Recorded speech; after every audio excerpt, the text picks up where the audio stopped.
Let's make this a little easier.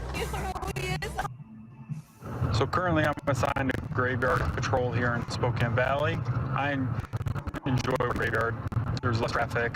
Personally, I find more interesting things happen during the late hours of the night, and nothing good is after midnight.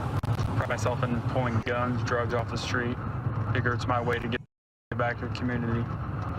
So we're going to be stopping this car right here. It's matches one that recently popped up on our hot sheet of stolen cars here locally. Turn off the vehicle! Driver, open the door. Drop the keys on the ground. Keep your hands on the steering wheel. Is there anyone else in the vehicle? All right, using your left hand, take off your seatbelt.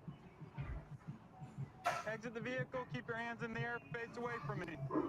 Using your right hand, grab your collar and lift up your shirt so I can see your waistband. Spin around 360 degrees and then face away from me. Face away from me again. All right, walk back to the sound of my voice. All right, stop. Go down to your knees and keep your hands on top of your head. Remain in that position.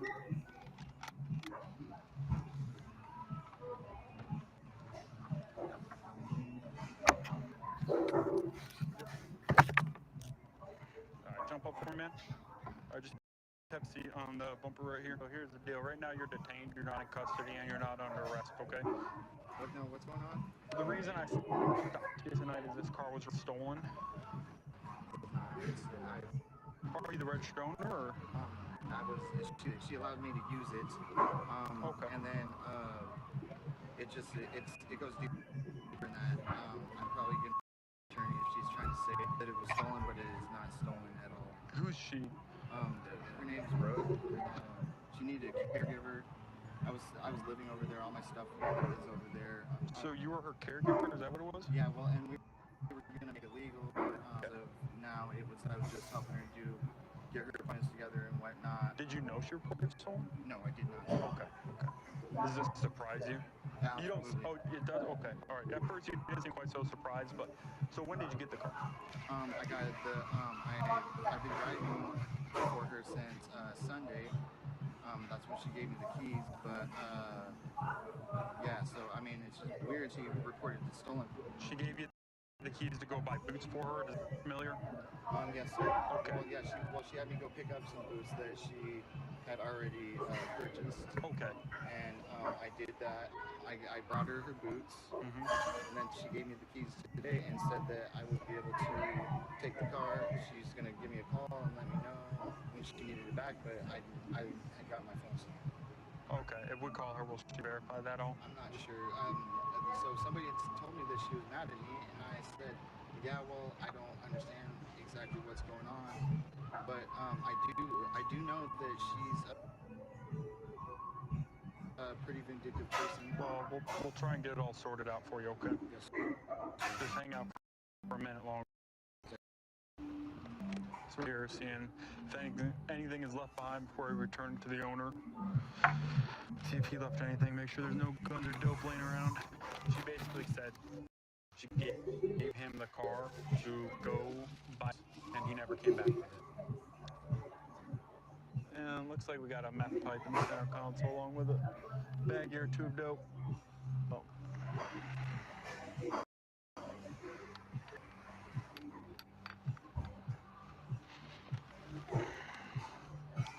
Bag, it looks like it's got a little bit of black tar in it.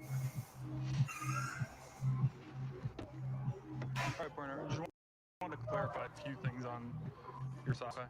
So what's going on with the stuff in the center console? Looks like we found a pipe and some appears to be heroin and meth. Do you know anything about that? No, sir. No? Okay. Do you use controlled substance? I did use it, but I don't. Okay. How long have you been clean? I don't ever. Okay. How long have you been clean? Well, I mean, like, I'm not clean for nothing right now. But Okay. I don't use a lot of drugs or Oh, well, that's good. carry it around or anything like that.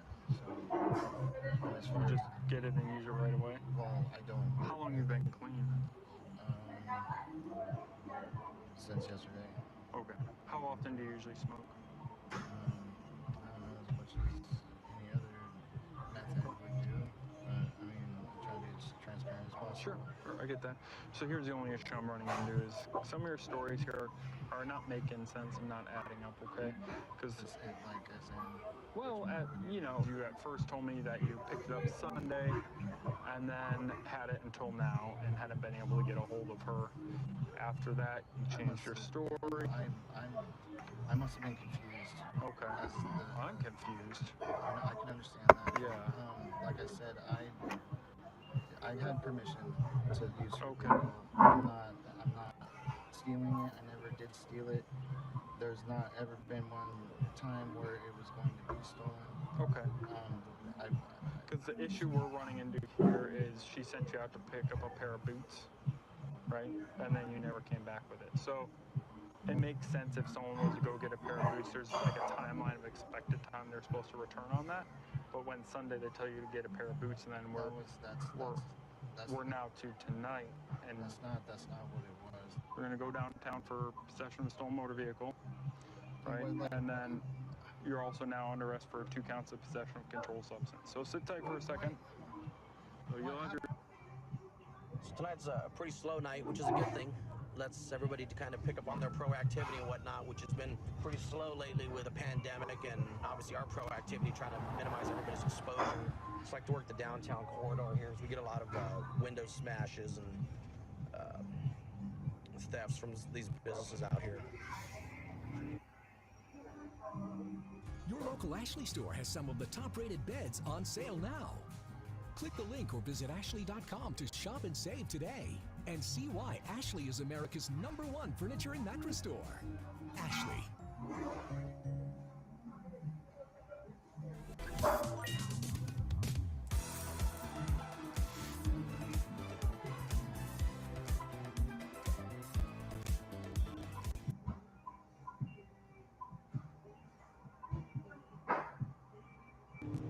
Picked up a motorcycle a couple blocks back, and he's moving pretty good. I'm trying to catch up to him. He's actually went around the curve, so I can't see him.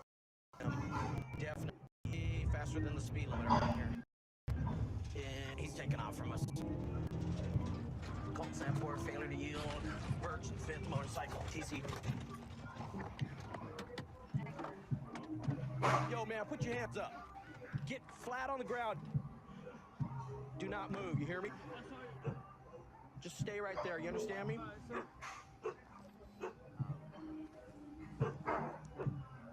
Sam 401 ain't got fun. I was standing right there next to you. Is this your motorcycle? Is this your motorcycle? You just bought it, ironically, huh? Yes, sir. Don't move, you understand me? Go ahead and start medical aid as well. You're not a very good rider, you know? No, sir, I bought it, sir. I can learn it, sir. I think you learned a lesson today, man. I didn't even see this. I was Well, of course you didn't see us because you were going too fast. And you ran a stop sign back there. And you saw me. That's why you started dipping through the streets. No, I saw you. Oh, you saw me. No, sir. You did. Tell my kids, sir. I know. Well, I saw you. I would have stopped, sir. I don't know how to drive it, sir. well, that's obvious you don't know how to drive it. I was trying to stop it right now. You have any warrants? I think I want one, sir. Ah, so you're going to kill yourself for a warrant, No, huh? I didn't see you, sir. All right, man. Just sit there, okay? We're going to come have paramedics come take a look at you. The bag is sir. Just stay right there, okay? Just handcuff him. I need more bags, sir. Yeah, I'm sure your back does hurt. Hey, once you get some photos and stuff like that, we're just gonna check the VIN. There's no plate on it. So. Oh, what's up, bro? What the hell? What are you doing with this bike, bro? Nah, I bought it yesterday. Hey. To learn how to ride it, but... What was your name again? Dude, what the heck? Hit my back. You know how you avoid hurting your back? You don't crash your motorcycle while fleeing I from the didn't police. stop. I didn't even see it. Okay, man. Just, I didn't even see it. I put my keys. I didn't see it. that's kind of funny. Everybody else saw me trying to catch up to you. Did you just paint this, bro? Huh? I bought it like that. Oh, man. Don't tell me it's hot, bro. No, I don't know if it's hot, but I bought it with my friend. Do you have any paperwork or anything like that? Nah. Stolen motorcycle. So, no, I guess... I'm I'm telling you, stolen. I bought it for my friend. Well, your friend sold your stolen motorcycle. I haven't still, I don't know how to steal this. You don't know how to drive them either. Yeah, I'm not running. That's the man. My friend, I think you were up to no good tonight, man. I mean, I was trying to learn a bike, sir. Riding a bike. That's it. Funny way of learning, my man. That's the thing. I don't know how to drive it. You don't know how to drive. That's why you I don't know how skidded to and steal hit it the curb. either. I'm not saying you know how to steal it, but you have a stolen bike. I didn't steal it. You're in possession of it. Copart picked it up. Oh, is this the one that was stolen last night? Oh, okay. When we talked about it. Yeah. I didn't say you stole it, but you were driving it. That's kind of weird, bro. Every time I think I contact you once. I picked him up coming southbound on 10th, and he rolls the stop sign and he goes westbound on Valley. And I can't tell if he's trying to avoid me, but he's moving. So I haul ass, and I catch him and dip it into hurt. And I'm like, this clown might be trying to... he just does these, first couple turns. And then as soon as I turn on 5th, I say he's on us. I light him up. He's gone. I don't know what he did. He locked him up, and he hit somewhere. He hit it pretty good. Like he locked it up and tried to go, and then he just ate it and just laid there. What? What happened when you fell? You just hit right here, man. You like slid like that, and you just kind of slid. You didn't even fall that hard. No. Well, yeah, it hurts. Your body's made of flesh and bones. It's made of concrete and asphalt. Let's have you stand up on your feet real quick. So you guys are... Yeah, up to you what you guys want, but I don't know. Yeah, I mean, if you think he's stable, obviously we're not concerned about any C-spine precautions. We can transport. Save you guys the hassle, save them the hassle, save him the medical bill. All right. You good with that, or do you want to go by ambulance? You want us to take you to the hospital, or you want them? Yeah. You want us to take you? All right, very well. We'll take you. Go up, put your hands behind your back.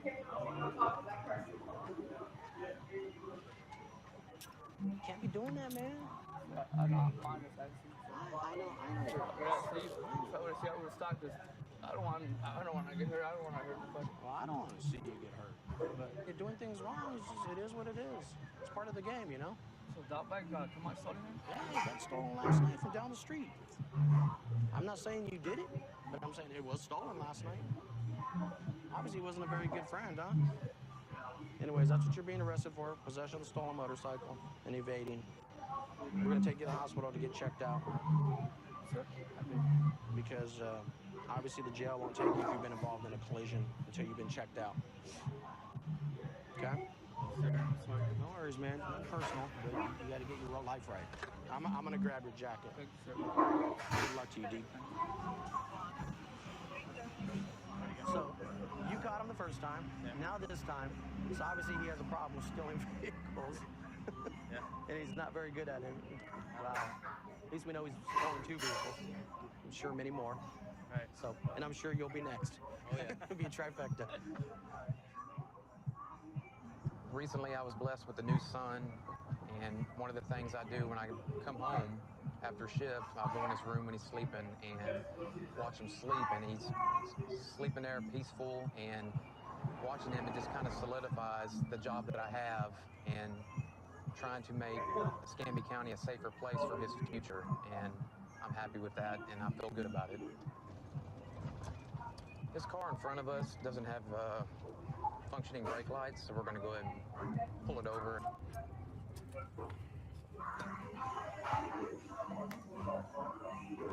One brake light.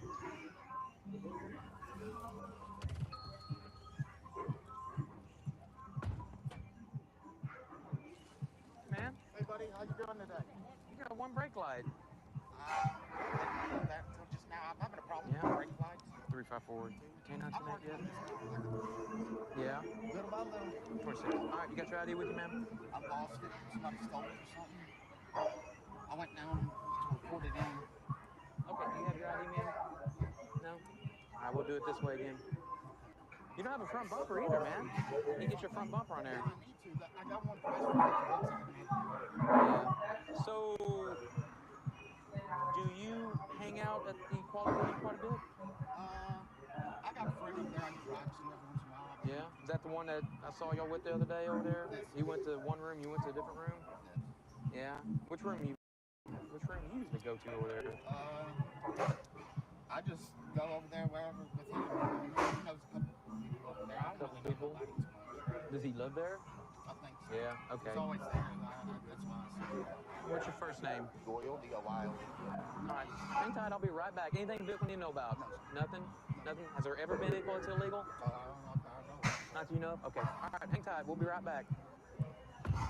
This vehicle I've observed a few times leaving a known narcotics area at a motel. He just admitted basically that he does frequent there a lot. So K9's going to be responding. You want to do me a favor? Can you step out for me, buddy? Yes, sir. Stand right in front of the truck for me, please. Go ahead and step out for me. You don't have anything on you illegal or anything? Nothing to poke, stick anybody? Go ahead and stand up in front of the vehicle.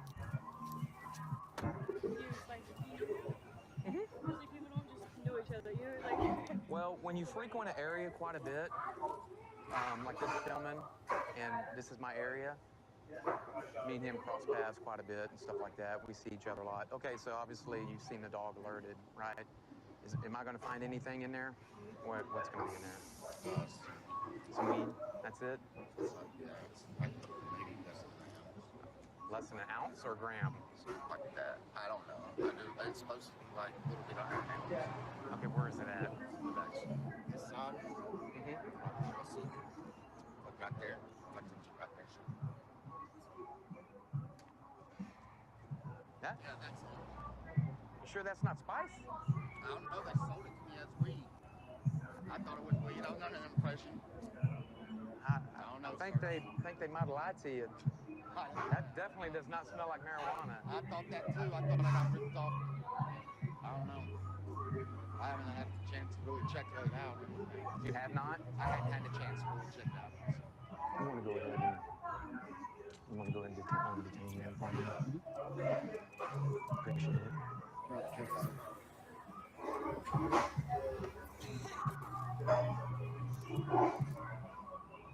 You want to come have a seat in my car for me? Actually, just we're going to hang tight right now. You said it was marijuana, right? I thought, You think it's probably spice or what? probably it's spicy. Usually it's cheap. Yeah, where'd you get it from? Over at Quality Inn? I'm not going to say. You're not gonna say? What about the scale and the baggies? Were you gonna distribute, or what are you gonna do with that? I mean, obviously we already know what the baggies are for on a scale. So, and so it's all yours. It's yours. Is the scale yours? I take responsibility for it. That's what I'll say. And Is the scale yours and the baggies yours too? Since it was in your vehicle, you're saying?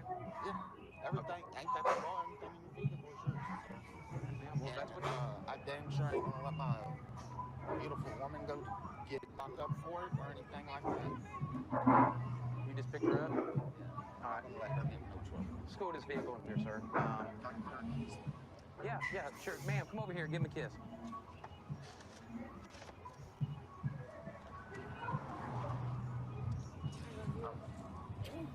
Hey, are you going to be good with her being able to take possession of your vehicle? Okay. All right, ma'am. You can go have a seat in the vehicle. Okay? Come over here for me. This gentleman's going to search you also. It's positive for spice or synthetic cannabinoid. Marijuana has misdemeanor and felony. Spice is strictly all felony. So he was actually, in fact, in possession of just over 26 grams of it, spice. Also had a bunch of baggies for distribution, and he actually had his own scale also that he admitted he had. So clearly he was going to get some of this and, distribute it. We'll transport, no big deal. I appreciate it. Okay, so you're going to be charged with possession of synthetic cannabinoid, tested positive for spice, okay?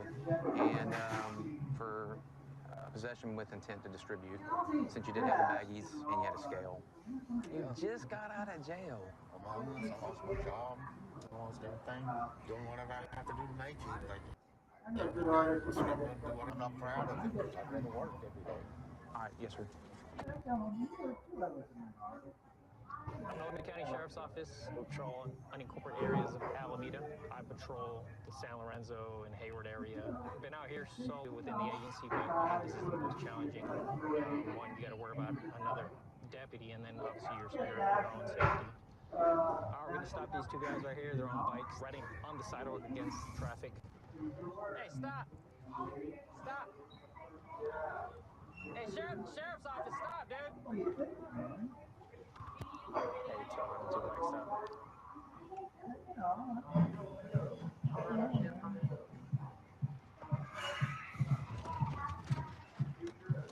I gotta walk out. He's jumped hop fences. He's going, let's go probably Western and Smalley. Detail. Tattoo left arm.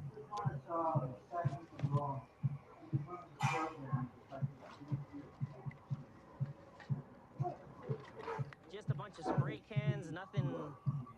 I don't know why this dude ran. We're gonna do a search with the UAV team.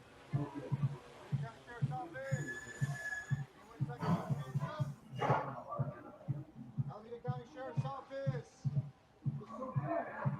Anyone inside, come outside with your hands up. Let yourself be known.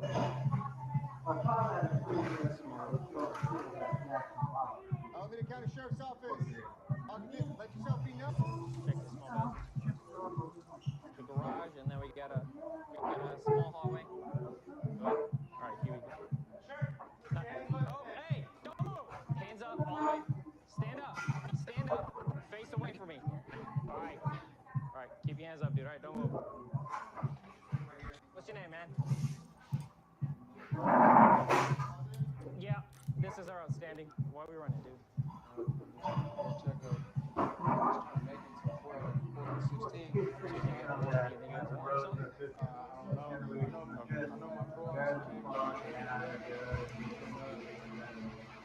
You take him off?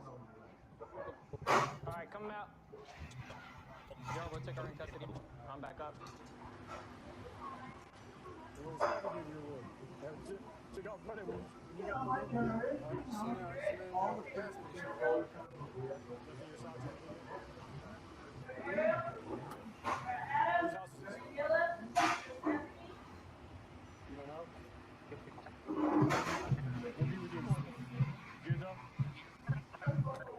Alright, I'm Coach Forgone admin. We got one in custody. Good work, guys. You got a 29 Frank? What number one? Sam Sarah probation for 28.3, 1026. So he ran because he said he missed an appointment? Yeah, he said he ran because he missed his parole, whatever, so he thought he probably was about so, Yeah. good work, guys. You doing all right? Sure. So, what happened earlier, man, on the bike, man? So, I get scared. you get scared of the police? So you knew I was the police?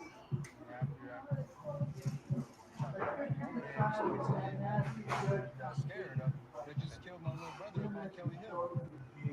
Over in Hayward? Yeah, the HPD just shot my little brother. Right, it's gonna help that cause, right? How cool have we been in the beginning, man? Right? So, man, look, you didn't even have a warrant or nothing. It looked like you thought you were like out of compliance or a parolee at large or something. Look, I just told you, like, every time I see the police, it doesn't matter if I'm good or not. I get scared, bro. I panic and I go. Okay. It's been like that for a long time now. You didn't dip no guns, no dope, or nothing like that. I saw you dip the bag in the bike, right? Nothing in the bag. Yeah. And that's what I saw. Then, right, you saw us a couple times, right? And then you kept on dipping and diving. Scared, bro. I've been out for 2 months now. That's good. That's pretty good. Just chilling, bro. Reporting to parole, probation. You think he's gonna be happy about hearing this? That's part of the reason why I left. And I missed my visit, so I was gonna have a warrant, bro. Okay. Honestly, So you thought you had a warrant? I report on the 16th, right? So I just was trying to stick it out and make it to Stockton Court. You know, Okay. I figured if I did have a warrant, they would see me there. You know,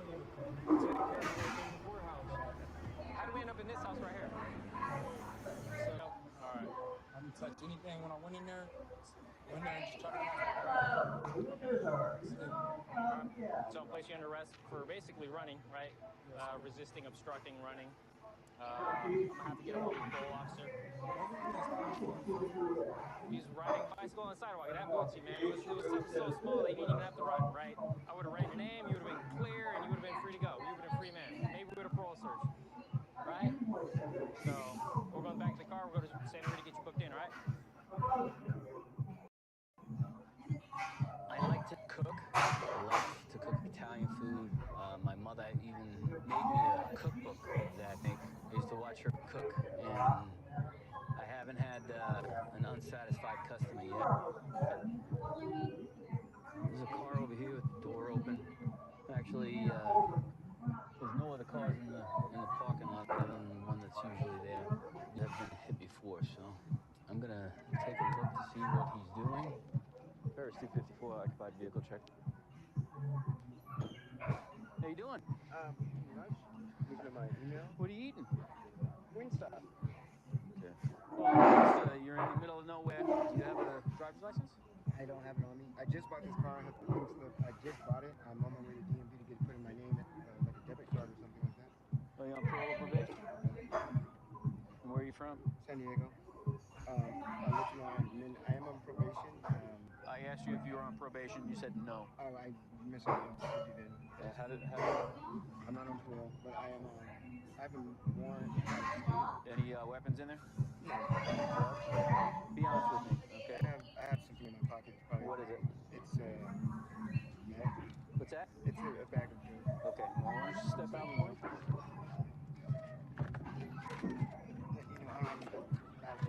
What's that? Okay. All right. Turn away from me.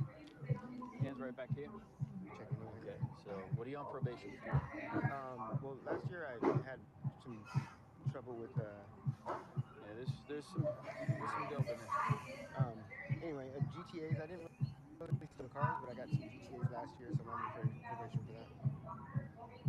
And you just purchased this? This vehicle, yes. How long ago? Like literally yesterday, I got from him. Let's go over here. You're not under arrest as we speak, but you are on probation. If you run, I will catch you. I'm not gonna okay? run. All right? I'm not gonna run. Okay, so I found a bag of suspected methamphetamine. We'll test it at the so said it was dope. So am I correct? Based on my training experience, I'm gonna say that's meth. Yeah, that's pretty much. Okay. He's saying that he has a bill of sale. I don't see it. He's on probation for a stolen vehicle. I'm gonna go run him real quick. Okay, he's on probation twice for the same thing. So 2 counts of 10A51. So he's definitely a car thief.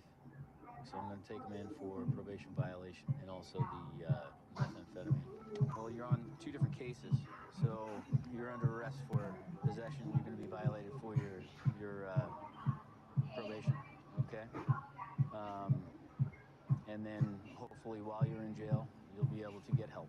Okay. Because I know that for a fact. Can I lock my car and get my keys? Oh, well, You're not gonna tow it, are you? I'm going to be towing it. Oh, too. come on, really? So, are you serious? Yeah. I'm not going anywhere. Don't worry. I'm not gonna run. But are you really gonna tow my car? Yes, sir. Because you're being arrested and this is a I business. didn't do anything wrong. I have a friend that lives right here. I can have take my car. Okay. So you said you didn't do anything wrong. I was in possession of narcotics that I have yet to use, but I was in possession of narcotics that How can you help yourself? How can I help myself? Yes.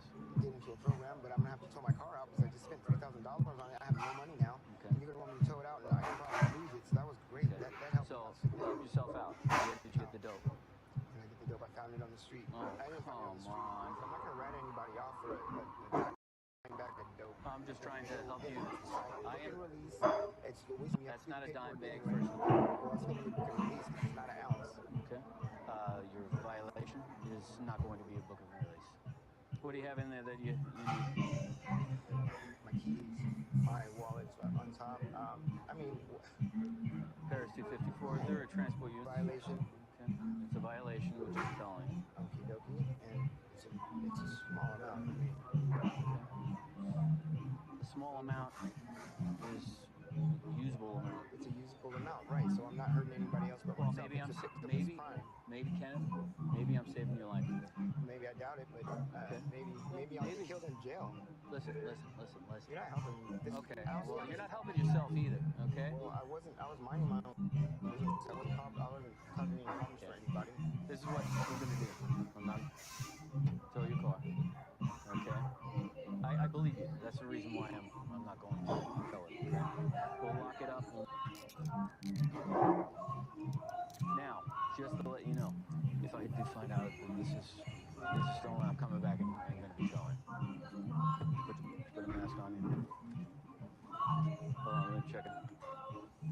Before you get in there, I'm gonna put this on you, okay?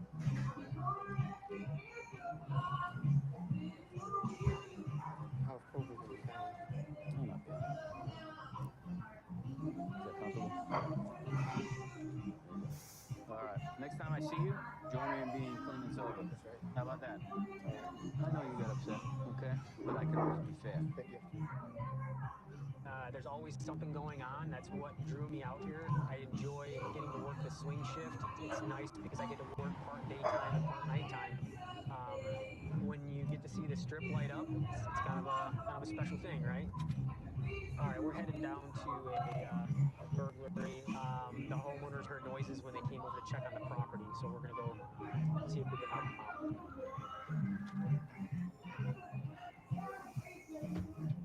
Hi guys. Hey, I'm Sergeant Everett. So, you guys are pretty much like the owners, overseers of the property, right? Okay, so what we want to do is just go and make sure nobody else is in there. So we are going to clear up with our guns out. Anyone getting your sound off?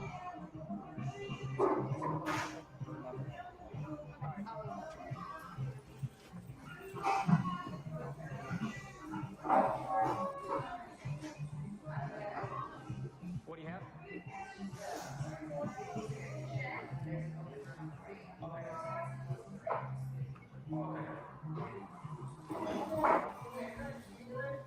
Okay, sound off. Sound off. How many people are in here? I'm going to clear over here real quick. Don't put your hands up, I tell you. Slowly with your hands up. I'm going to come over this way real quick. Just you, buddy? Okay, all right. Hold the ball back down. There you go. Thanks for cooperating. 686, we have one in custody. It's clear. All right, man. Jax, this is an empty house, buddy, and it's not like you're going to come in here and take anything. Are you kind of in here on your luck? What's going on, man? Tell me what's going on. I really came just to charge my phone to my business. Okay. So, is that your car on the side of the house with your backpack in it and stuff? Okay. The window that got broke is cause any damage to the house? Just maybe. You said you're hooking around the noodles? Is that back there? Okay, we'll take a look. We'll come out of the house. We'll talk to homeowners, let them know what's going on, and see what we can do. Okay, but technically, you are in a house you don't belong in. Is embarrassing? Okay, I'll let them know. I mean, you seem like you're a normal guy. Thanks for being cool with us. We're gonna take you out to the car. We'll run you up and see what crime you have, and we'll go from there. Okay? All right, buddy. Yeah, there's a lot of light right here, and then we can do it right here. Nothing's gonna stick or okay, all right. Yeah, there's many books right here. So he was probably getting ready to cook up some food.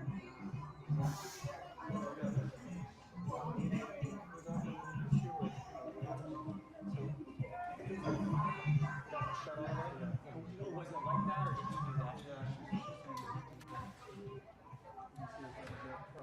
Yeah, it's loose. Okay. They're gonna get some. Sure. Yeah, that's good. And then, okay. I was gonna just. Yeah, please do. And then if you see anything else, let us know. Thank you, guys. Appreciate it. Wait, we found your rest of the noodles. I don't know if they'll let you take it with you because they're already open.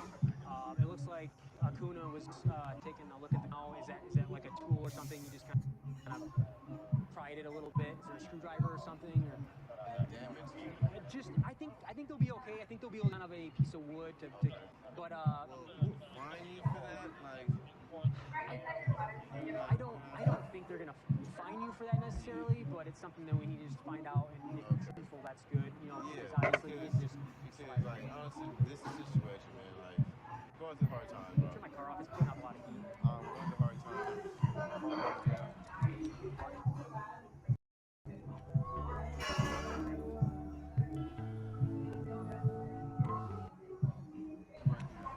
Just let them know that I was just trying to charge my phone and eat. So I'm not the type to be in people's houses like that. I'm not even that type of person. Okay. We gotta talk to the other there, but we just gotta figure out. Hello. You know, I told them that you were just kind of down in your luck or whatever. But obviously, it's scary when they have people in somebody else's house. Right. So, I do apologize about that, man.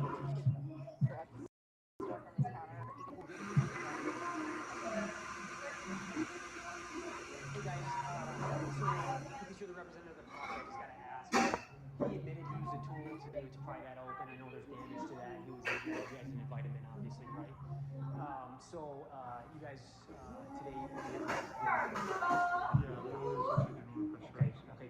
We'll place him on arrest for that then. Okay, thanks. Appreciate it.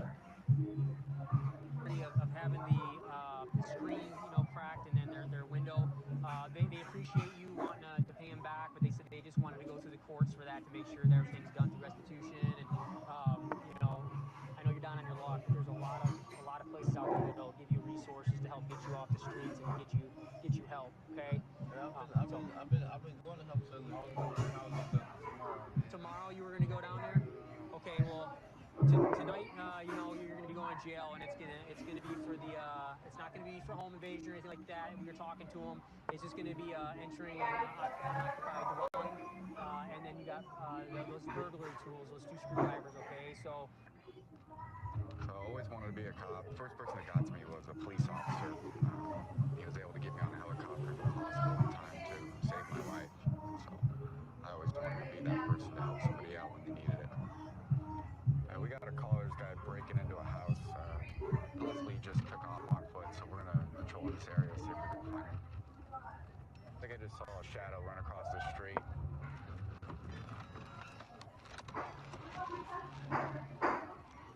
On 192, I had a subject running Briar Knoll in South Florida. Show me your hands. Show me your hands. Show me your hands and come out. Pursuit north.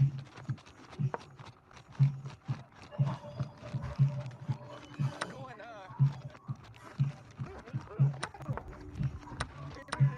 give me that. All right, kill me. Give me your hands. I'm not gonna resist. All right, you kill me. You cause me imprisonment. Well, we're on 92. I'm physical on Rhea. Give me your hands right now.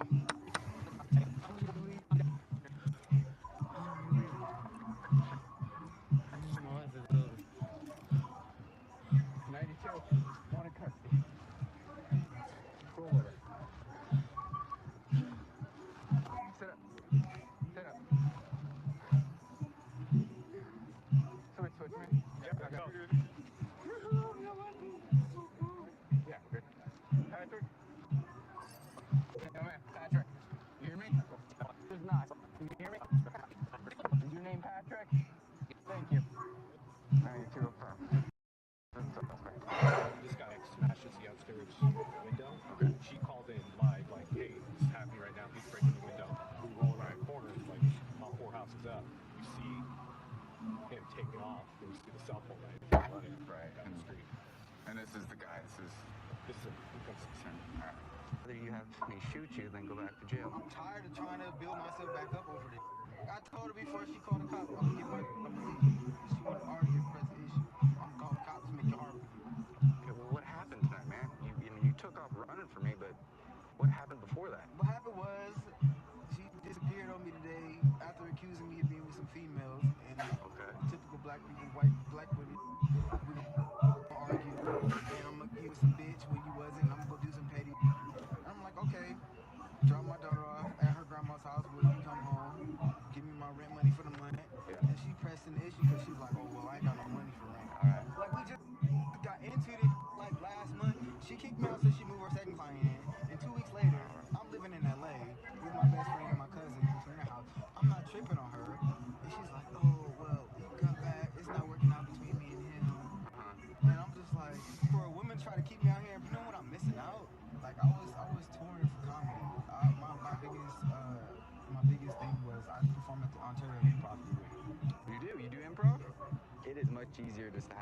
conversation with you like we are right now and figure things out than have to do all of this, the running and then the fighting and all this. Okay, so I appreciate it with you, just the conversation. Today I felt like I was at my wit's end. I was like, man, not done anything. And that shit is devastating to your soul because you've been sitting there wasting time in jail. That's how I feel. I'm like, I'd rather be dead than feel that way again. Especially over a lie. Kill me. Well, I'd rather die, bro. Well, then let me figure it out so we can get you back on your feet, all right? I feel played. I feel like wasted potential. Let me go. And then this happened. Let's go. Let me go do what I gotta do. Give me a few moments, all right? So what happened? The victim told me her and the subject were dating. They had an argument today over the phone while she was at work. Essentially, the guy came over at South. He was banging on the front door initially and in different windows, letting me in. I think eventually he got around to just kicking down the door. So that's what we did. What I got? You take me to jail, I'm gonna lose my job. All right, sure. Right now, your options would be going for a felony resisting arrest. I ain't doing that. I don't want to do that. Okay. I know. I'm actually in me. Just listen for a second. I'm gonna charge you with a misdemeanor, my man. So you have that option. I'm trying to get you up. Why are you getting charged? For me? Because you ran from me and it required for me to tackle you and put you in handcuffs. Do I seem that scary to you, man? You're not that scary, but that's a terrifying thing for America to think about. But see, we're just You having may a not conversation. you won't ever have to think about that. But I do. I have no right to fear. You do. You have every right to feel how you feel. You may never get the chance to do what you want to feel like. Man, it was I'm glad we came at least to some kind of understanding, so you understand where I'm coming from, all right? So I'm just going to arrest you for that misdemeanor. That way you have the option to get out tomorrow and continue on with your life. Try to get back on your feet, okay? We'll slide in there. Watch your feet. I'm going to close this door. So in steps, I think we work in a society right now where how you treat people and the relationships that you have with the community are extremely important. And thus far, that has led to me having no complaints throughout my career. 1 Ocean 14 on stop. It's going to be an unreadable plate on a silver Correction Gray Titan. This vehicle ran a red light in front of us. He's unable to maintain lanes, making erratic lane changes. We're going to go ahead and pull him over. Our final stop's going to be Washington and Calles, Las Brisas.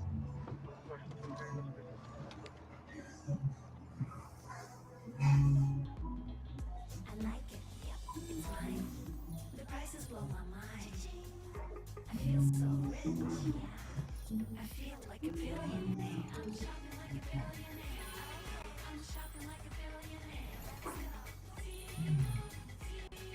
I'm shopping like a billionaire. I get it straight. From the makers. I'm shopping like a billionaire.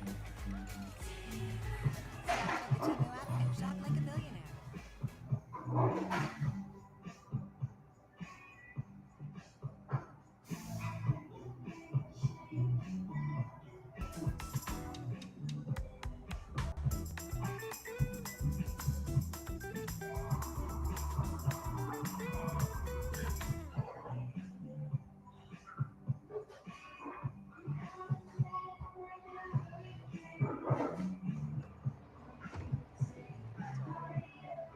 How much you got to drink tonight, man?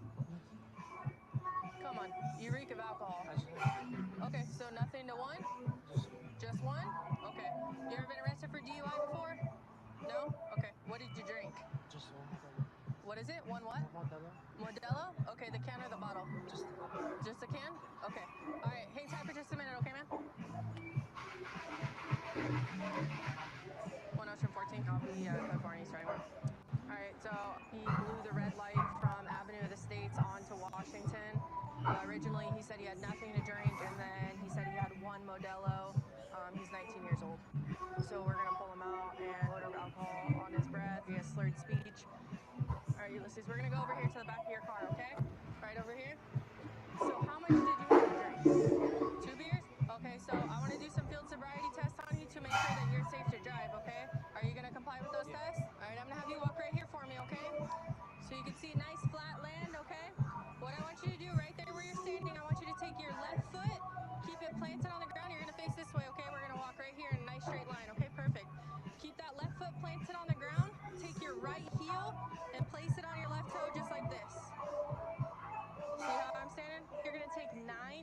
heel-to-toe steps. Count each step out loud, okay?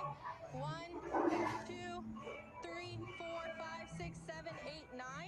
That front foot is gonna stay planted just like mine, okay? You're gonna take a series of small steps, just like so. 9 heel-to-toe steps back down the line, okay? Go ahead and begin whenever you're ready.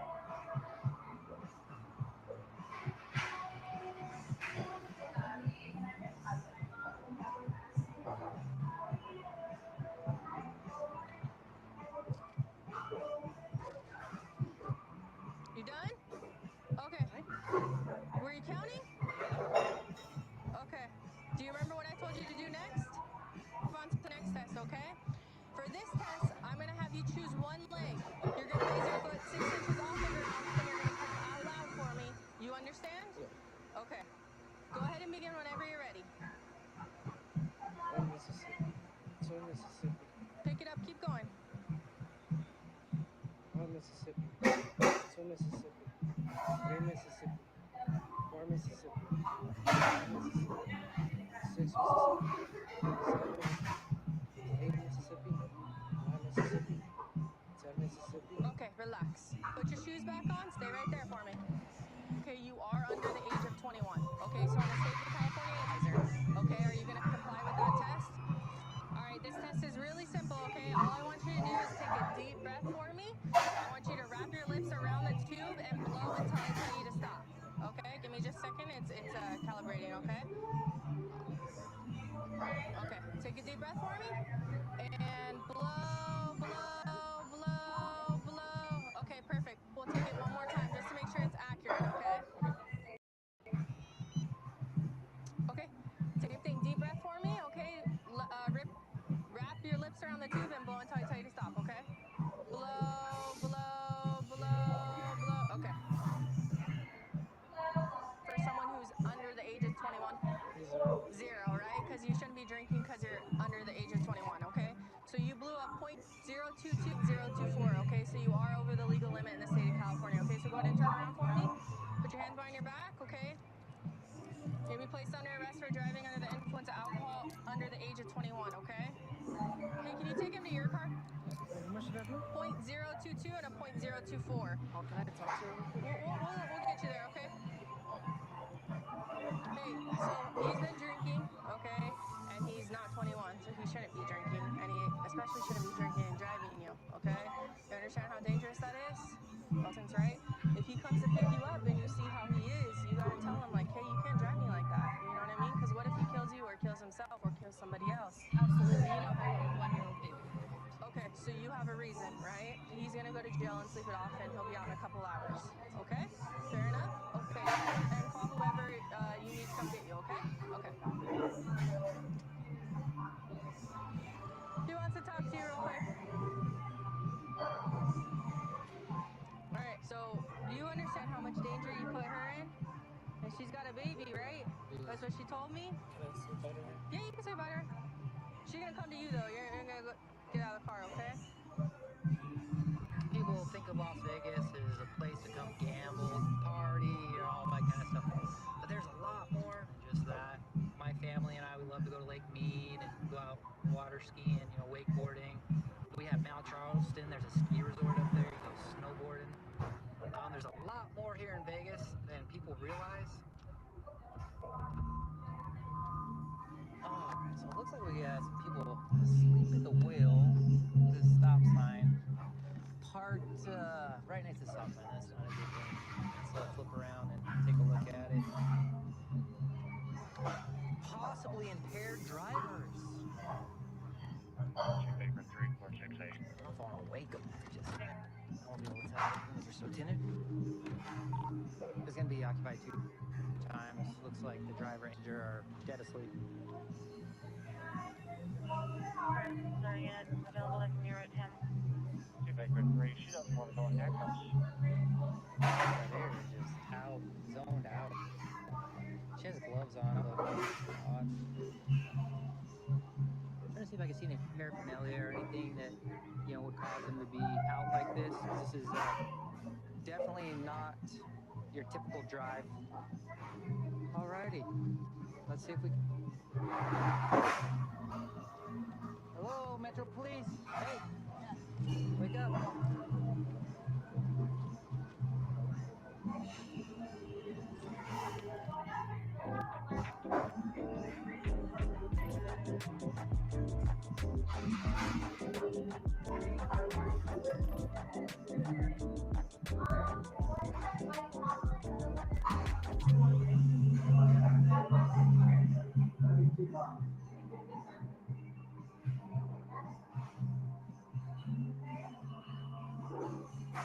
pasar de esto a esto. Las molduras hacen que tu casa se vea elevada, bonita y elegante. Es un proyecto que puedes hacer tú mismo. En mi caso, estoy haciendo todo el pasillo de la entrada y se está viendo espectacular. Acompáñame en el proceso de decorarlo con muebles. Dale like a este video, estaré subiendo toda la información de cómo lo hice.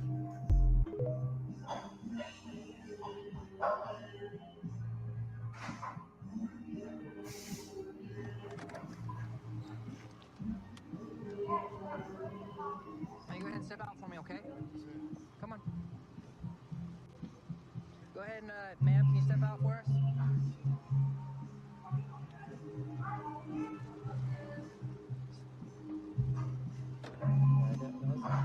Doesn't drive, so got it in park. Yeah, I put it in park for you. Let's bring him over here in front of my car. Called the Fort Queens. Okay. And we have a room till Sunday, and we're getting married, actually. Is there a reason why you're passed out at the wheel over here, right here at this corner? It's tired, man. Okay. You didn't have anything to drink last night? I'm not listening to liquor. My mom's a bad alcoholic. Okay. Do you use any street drugs? I used to. You used to? Okay, when was the last time you used those? What kind of street drugs do you use? Or have you used? You have your wedding today. You're getting married today, man. I don't know. I guess I'll say one thing, it's a very sobering experience, and I'm not, you know, and I don't know how that happened. It's a sobering experience. Okay, so real quick, what's your first name, bud? Dylan. Dylan? Yeah, D-I-L-L. Years and years ago, yeah. Years ago?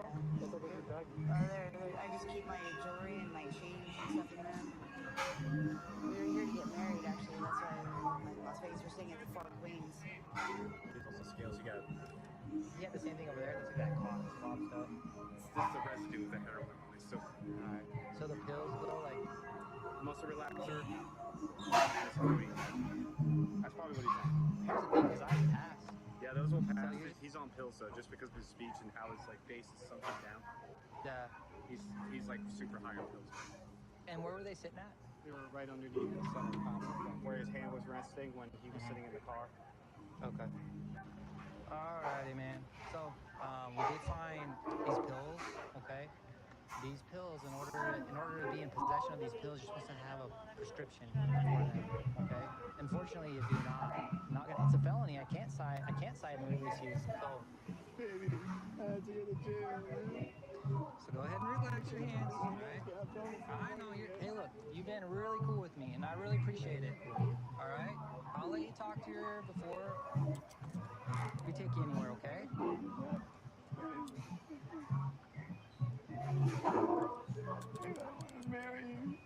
Relax, man. Breathe, okay?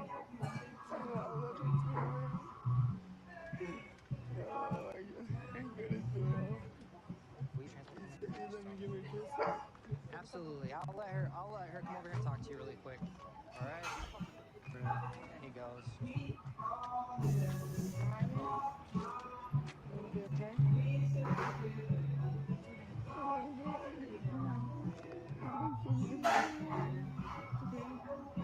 I would have died if I'm there. I would have loved it. It wasn't for her. She's an angel, man. I want to make it out of this mess with you, babe. Love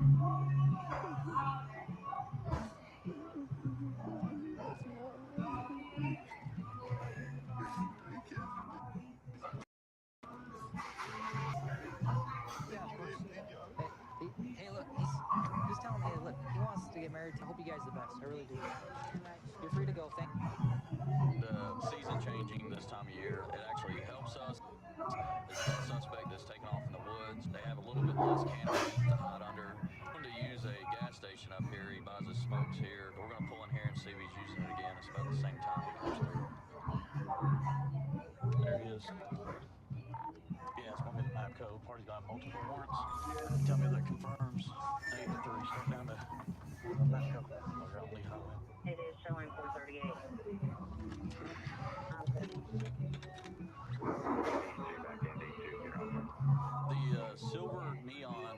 motorbike's stolen. The guy driving has got multiple warrants. The county, we're gonna see if we can get him.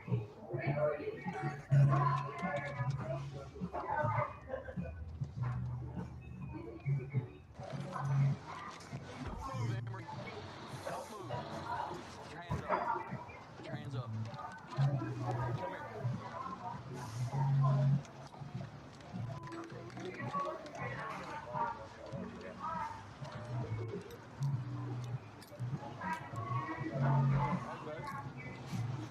I got one detained. Emerson's in the vehicle.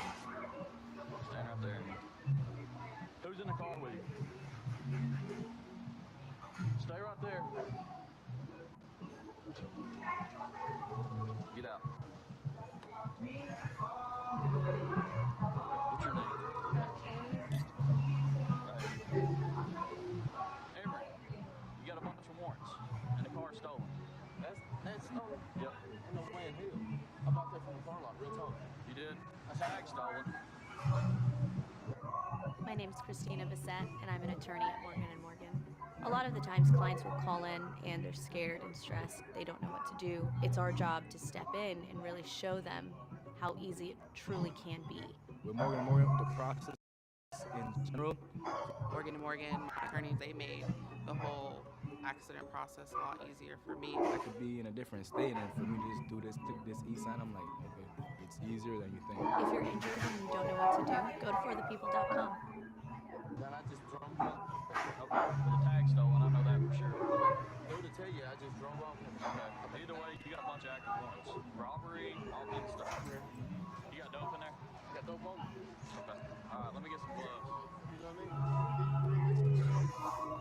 Anything in that car is found, it's mine. Huh? You know what I mean? It's mine. Okay. You gonna have to pick you a different gas station. You don't remember seeing me the other day? Just trying to figure out what time you came and bought your smoke. I figured you were trying to pull out on me. Man, I ain't got nothing going on, man. Huh? That's why I wouldn't let you get back in that car. I got a little boy, man. This man, it's for All right, man. All right, come on, man.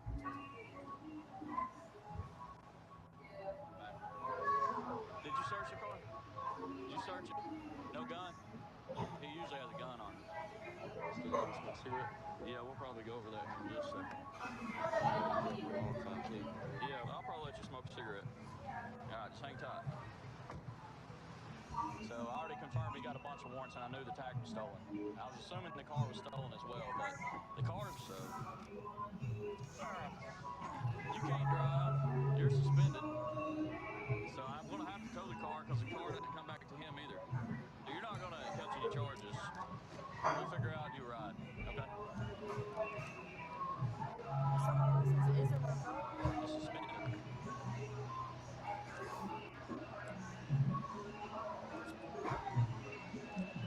Alright, so y'all aren't gonna catch any charges. So you what? I've been with him for a few days. Okay. Like I said, he's smart. Has he been driving that car ever since you met him? Okay. And let me make sure I get everything handled and we'll get you guys out of here, okay? Alright. Let me see, I'm gonna ask him, does he say anything about his money and stuff? Does he want you to have it? I'm gonna go make sure. Tell him I'll put it on his thing. I'll go ask him. What do you want to do with that money? She's good. She can't drive. I gotta tow the car. It doesn't return to you. Keep $60. You give her everything, man. You don't want her to just keep it all? She can put it on your books later. Yeah. I'll just give her all of it instead of doing that. That way I gotta do it in the machine. You see what I'm saying? She can bring it down to the jail. Yeah, we'll let you smoke a cigarette. Alright. Hey, I'll give you every one step out, man, to smoke. Yeah, we'll let you smoke, alright? And I'm gonna give you your money, okay? That's good with you? Okay. Come on. Where's your thing at? You got it? We'll go, just bring up, yeah, he can come up here. Come up there. Yeah. Right now, we're gonna take him to jail for all his warrants. He had several warrants for armed robbery, gun charges. He is a convicted felon. And the tag offense, drug offense. The most serious thing is he is a parole violator out of Georgia. He's gonna do a 16-year stint. You deserve so much more. Please don't be in these streets. I'll be worried this time in front of that. Alright, come on, man.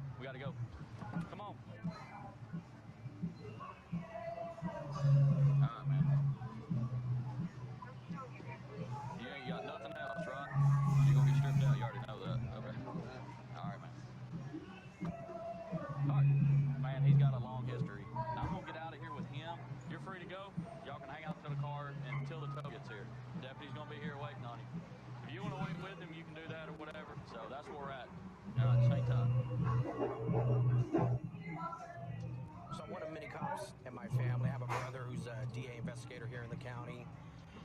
Nephew who's a detained, another nephew who is a canine handler in Illinois. So there's a car, speed limit here is 50, and pacing them at 70 miles an hour in a 50.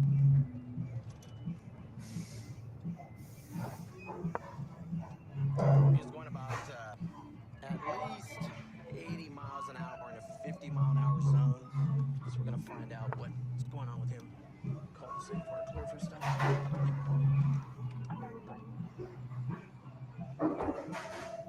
How you doing? I'm so sorry.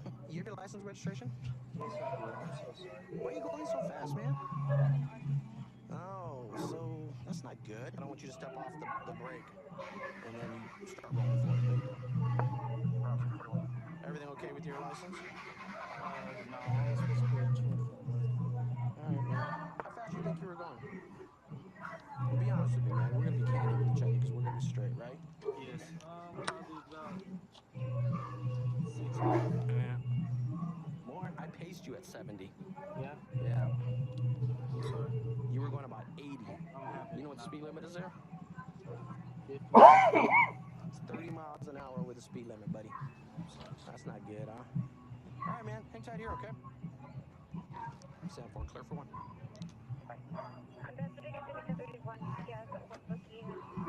He was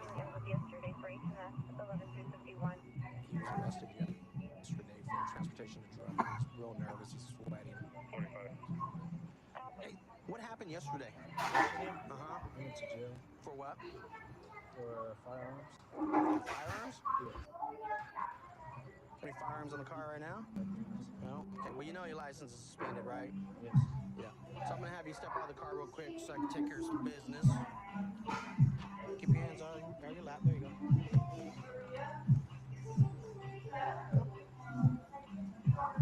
You don't have anything on you, right? Is there anything else in your car? No. You sure? Because there was some pause there, and I'm going to find it. So I'm giving you an opportunity to be straight up right now. Just tell me, man. I already know there is. What is it?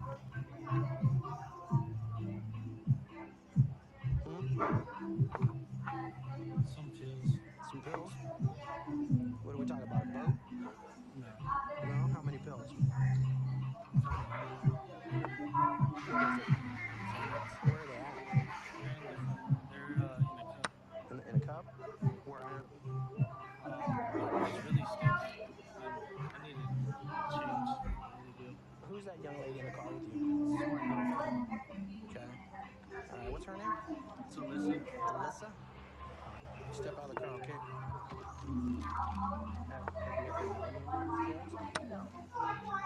Anything on you, right? Just listen very carefully what I'm telling you, okay? Yeah, that's fine. I just want you to lift your shirt up just to show me your waistband a little bit. Okay, turn around real quick for me. All right, perfect. Thank you. Just have a seat over here next to your friend, your boyfriend. You come over here and sit next to him. He says he has about 200 Xanax pillows. There they are.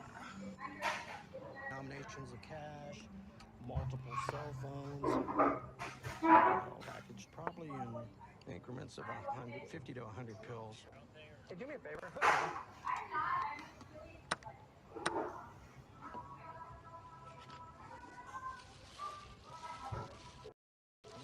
This is interesting. There's that cocaine. Her as well. I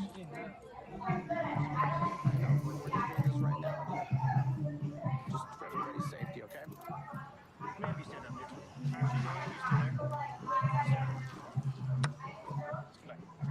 And go ahead and finish processing them and get this all wrapped up. This guy doesn't make good decisions. Arrested essentially for the same thing yesterday. Today, he's out driving reckless, bringing attention upon himself while doing the same thing. So now he's gotten arrested twice in 24 hours for the same crime. Because you just got out of jail and you're out on bail for essentially the same charge, they're probably going to put a hold on you. You're not going to be able to bail. So go ahead and stand up, turn around, face the wall. You're being charged with possession of the cocaine. It's a half a pound of cocaine in your car. And then possession of Oxycontin and possession of cigarettes. So, good luck. Hopefully he gets his life together. He's got a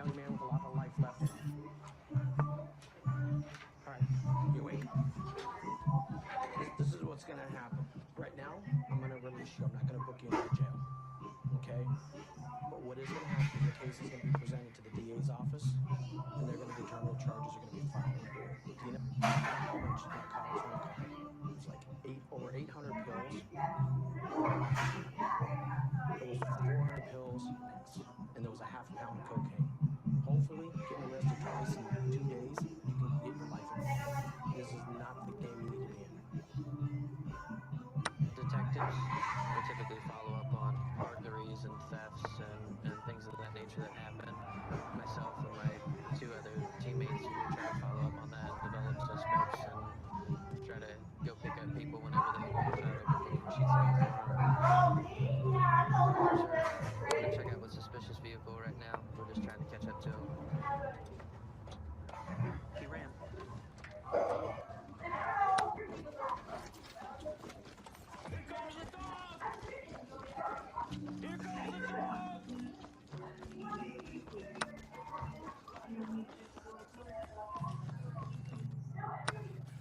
Got him.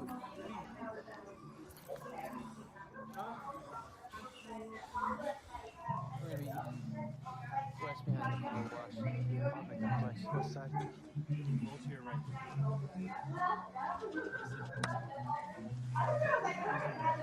Did you toss anything? Did you throw a gun or anything? What are you running for? The car stolen or something? What's up? Try to jump the fence back there. Didn't work out? Didn't work out. Stand up.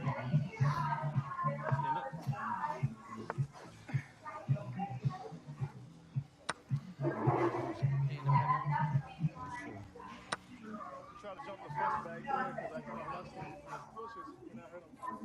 Just the way he's trying to say, jump the fence. He back that up. He broke back. Let's walk that. He got to the front gate. I'm thinking if he's a resident, it's going to go up. But he jumped out. I think signal 4 to the bar.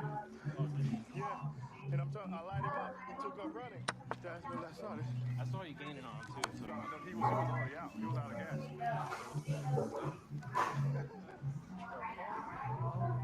He just beeline that way?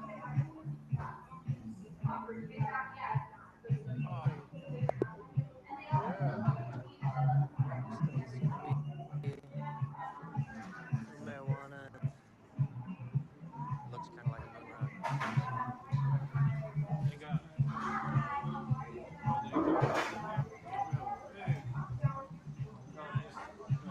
Bag of packaged dope right here. Let's photograph that. Yeah, he knew what he was doing as soon as he rounded the corner. He's like, Yep. so you got a picture of us? Yeah, I got a picture of that, yes, sir.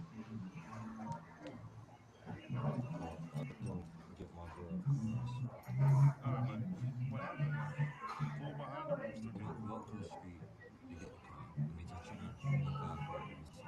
Okay, so you understand, man. You see us like that, you take off running, and that's, fleeing up inside of law enforcement.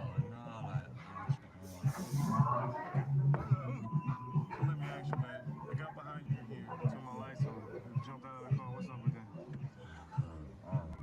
What's that? Scared. Scared? Why would you be scared? I just got out of prison. You just got out of prison. Okay, you got no license? Did your girl know you had no license? I just went around across the street. The king, we gotta talk for real now, alright? Found a lot of narcotics in the seat. Where are you taking us to? It's not my car, sir. It's not your car? No, it's my girl's car, sir. Okay. All I did was get fast that. Went across the street to get the car. You're losing me. Right now, you're losing me. When you were in the building, we found another bag containing, more drugs. How much was that? Was that? Alright, man, you lost me. I'm gonna let you know right now. We have possession of narcotics. We're gonna go ahead and find out how much it is and what we charge you. All I did was get the car. Dude, no, you're losing me, bro. No, what happens, man, you can't tell me something. I can't give you this bottle of water, but tell he's Gatorade now. Because, something you're telling. Should we be looking for your girl to charge you with drugs? That's the kind of man you are? All I did was go get my car. What's in my car? That's very weak of you to do that, man. My girl took the car. So now these are homegirl's drugs. And none of it is yours. No, sir.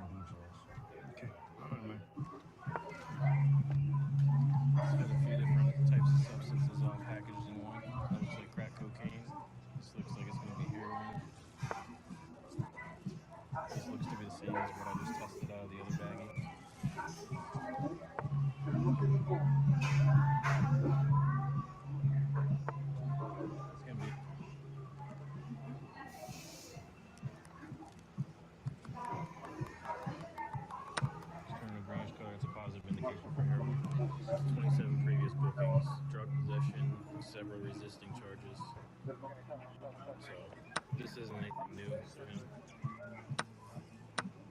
Joaquin. Yo. Yo. So look at me real quick so I know you're okay. You need another drink of water? Yes or no? Okay. Look up for me. Look up for me real quick. Tonight you're being charged with resisting arrest, possession of cocaine with intent to sell, and trafficking in heroin, possession of methamphetamines.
Officer, I was going to school and waiting tables to pay my way through school. I always knew it was something that I was interested in. I either wanted to be a police officer or go into the military, and I decided that I didn't want to be away from home as much as the military is, so I decided to take the route of a police officer. We're going to be assisting Officer Baker on a car stop for a license plate violation.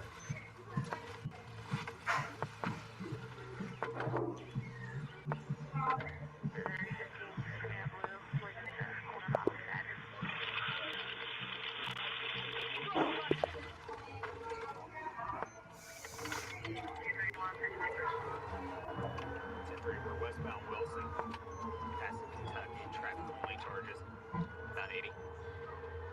No traffic. Looks like possibly back eastbound 435.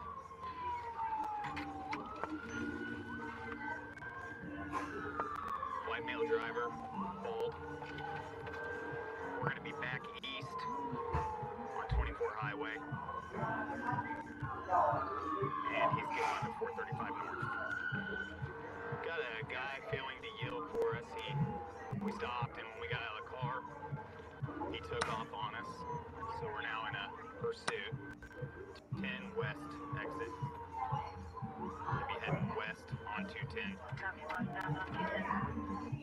We're in North Kansas City right now, which is a suburb of the Kansas City area. Kansas City had statics at 29. Not sure if they got him. They're advising that they did. Yeah, I think he was in a tire. He's down. Yeah, he just lost it. He's still removing. He's on the ramp. 12, he's sparking now. He's reaching out in the center console.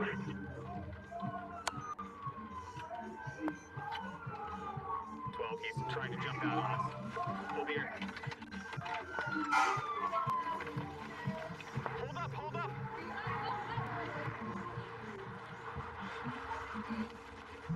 12, we're pursuit. Show me your hands! Do it now! Show me your hands! Watch it! Keep them up! 12, we've got him sprawled out. Up! Don't move! Keep your hands right there, buddy. Keep your hands up.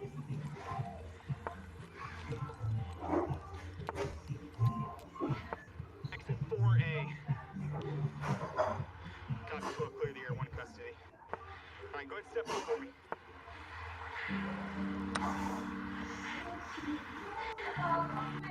Step up.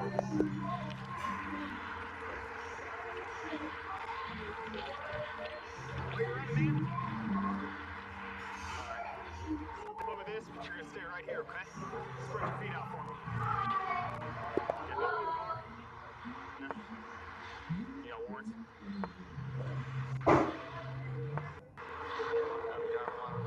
Didn't know. That's the only reason you're running? Puts a lot of people at risk, brother. You know that, right?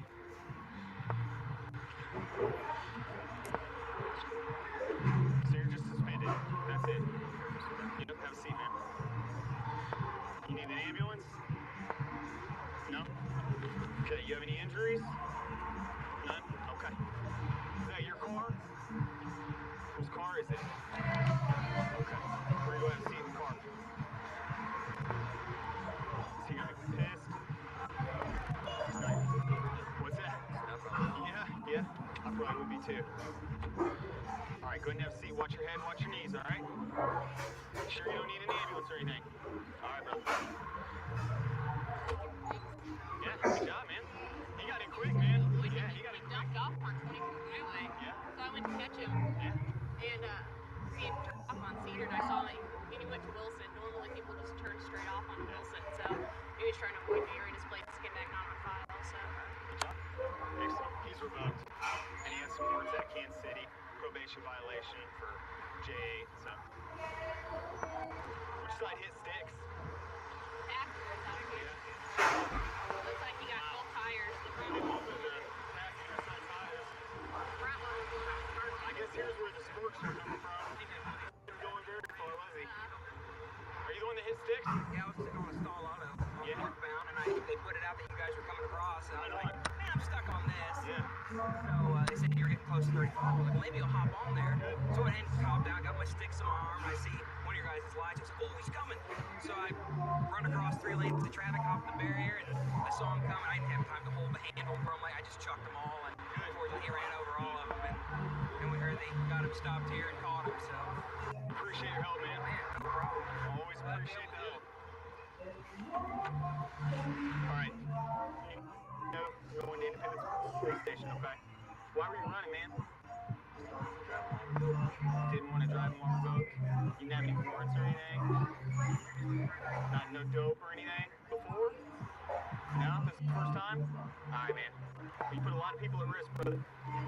Alright. Get your phone? Your daughter? Okay. Yeah, we'll get your phone. Here for about 9 years now. Been working with the department a little over 7. The city has just grown.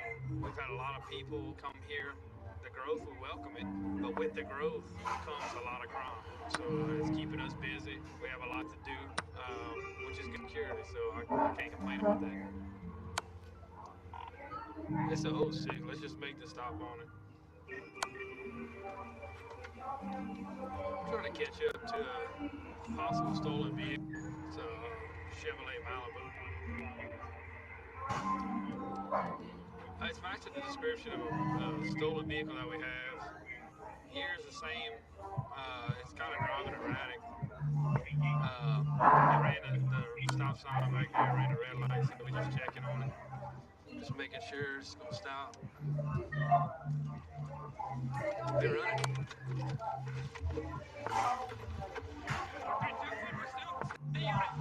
Running towards Lawrence. Going towards Mosh. Flag down. Got your back. Give me. Watch. We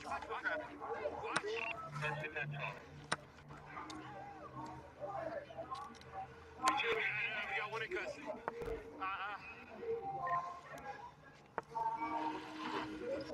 I think he did something on the sidewalk too. Stanley, just make a pass on that sidewalk. Hey, check that van. Make sure that's the vehicle. Maybe a switch tag. I can't breathe. I can smell marijuana on it. We can smell it. What's your name? Can I catch my breath, please? Relax, man. Why are you running? Of course you can't breathe. 432, it's code 4. I got my ID in my right pocket. There's the weed. What's your name, man? My ID in my pocket. What's your name? I had no idea. I asked you what your name was. Why are you running, man? I'll tell you what. You have the right to remain silent. You say Canada will be used against you in the court of law. Hang on 1 second, man. Why are you running, man? I got a traffic warrant. That's it? Yes, sir. Okay, what about the weed in your pocket, man? What you know about that? It's yours? Okay. Is there anything else in that car I need to know about, man? Yes, sir. All right, have a seat in that car. Let me finish doing what I gotta do, then we'll talk about a phone call. Right now, we think it's gonna be stolen. We hadn't confirmed it yet. Let's confirm this real quick. That ain't it. That's not it? Huh? No, it's not. I mean, it still may be stolen, but it ain't the one. It's not that one right there.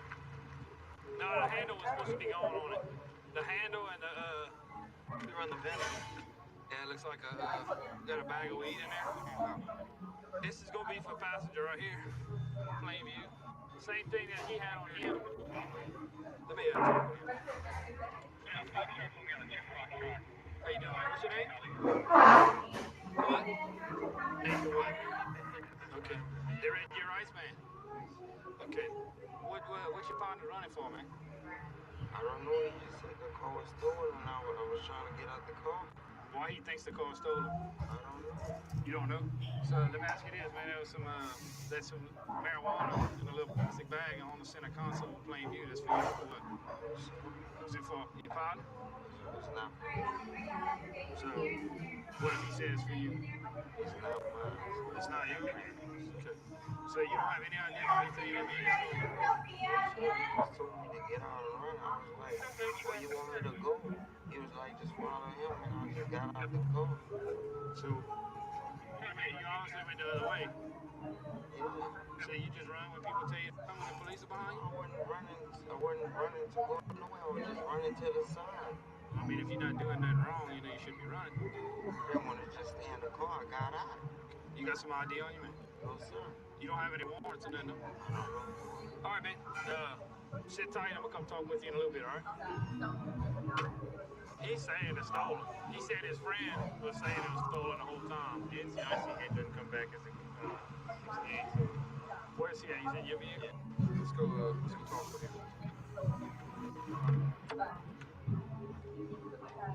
Why y'all running, man? Because you had a warrant? I got a city warrant for traffic.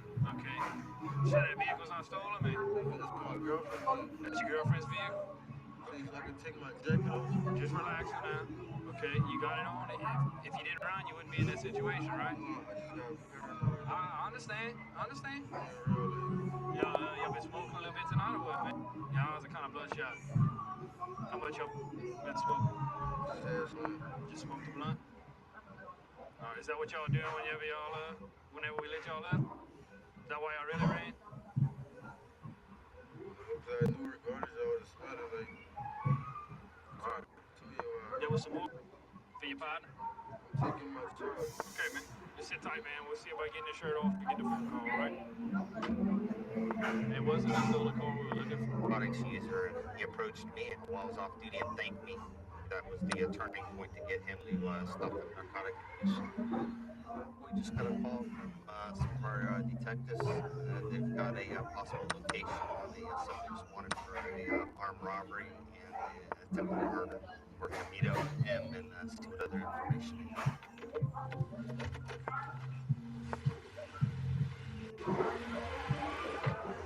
Hey guys, what do you got? I was looking for the subject. Attempted murder and robbery. We got some information. He's going to be in the southwest section here. So we're going to do a little knock and talk on the second floor of the apartment building located over here. And see if we can locate him. Yeah, I'm familiar with that building there. Okay, good. See if we can find him. You guys, you gonna take the rear? All right, we'll take the front. We'll go from there and try to scoop them up for him. It's perfect. All right.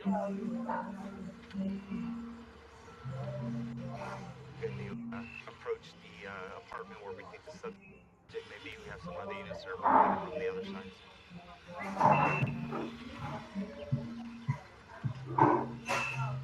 Ma'am, step away. Step back over that way. Hold step, please. Hold step. Let me see some hands. Let me see some hands. Hands up. Hands up. What's your name? What is your name? Edward what? Step on out this way with your hands up. This is going to be the subject right here. Put your hands on top of your head. Stay just like that. Down on your knees. Down on your knees. Turn around. Stay just like that. 442 still have line available. We're going to fill you in. Just give us a few minutes, okay? We'll fill you in. All right. So 6 second cleared. We're working on with the occupants out front. Come on over here so I can let all you guys know together what's going on. I can only give you some brief information. I'm gonna have the detective who's assigned to the case come over here. Basically, it has to do with Edward. Okay. And basically, the detective has probable cause for his arrest. When the detective gets here, he'll fill you in what for. Okay. So just give me a few minutes. I'm gonna get over here and we'll go from there. Okay. Yeah, you got flip-flops for me? Yeah, grab the shoes. 21442, 21442. Hey, Edward. Basically what's going on is detective, we have some information. The detective has probable cause for your arrest, okay? I got some shoes for you that you can throw on. Alright? Just sit tight. Subject's in custody. He's going to be interviewed in on the interview and see what happens. Okay, so this is the video from the robbery. That. Yeah, she's snatched away, as you can see in a couple of minutes. They walk up to her. So she's out there all by herself. Yeah, she says she hangs out there. Is she wearing jewelry or anything? She got any money that got a want? Nothing, no money, no phone, no jewelry. Oh, there they go. There's one, there's two. He said, ooh, there he goes. Oh, he just, oh, yeah, he's stabbing her. He didn't ask her for nothing, he just went after her. Wow, he stabbed her a few times. Where do they come from? They gotta be coming probably from the dumpsters back there now. There's a different angle. Oh, here they come. Yep, they were back there hiding behind the dumpster.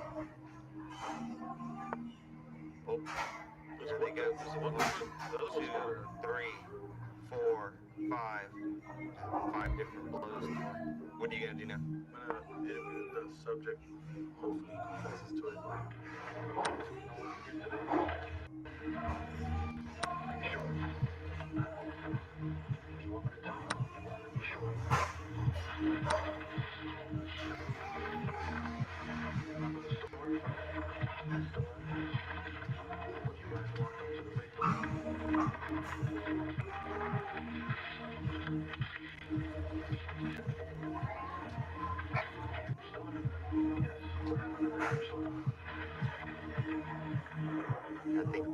gigs up, thinking out.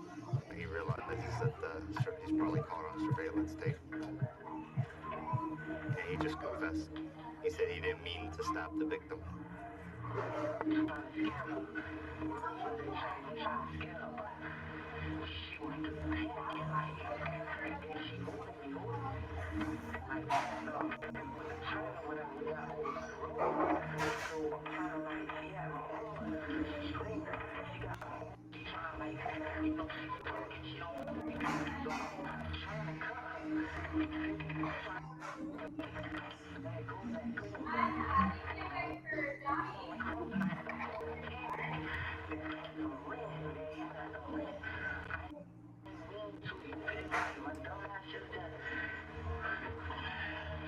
He's a little frustrated. I think he's aware that he has no other option now other than to just justify himself.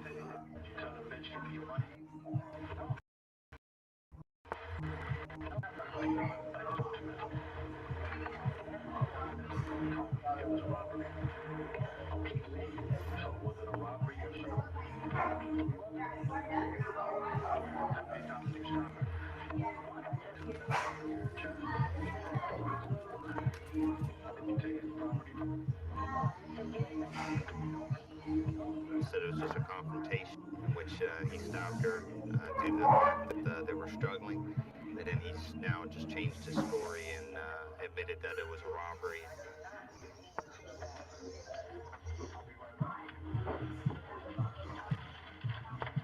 He says he didn't mean to, but he walks right up to her, stabs her several times, chases her to the street, attempts to stab her again, while the other guy clocks her in the head. Straight Chemical abuse up here, methamphetamine's huge up here, whereas in Florida it was more crack cocaine, the city I worked in, prescription pills. The city now, Springfield, is very busy. It seems to not matter the day of the week anymore. We're headed to an apartment complex. I guess a woman called in saying a male showed up with orange hair and a white t-shirt with a knife in his hand at her front door. Then he walked away and supposedly went back to his apartment, so we'll see what we got.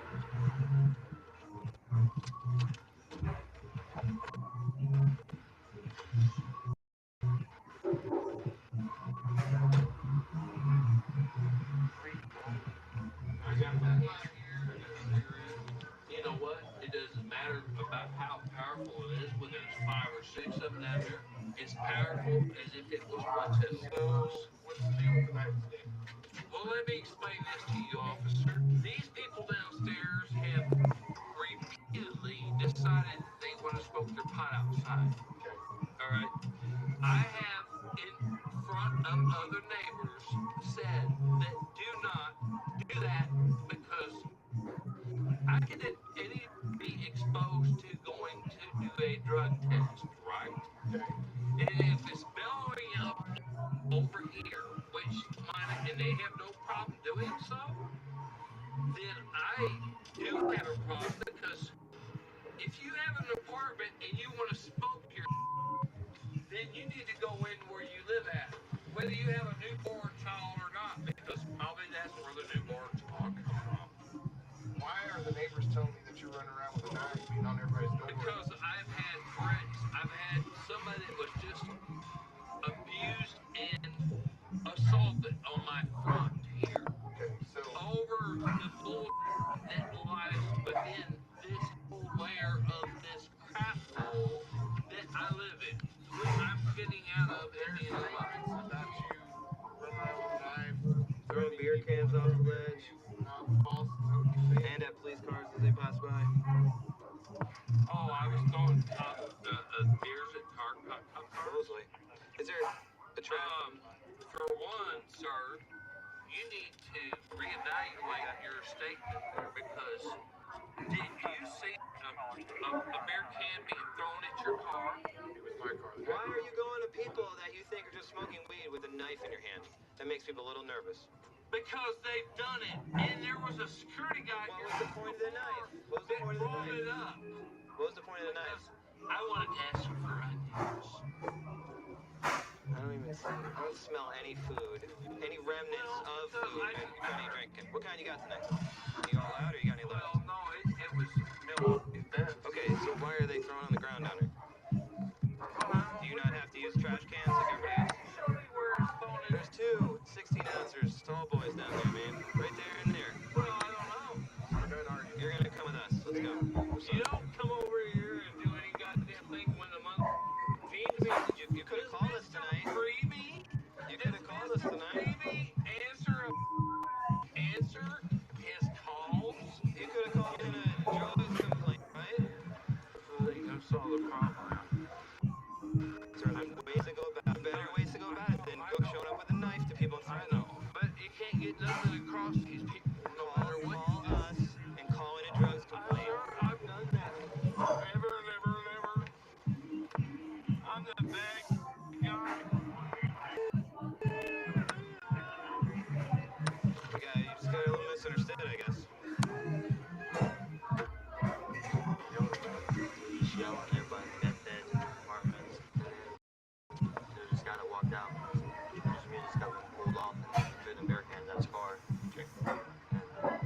What point did he have the knife? He came down to our apartment. Like, he walked out this way with the knife in his hand. So was he holding the knife Yeah. this way with it? Yeah, just like this. See what the knife looked like? This is a black handled kitchen knife. And did he cross your guy's door at all, or just was this all happening out on the balcony with the knife? Oh, did it? He was trying to bang his mark. Yeah, there's a mark on there. Okay. Look at it. Yeah. So initially everyone here, and that's when he had come. Okay. Was the paint all good before? I don't think I've ever noticed it being all. He was complaining that you guys are down there smoking weed all the time. Don't know if that's true or not. Obviously, I don't smell it tonight. But if we're doing that, especially with a child in the home, we need to cut it out. I didn't smell anything. I don't see any traces of it, but I didn't search your house. But let's make sure that we're not doing that, okay? Hey, James. Listen, you're gonna get booked into jail, okay, tonight? You're getting booked on an assault charge. Because you had the knife and you were making some threatening gestures and statements towards them. Officer, if you want to smoke your then what you need is you need to take it indoors. And they have a newborn child. They choose not to do so. So therefore, Yeah, smoke cigarettes then because it's a newborn. they don't smoke marijuana inside either, but apparently as a conceiving of a child, they were smoking marijuana or When they something. conceived their child, you said? Who knows? You want to look into that? That's not really what we're for. Scratches. No. That was something else that was done by you. Were you not hitting on the door? No. When they closed it? No, I did not. Okay. They don't like me because I don't follow their game. So, doesn't matter whether it's one or the other. Been assigned to the neighborhood response 8 years now almost. Part of my duties are street level narcotics, and we respond to neighborhood complaints. The subject that ran from us earlier. Just gonna run, dude. There he goes. Get that door. Did he lock it? Yeah. Hey, give me your hands. Get out here. Get out here. He's in the back bathroom. Get on the ground. There you go. Put your hands up right now. We are not going away. North 22. We just had one run from us. You want to take point? Yeah.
Across the street, get temperature.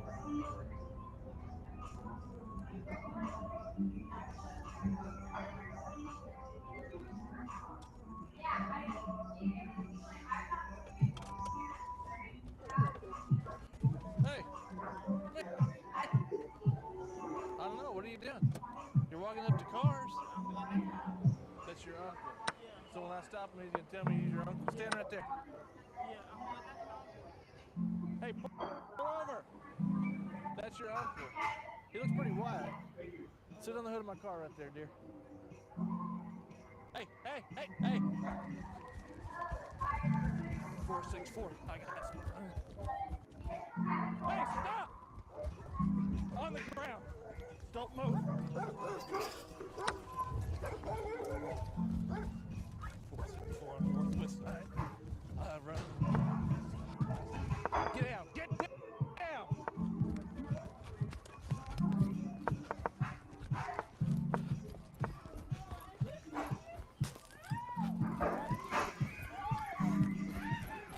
Get on the ground.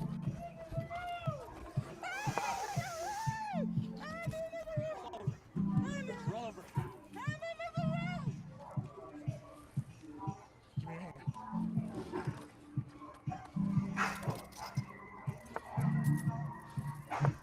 Give me your hand. For running from me.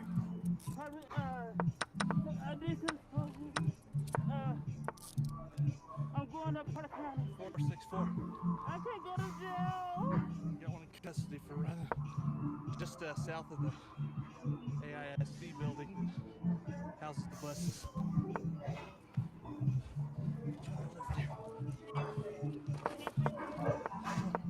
Got your feet ready? Get your foot on you. Come on. Hop up. Ready? 1, 2, 3. There you go. You get my shoe and stuff? Get your shoes. Okay, keep going. Make sure my money and stuff is in there. Why are you running from me? Huh? There's your shoe. Because I don't want to go to jail. So you run? Yeah. I don't want to go to jail because I ain't doing it. Let's do it. I'm not going to jail. Get out of jail. I don't go to jail. Flash it to me.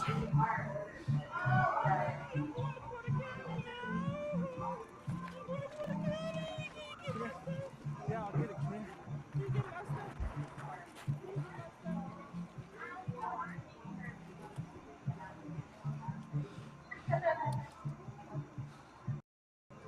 Sticker in your car. Yes.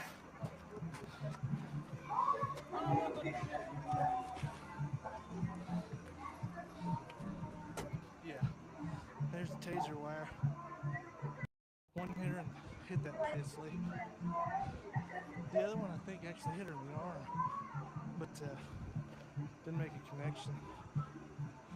There's her Lauder County wristband. Crack plaque.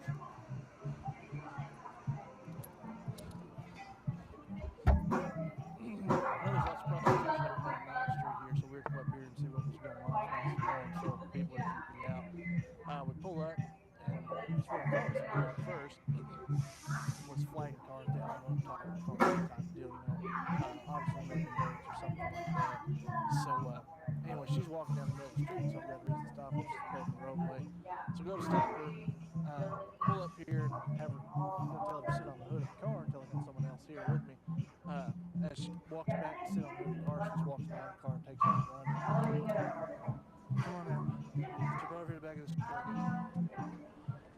So one gets bringing the other one up, this person who's staring. No, the hood did. No, it's not going to. You didn't feel it go in, did you? Okay. You ain't going to feel it coming out either. Hold it like that. Sure. Okay, hold still. Lauder County. So you didn't feel that, did you? Turn around, let me see the front of you. Let me see your face. You're not banged up anywhere. Your face, are you? Is it a win? No. It's your hair? Yeah. How come you, what are you doing out here? What am I doing? Yeah. Talking to people in cars that you don't even know. Pictures. I got bills to pay or whatever, and I have kids to take care of, and I'm trying to take care of kids with diapers, so I'm out here doing other. What's that? Prostituting? Okay. What are you doing? I have a boyfriend that's supposed to be picking me up like 5 miles from here. Yeah, and I was waiting for him. And my boyfriend name is Brayden. So what are you doing flagging this guy then? He stopped me and he gave me $5, so I took it, and I don't care. I'm not turning down no money. What did he give you $5 for? $5? I don't know. He said, here, you give me $5. He said he give me $5. So you're not out here prostituting? No. I don't know. We both do. I don't know. I'm not. You understand when you're going to jail, right? Yeah. From running from me, for being in the street, and obviously being running. Where did you just get out of jail? I just got out of jail at City Jail. City jail? For what? I got to jail for public publication and paraphernalia. Okay. Well, yeah, you also had a pipe in your purse, too. So you're going to be booked for evading, heading the roadway, PI, and your crack. Born and raised in Pasco County, which is just north of here. 5th generation Floridian. Went to college, got my degree in criminology. Come back home to the area. Hillsborough County had the best reputation that I knew of, so I applied to get a job here, and I got called. So I've been here since 2001. Couldn't imagine doing anything else.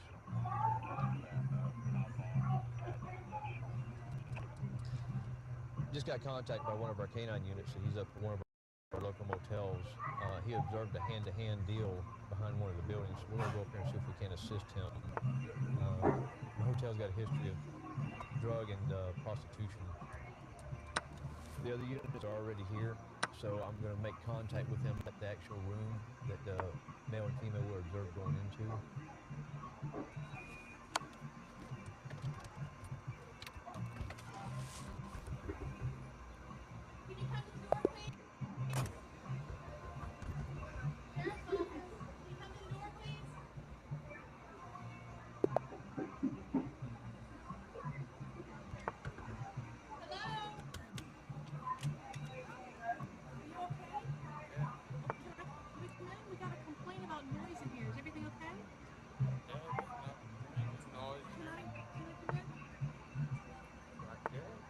Who's in the bathroom? Yeah, who's on the bathroom? There's no Ma'am? There's nobody. I ain't hearing no noise around here. Can I come and speak with you? We have a complaint from the office. The office? Yes, sir. May I come and speak with you? Just checking in. Gary, come on out. Can I speak with you, please? We just checking in. Thank you. Can I speak with you? Come on outside. You got any ID with you on first responder? You don't have any ID at all? Okay. Listen to what I'm saying. Do you have ID? No, I don't have any ID on me. Do you have ID assigned to you? Yes. Okay. Now we're going somewhere. But you just don't have it with you. Okay. I had a complaint right, come on over here, Anthony. All right, first things first, you don't have nothing in your pockets I need to know about, right? No bombs, nuclear weapons, hand grenades, narcotics, anything like that? Where do you live at? Well, okay, we're at in Sefton. Right, so what are you doing here then, if you live over right around the corner? Because my mom won't let me out of the girl's house in Stanfield, my girlfriend. Okay, so this is girlfriend? Yeah. Okay. So it's just you and her? Right, how do you know her? I met her a couple years ago. A couple years ago? How long y'all been going out? For a while. Okay. Right, do me a favor. Just come right over here for a second. Just have a seat right here by this pillar. Have a seat.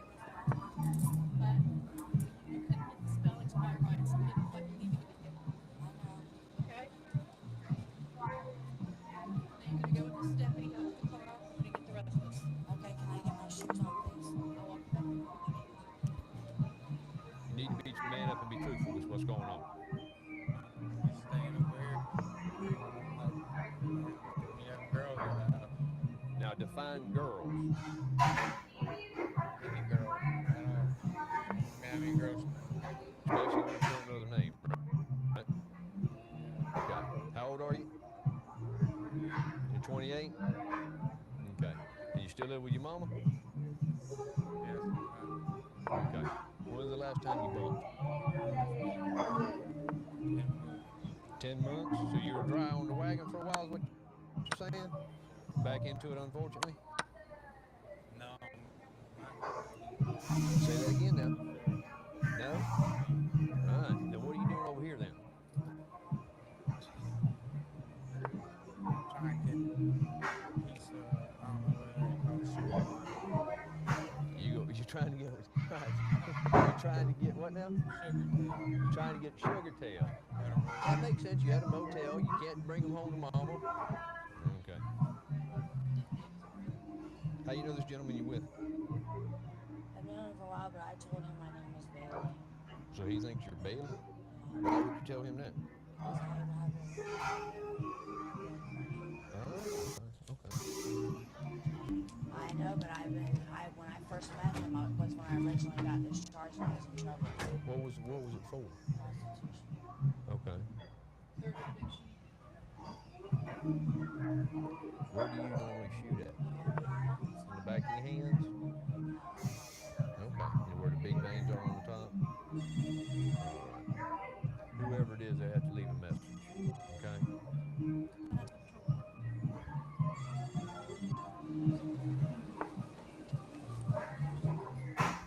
I'm trying to get her off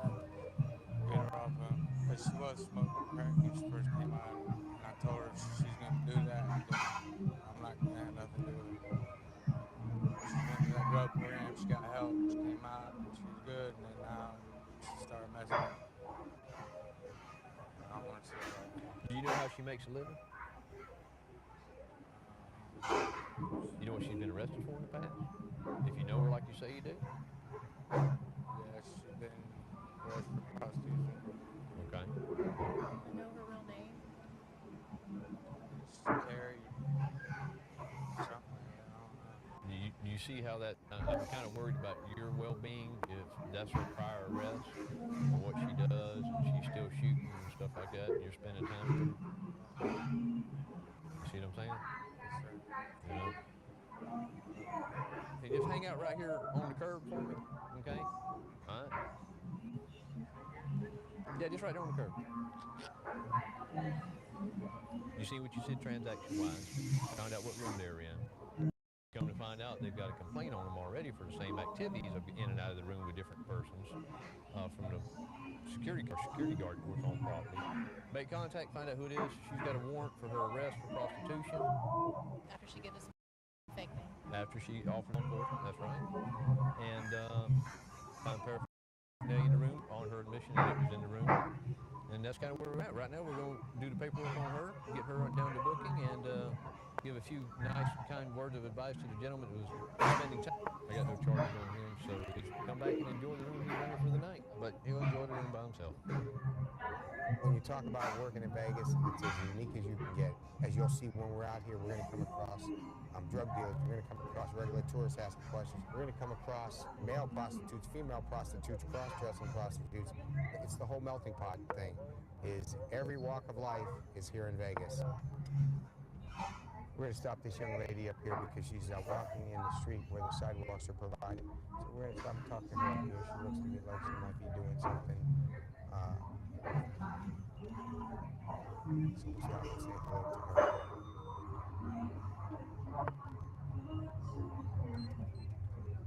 So we'll stop and say hello to her. It's a guy. Come on, stand in front of my car, please. Keep your hands where I can see them. You know that. We met before. You know why I stopped you, right? You know why I stopped you, right? You walking in. You can't be walking in the street. Okay. But I understand that, but you can't be walking in the street. You know that, right? All right, I understand. Everything all right? All right. Keep your hands where I can see them. Put them on the black bumper, all right? How many times you been arrested? Okay. Control 374-468. Is there anything in there illegal? Do you have a problem if I look in there? Is your ID in there? I don't have ID because I just got out of prison and I lost my You just got out of prison? Yeah. Okay. Let me ask you something. Are you a male or a female? Are you in the process of converting yourself or anything like that? But you're still a male, right? Okay. Do me a favor? I just want to make sure you don't have anything on you, okay? So I want you to put your hands behind your back. Make sure you don't have anything on you, all right? Let me ask you real quick, because I don't want to reach down. Do you have, is that a dress? Did you have underwear on? Okay, so you do? Okay, do me a favor, spread your feet. What's your first name? Vincent. Okay, spread your feet, Vincent. Do you have breasts? Are you in the process of getting them? Or you're taking them home or something? I just don't want to be disrespectful. Okay. And do you have the male parts? Yes. Okay. Okay. See the palm of my hand? I was going to reach underneath here. You don't have any dope on it or anything? I don't smoke that. A what? I don't smoke that. Okay, good for you. All right. All right, step up to the car. All right. You have no ID in here. Do you mind if I check? Okay, thank you very much. Is there anything illegal in here? Anything I need to be concerned with? What do you do for a living? What are you doing tonight? I was about to go to the store and then go home. Is that right? And you've been arrested for what? Prostitution. I'm sorry? Okay. Is that what you do? Well, I used to because I have HIV. You do? You have HIV? And you're positive? Do you have full-blown AIDS or just HIV? I have HIV. Okay.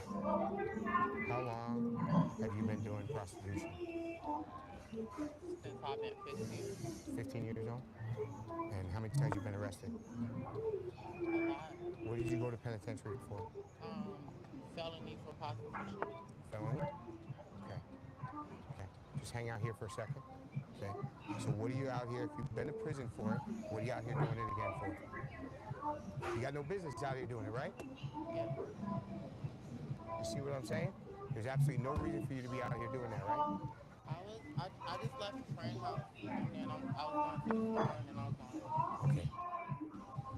But I guarantee if a dude pulled up and was trying to get with you, you'd be willing to do it, right? I'm not lying.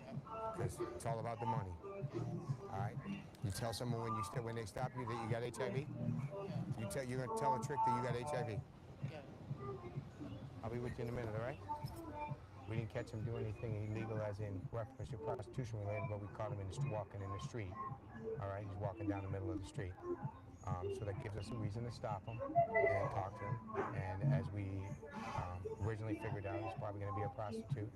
And he openly admitted that if someone tried to pick him up right now, that he would be willing to do it. So we're going to run him and see what we got. And I probably will put a call into ICE and let him know that he's out here and out here doing stuff. So unfortunately, we didn't catch him hailing a car today. Is this all the money you made just today? It's 20, 30, 35, 40, or 45 bucks? How long you been out here today?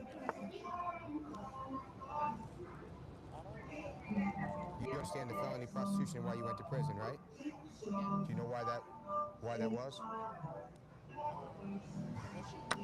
Well, because you obviously, did you get picked up by Vice? And because you have HIV, right? That made you eligible to go to prison, you know, because if you're out here and you have tested positive for HIV and you're picking up tricks, and thank God it was an undercover, then guess what? It's a saving day for us. Obviously, going to prison, you didn't learn your lesson. As soon as my partner's done, he's going to give you a ticket and send you on your way. All right? I'll see you down here in the next hour. And you do something wrong again, you won't be getting a ticket. Understood? I don't want you down here. I don't want you out on the street at all. But I can't stop you from going anywhere except for down here. Down here, I can put you in jail. And you know, if I put you in jail, you're good for 24 hours. It's 24 hours off, I'll be off the street. You follow me? Okay. All right? You just got a huge break. All right? It's a good thing you didn't get picked up again, because you'd be going back to prison. All right? Take your stuff and go. Thank you for your time. He's been out 2 months, and he's already going again. As we looked at the money, he did some work today. But I've currently been on the streets for 4 years after getting out of narcotics, and I love it. I can't think of any other assignment right now I'd rather be in than Reeds. The caller reported that he's trying to impound a vehicle, but the owner got in the vehicle and won't get out. I ran the subject's name, and it looks like he has a misdemeanor warrant locally for aiming or discharging a weapon. So we're out to other deputies to check this call out before he's arriving.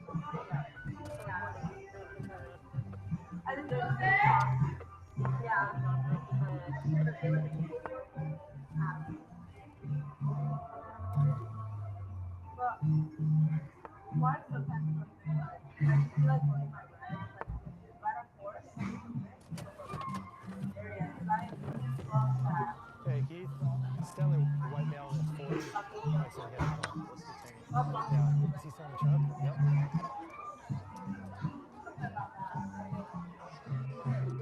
Still in there? Hey Stanley.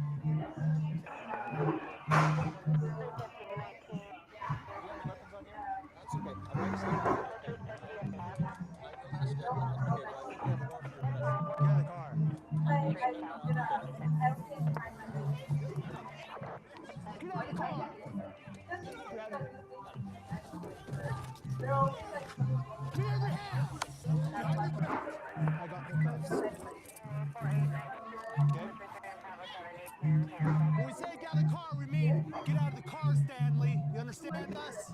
You have any weapons on you? I don't have to have my license. That'd be a no, wouldn't it? 440 cal. We have one in custody after pepper spray.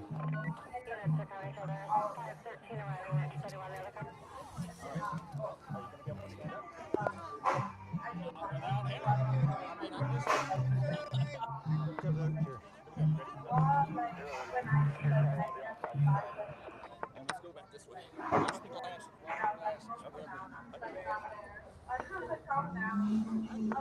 Let's get the name of your company inside the truck.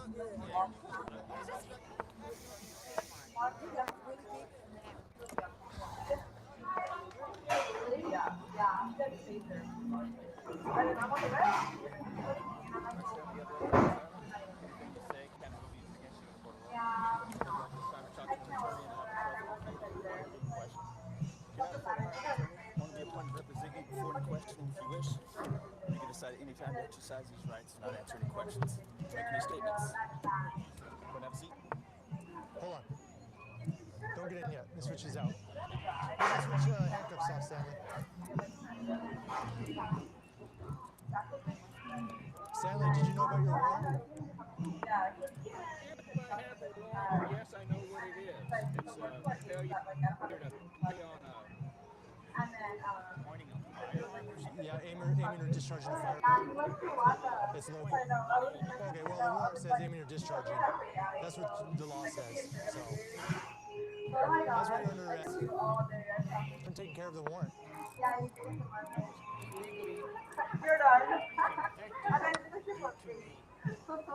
Complete incompetency of my so-called private public So, I don't know about your warrant? No, I was aware of it. Okay, how do you have to take care of it yet? Because I will not pay for a ticket. You're right. Well, we'll take care of that warrant tonight.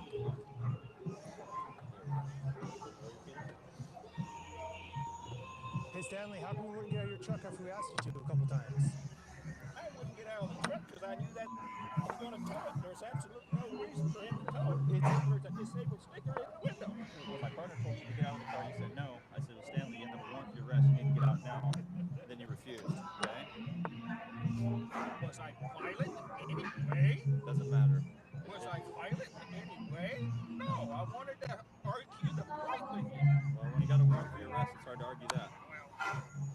Yeah. Okay. Well, sit back. Okay, I'll talk to the tow driver real quick and see what the disposition of that's going to be. All right. What's your side of the story on the tow? My side of the story is it's an illegal tow. There's a disabled sticker right there in the window. Are they repoing it or just towing it because it's in a disabled spot? It's in a disabled spot. Okay. Okay. So it's being towed because it's in a handicap spot. All right. Do you have any disabled anything on your truck? Oh, there is one on the dashboard. Yeah, it wasn't on there whenever he hooked up to it. Oh. It wasn't there. It's laying in the floor. Why they call it the tow truck? Just because your placard wasn't visible. When I walked out and told him that I am a disabled driver, he should have put it back down because it was an illegal tow. Normally, once they hook a car up like that, they won't put it down. I know it's a bad deal, but that's how they operate. That's how they operate. In that case, the apartment can pay it because it's an illegal tow. So what exactly happened here? It's going to private impound.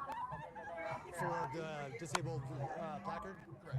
Yeah, he admitted that when you got here, he didn't have the placard on his car. Yeah. And he put it on once he saw you, it was already hooked up. Yeah. Yeah, that's pretty much what happened? Well, you ran it rolled up and it wasn't hanging. So Sure. when I checked and yeah, they said go ahead. So hooked up to it. Sure. And you just waited for us at that point? Yeah. Okay. Thank you. Thank you. Unfortunately for him, he's going to owe the tow truck company money to get his truck back, and he's going to jail on his warrant. And facing some criminal charges for resisting arrest. So he really took a bad situation and just made it worse. Amarillo is a good city, a lot of diversity in our department. I'm assigned to the crisis intervention unit, and I get to work with a partner every night, so we kind of don't get tied down to a beat. We can answer some other calls, and just kind of go wherever we need to go inside the city. Right now we're headed to a call on a wanted person. Got some information about a subject that got a probation violation warrant. Must be staying with this guy. We got an address where we can't locate him.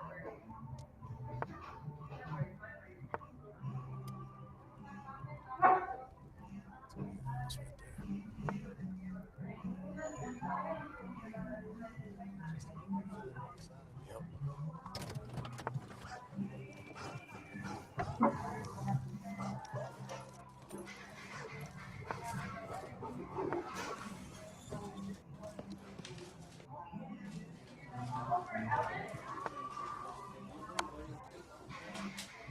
Who is this? Is female in custody yet?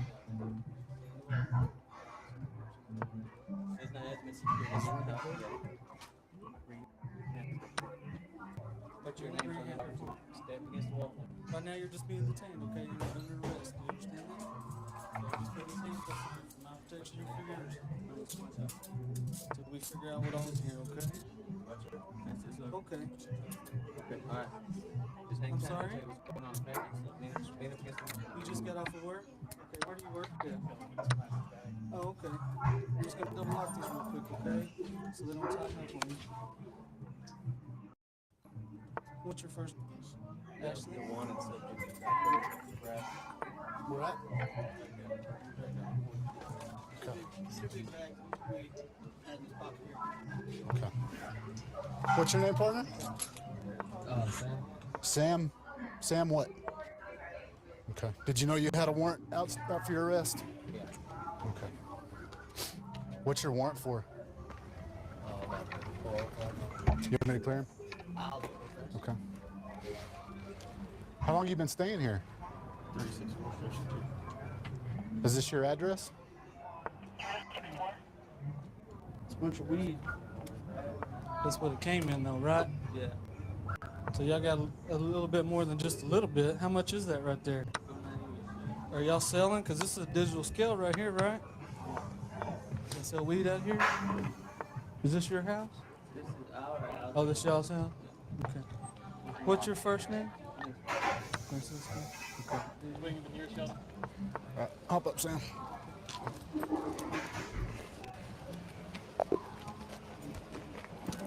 So you're telling me there's a quarter pound in here, right? Yes, sir. Okay. And where's that quarter pound at? The quarter pound down over there, stashed in here is one. I know it's the one in the back room right over here. Okay. And who put it there? I'm not sure. I mean, Okay. Are y'all selling weed out here? No. Y'all sell? What's the scales for? I guess that is this way now. Are those digital scales yours? No, that's not my digits.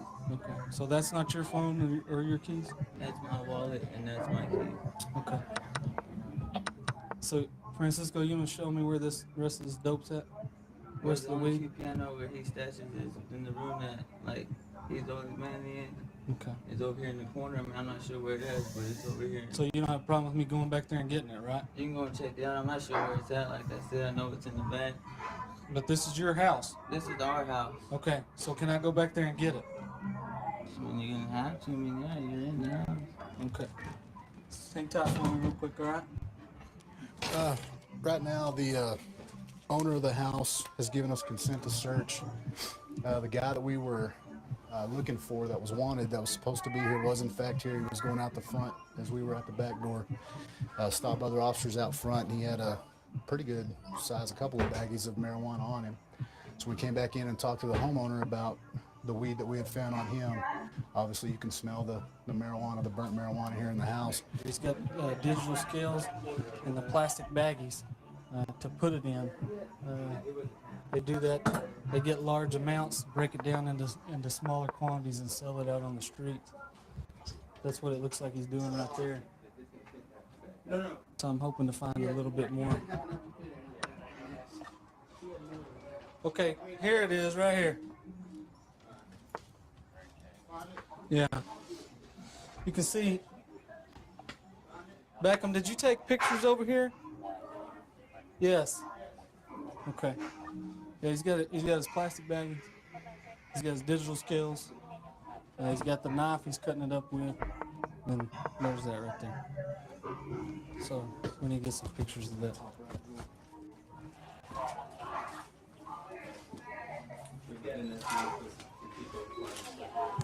Is there a gun in this house? There's not one in the house. If he had, where did he keep his gun? On him. He always had it on him? Leave it around because Are one of these cars his outside? that gray one. Which one? The gray one. This gray Cougar. Is it the one that's parked here at the back? Yeah, look, might get up. No, that's fine. Just if it's the gray Cougar with the back shot window, that's good. Because ours is the maroon one. okay. A revolver sitting there in the driver's seat. This is where he was coming when he came out the front door. It looked like it's loaded. That's where he would be by. He was coming out to the car here. You never know when something's gonna happen, I guess. Yep. Everything in the house is mine. Everything. Everything is everything. Everything, the weed, the scales, everything that has to do with any drugs. So none of that's theirs. You want to write me a statement saying it's yours? Yeah, all that's mine. Okay. Everything. Will you write me a statement saying that? Yeah. Okay. All right, we'll just gotta get some paperwork started, get some pictures taken care of, and we still gotta talk to Francisco and Ashley a little bit more. And like I said, I'll be taking you out to Potter County, okay? Appreciate your cooperation. They understand what you're under arrest for. I didn't want to mess up my clothes or nothing. Okay. You've got a warrant out for your arrest. And obviously, you're under arrest for the narcotics violation as well for the possession of marijuana. I like being a cop here in Las Vegas and in Bolden. Great group of guys that I work with. Everybody's always helping each other out. Every time we go on a call, we know we have somebody behind us. And it goes back to when I was back in the Marines, back in the early 80s. Everybody knew what everybody was. Working here at Bolden takes me back to that, and that's what I enjoy most of all. Officer's got a vehicle stopped. It possibly matches the description that's been used in a robbery series that's been going on for the past couple of weeks. He's asked for another unit, and at first the vehicle wasn't stopping. It's stopped right now, so we're just about there.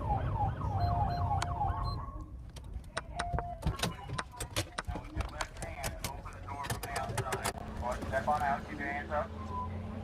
I have a phone on my lap. Hey, listen to what you're told. Do it now. Your hands up on top of your head. Turn around. Turn around. Do you have probable cause for pulling Yes, I do. Walk back to the sound of my voice. Don't move. I've done absolutely nothing wrong. We will tell you in a minute. Absolutely. Is my police run dirty? Is my insurance? Stand up. Stand up. By all means, there's nobody in the car. I can't. My legs are crossed. Can you? Uncross them there, silly. I lean forward to uncross them. Dang. I've done nothing wrong here. He's coming southbound initially, Michael. I'm going northbound. I see him. It looked like he had like a hoodie or something on. Okay. His windows were tinted. Rims, black, 4-door Honda. Okay. So I turn around to do a records check on it. Now he's coming westbound Sheila, driving pretty quick. Well, once I get behind him, he slams on his brakes, slows way down. But now he's just doing like 10 miles an hour. Well, he gets set up at Jones, no turn signal, starts to go left, and then changes and goes right. So I light him up right there. Goes on a cycle probably 6-7 different times, nothing. So I'm like, all right, give me code red. If it's the description, you know, good chance of it. So that's where we're at. All right, cool. We're going to be looking for the mask. They're using bandanas and everything to conceal their faces. But one of the descriptions was a tall, thin black male. And he's like dead on. I didn't feel I did anything wrong. Well, you may not have, but you still broke the law by, let's see, speeding, not using your turn signal, and failing to yield to my signal. Okay? When my siren cycles through 6 or 7 times, and you pick it up to normal speed, that makes me think that you have something to hide, or you're trying to evade me. He's got some skimmers, or scanners. He's got other people's IDs in here. Yeah. So, that's what, you know, the credit card skimmer things. He's got all these cell phones from Metro PCS. Wasn't one of the places that was hit a Metro PCS place? They've been hit several times. Whose safe is that in your car?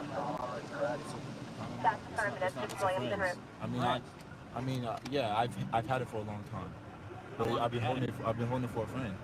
Probably 6 months. 6 months? Something like that. You know what's in there? No, I never opened it. You never opened it? He gave me the key, but I never opened it. Okay, why are you hanging on to somebody else's safe then for 6 months if you're not sure what it is? He was a friend of a friend, so I was like, you know, I didn't assume there was anything bad. I mean, it's just a safe. What else is in that car that I need to be concerned of? There's nothing in the car that you need to be concerned about. The only thing that I do have in there are some gym passes that I use to work out with, because frankly, I can't afford it. And that's just being honest with you. Where did you get those? I found them. Found them? Copy that. Do we have blue jeans or anything further on them? I found them at the gym. Because sometimes people leave them behind and they're in the You're a locker. good, outstanding guy, but yet you're using somebody else's identity. Think about that one for a minute, all right?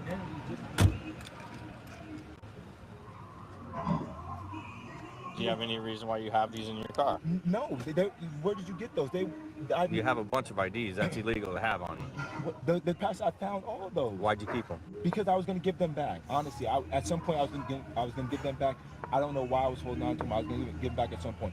You know that some of them have been gone for over 2 years? When were you going to get around to getting them back to them? I haven't had them for over 2 years. How long have you had them? Maybe 3-4 months. Have you contacted anyone?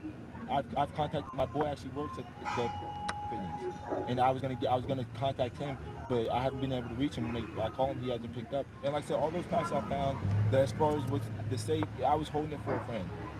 You know that some of the people that those cards that you have actually filed police reports because someone's obtained their personal information through those cards and opened bank accounts? Through all those passes I found, I know nothing about that. Okay, I'm just telling you that's what we know so far. I don't know. I'm guessing the guy that's probably working with is just probably giving them personal information. Right. Giving them copies of their fitness cards, or they leave them in the locker room or whatever. He gets them, gives them to this guy. This guy records the information, does the credit. He doesn't need to do the credit card numbers. All he's got to do is have the credit card number itself. He doesn't have to get credit cards. Yeah. Calling the bank. Because he's got that scanner. He's calling the skimmer. banks. He's calling the banks from the Go phones. So every time they call back to the Go phone, because now he believes that we can't find out who he is, because he can go into any phone store and say, you know, Joe Blow. Joe whoever, and say, you know, I need a Go phone. He gets a Go phone, and now he's obviously got 7 of them. So. Okay. And whichever ones go through and he gets money, then he just goes to that bank and withdraws that money, and there it is. I don't even know where those Go phones came Okay. from. I just don't want to be charged with something that I didn't do. Like, Okay, I tell you what, right? Christopher, okay, you scratch my back, I'll scratch your back. I've been 100% honest. You understand what I just said? Yes. All right, so just sit there and think about that for a second, okay? 5 driver's licenses, which is a felony in the state. 3 of them which were used in a burglary. So we're gonna take him down to county jail, and he'll get booked there and processed, and go from there. Okay, very good. Very We're good. gonna do some follow-up on the card reader, the credit card reader. If anything comes of that, then more charges can be pending here in the near future for him. So. Hopefully he'll have learned his lessons in. I've had my most fun, and the best place to work has been with Sacramento County.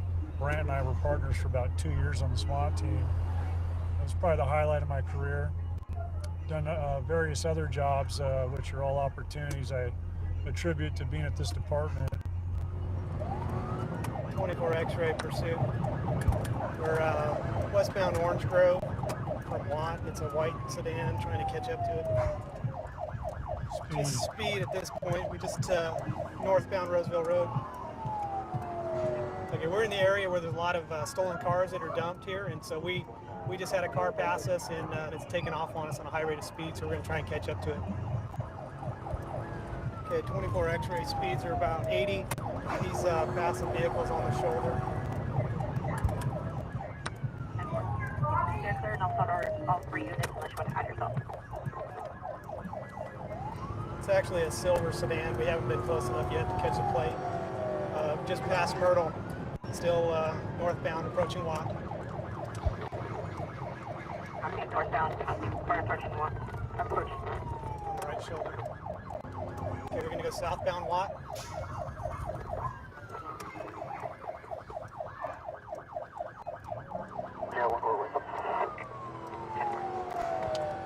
Okay, approaching Myrtle, lights red. It's going to be passing on the right.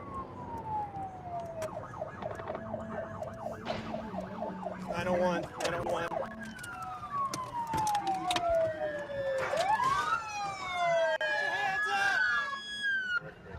Okay, hands up! Get your hands up! I want you to pop the door from the outside with your left hand. Keep your other hand up. Step out. Look at me. Pull your shirt up. Turn around. Keep turning. Stop. Back up towards my voice. Keep backing. Keep backing. Stop. Take a step to your left.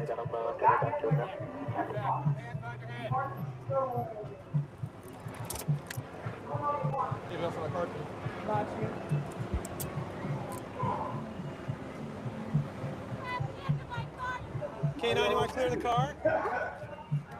Clear? Yeah. Is anybody hurt? She's got kids in the car. Okay. All right. We got an ambulance coming just to check your kids, okay? You okay, sweetie? You okay, buddy? Yeah. Hey, ma'am. Come back over here with your children, okay? Are you okay? Yeah, I flew forward. Okay, come on back over here. I got the medics are coming just as a precaution to check your kids out, okay?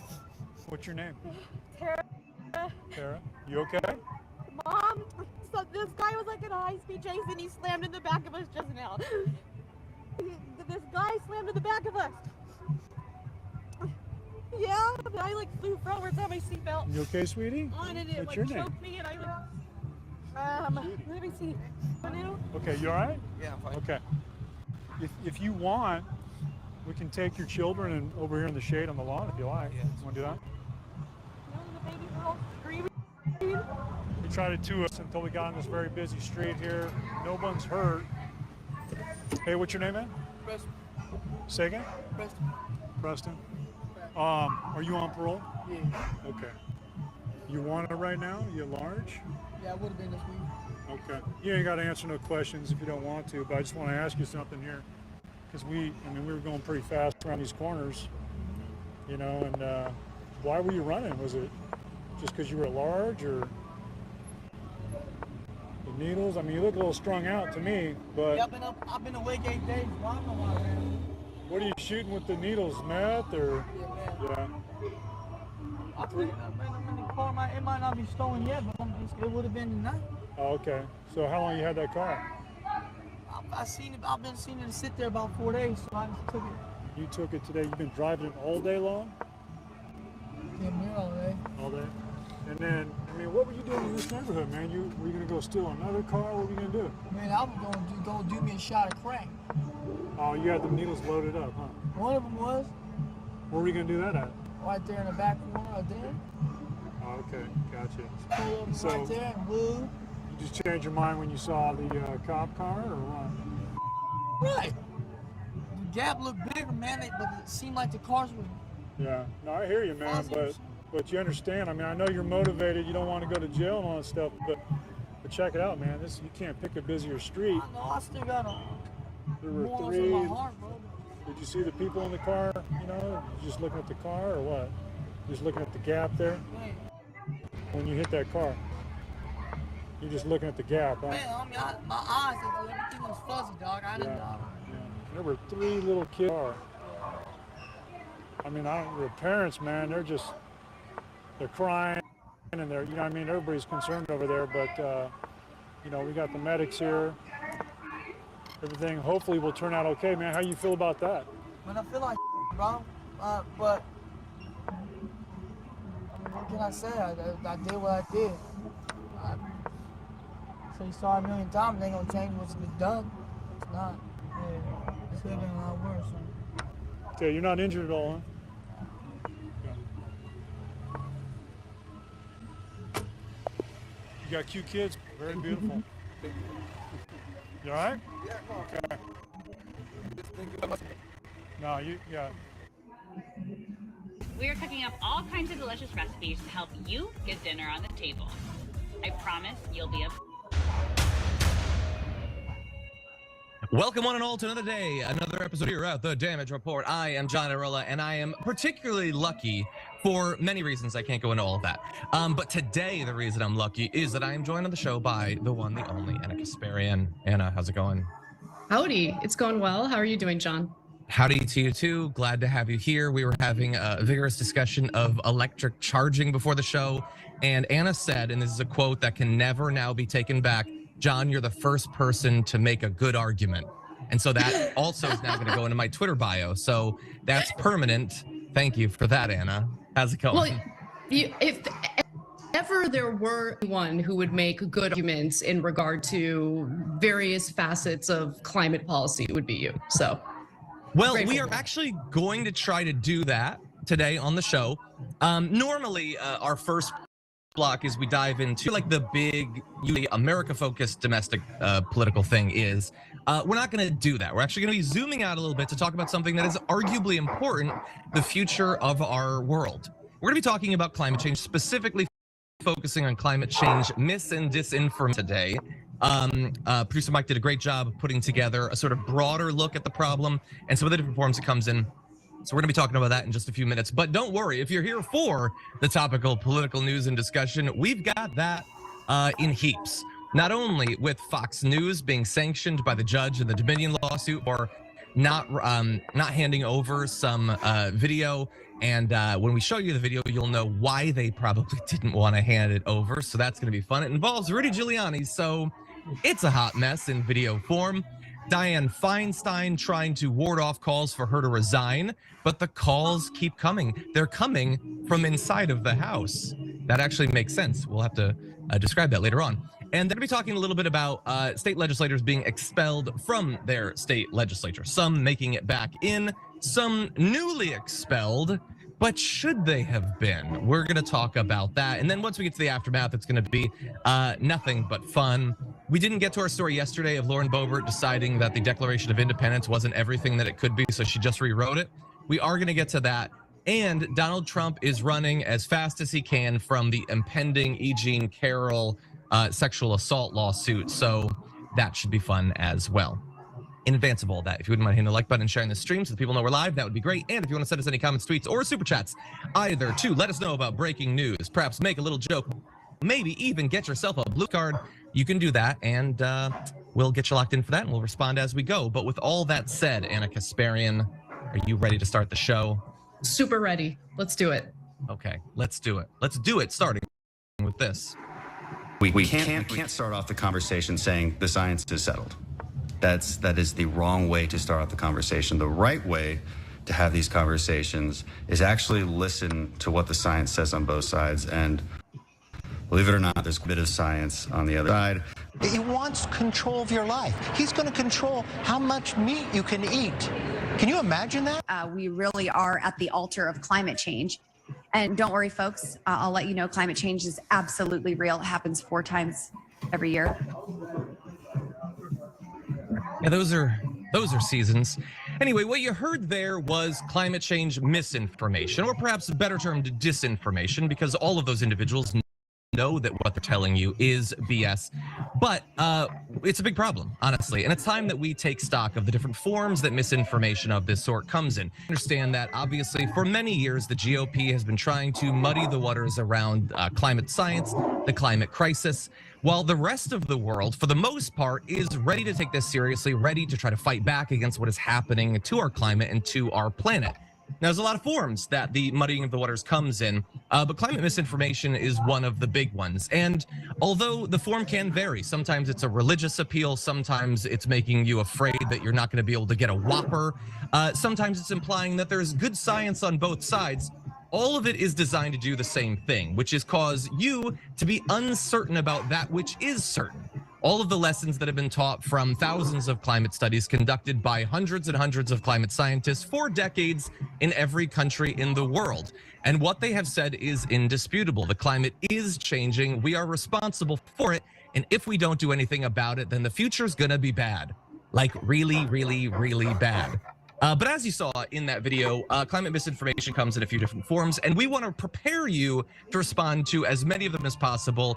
So with that, why don't we jump into some of the most common forms? So the first is the assertion that concerns about climate change and calls to do something about it are basically just designed to strip away your freedoms and perhaps even institute a one-world government. Here's a little bit of how that looks. For many people who live in the West, but also in rural and urban areas, the ideas behind the Green New Deal are tantamount to genocide. That may be an overstatement, but not by a whole lot. Is global warming real? It is not. It's fake science, and it's a racket at the academic level. Go back in. They wanted us so badly. You could have negotiated. If you wanted to go back in, which frankly, we have the cleanest air, the cleanest water, and everything else that we've ever had, so I don't know why we have to. And what good does it do when we're clean, but China's not, and Russia's not, and India's not? Democrats all worship the climate, just like AOC. But let me tell you something. We worship God. Yeah, I got that one. I wonder what he thinks about some of her personal life choices. In any event, you saw there that even these the claims that I would file under the umbrella of something about your liberties, something about the behavior of other governments, perhaps the UN, they basically all imply that you are going to be hindered in some way, or the US is going to be hindered in some way, perhaps by allowing other governments to get away with something that weeps, replacing the United States with some sort of one world government. The basic idea is that all of this is fake, but it's designed to benefit a power elite. Sometimes they talk about a scientific elite. Sometimes it's the UN. But I think that that's kind of interesting because what that appears to be designed to do is to get you to miss the fact that the status quo kind of benefits some significant elites as it is. I will remember last year, you remember when gas prices shot up? 5 oil companies, just the top 5, raked in $35 billion while Americans were paying increased prices at the pump. And if you look over the course of all of 2022, the top oil companies brought in $200 billion. And I'm not just talking about the influence and the power of the fossil fuel companies when it comes to generating profit. You'll have to remember that there were a lot of politicians doing something to drive down gas prices. There were proposals put forth at the state level, certainly in California, as well as in our federal government. And those were warded off at every turn by politicians who, of course, have received quite a bit of money in campaign donations from these fossil fuel companies. So if the idea is that you're supposed to be scared of some sort of massive, vaguely defined, amorphous elite power that has money and that has control over politics, you don't have to turn to some sort of post-apocalyptic future. We've got that right now here in America, and it's called Chevron, and it's called BP, and it's called ExxonMobil. They own our government in large part. Now, combined with the fears that your freedoms might be taken away, perhaps abrogated to some sort of one world government, is the fear that your jobs will be taken away. You often hear this. You have an example here, Representative Dan Bishop saying the far left expects you to lay your job down at the altar of climate change. Sure, they'll let you keep your job as long as it doesn't dare get in the way of their agenda. But between the two, it's your job on the chopping block every time. Now, do we need to go into the fact that virtually every big climate bill, certainly the Green New Deal, has massive amounts of funding for job retraining, that people who lose their jobs as a result of a transition to a cleaner, greener economy will be retrained in other work that in many cases might produce better benefits and better pay. But also bear in mind that this argument isn't even really reflective of the status quo, because as of 2021, there were already more jobs globally in clean energy than in fossil fuels. And the comparison gets even more ridiculous when you focus on coal jobs. They love to talk about how we need to save these coal jobs. There are barely any coal jobs as it is to be saved. And if we fight against the establishment of renewable energy, a transition to perhaps renewable and used in both mass transit as well as personal transit in the form of electric vehicles, then we are potentially giving away tons and tons of jobs that will be developed, but they will be developed in other countries, in particular China. That is the decision, that is the consequence of the decisions that are being made right now by right-wingers. Now, obviously, there's a lot that I've thrown in the pot already, Anna, but what do you think about this argument that we shouldn't care about climate change because something jobs, something one world government? Yeah, I mean, look, I think the most relevant argument that you made was just how much fossil fuel companies control the narratives and the policy in regard to climate change. And I've grown increasingly frustrated about some of the response to climate change, even coming from the mainstream Democratic Party, because in their unwillingness to actually pass a robust and well-funded Green New Deal type policy, they have instead opted for a bill that is rife with public-private partnerships, all sorts of giveaways to corporate America, and I would venture to say not enough help to ordinary people who need financial assistance in transitioning the technology that they use to more sustainable technologies. So for instance, this is a little different from what's happening on a federal level because this is state policy, but the way that Gavin Newsom and the Democratic Party in California has pushed to transition to electric vehicles might seem admirable on its face, but there is not enough financial assistance to ordinary working Americans who do have the funds to install charging stations, who might not have the funds to give up their gas-powered vehicle and switch over to an electric vehicle. So that, I think that flaw in the way Democrats have handled the policy has unfortunately empowered some of the arguments on the right wing when they make these points. Now, of course, they make a lot of their points in bad faith, and the disinformation is very clear on that side. But I do think there is some flaws on the left that I think they should be cognizant of and maybe do more to ensure that they help ordinary people. And I think we just need to ignore the disinformation, of course, but also push the Democratic Party. Because, like, look, the reason why I'm picking on the Democratic Party is because they have accepted the reality of climate change. But at the same time, they're not holding the fossil fuel companies accountable. Gavin Newsom in California expanded drilling and fracking leases while simultaneously telling ordinary Americans, you got to transition over to these electric vehicles. And I just can't stand that these fossil fuel companies get to privatize their gains and socialize the losses. And all of the policy that I've seen so far has focused on individuals changing their behaviors as opposed to really transitioning to renewable energy and maybe even in the short term, relying more on nuclear energy to close that gap so we don't do more drilling and fracking. Yeah, well, look, I certainly think that that is true of Gavin Newsom. I think that there's a version of that for Biden, too. He passed his climate bill, but he's opening up, massive areas of the Gulf of Mexico for drilling, for new drilling, even though they have all these leases already that they're not using. There's the Willow Project and all that. I definitely think that there's, we should differentiate, I think, in general, that sort of climate bill and all of the massive compromises that come in that, versus something philosophically driven like the Green New Deal, which I think foundationally understands the class disparity when we talk about this. So not only in the need for subsidies, but also concerns for environmental justice, the way that the current cost of the way that we generate and use energy is equally across all populations. Absolutely. Yeah, absolutely. I mean, the reason why I was supportive of the Green New Deal is because it was the most robust and comprehensive policy proposal that took into consideration the impact it would have on ordinary working people who simply do not have the resources to switch over to the technologies that we need to switch over to in order to accurately and, just accurately respond to the climate emergency. Yeah, no, I think that's a good point. Let's turn to that this comes in.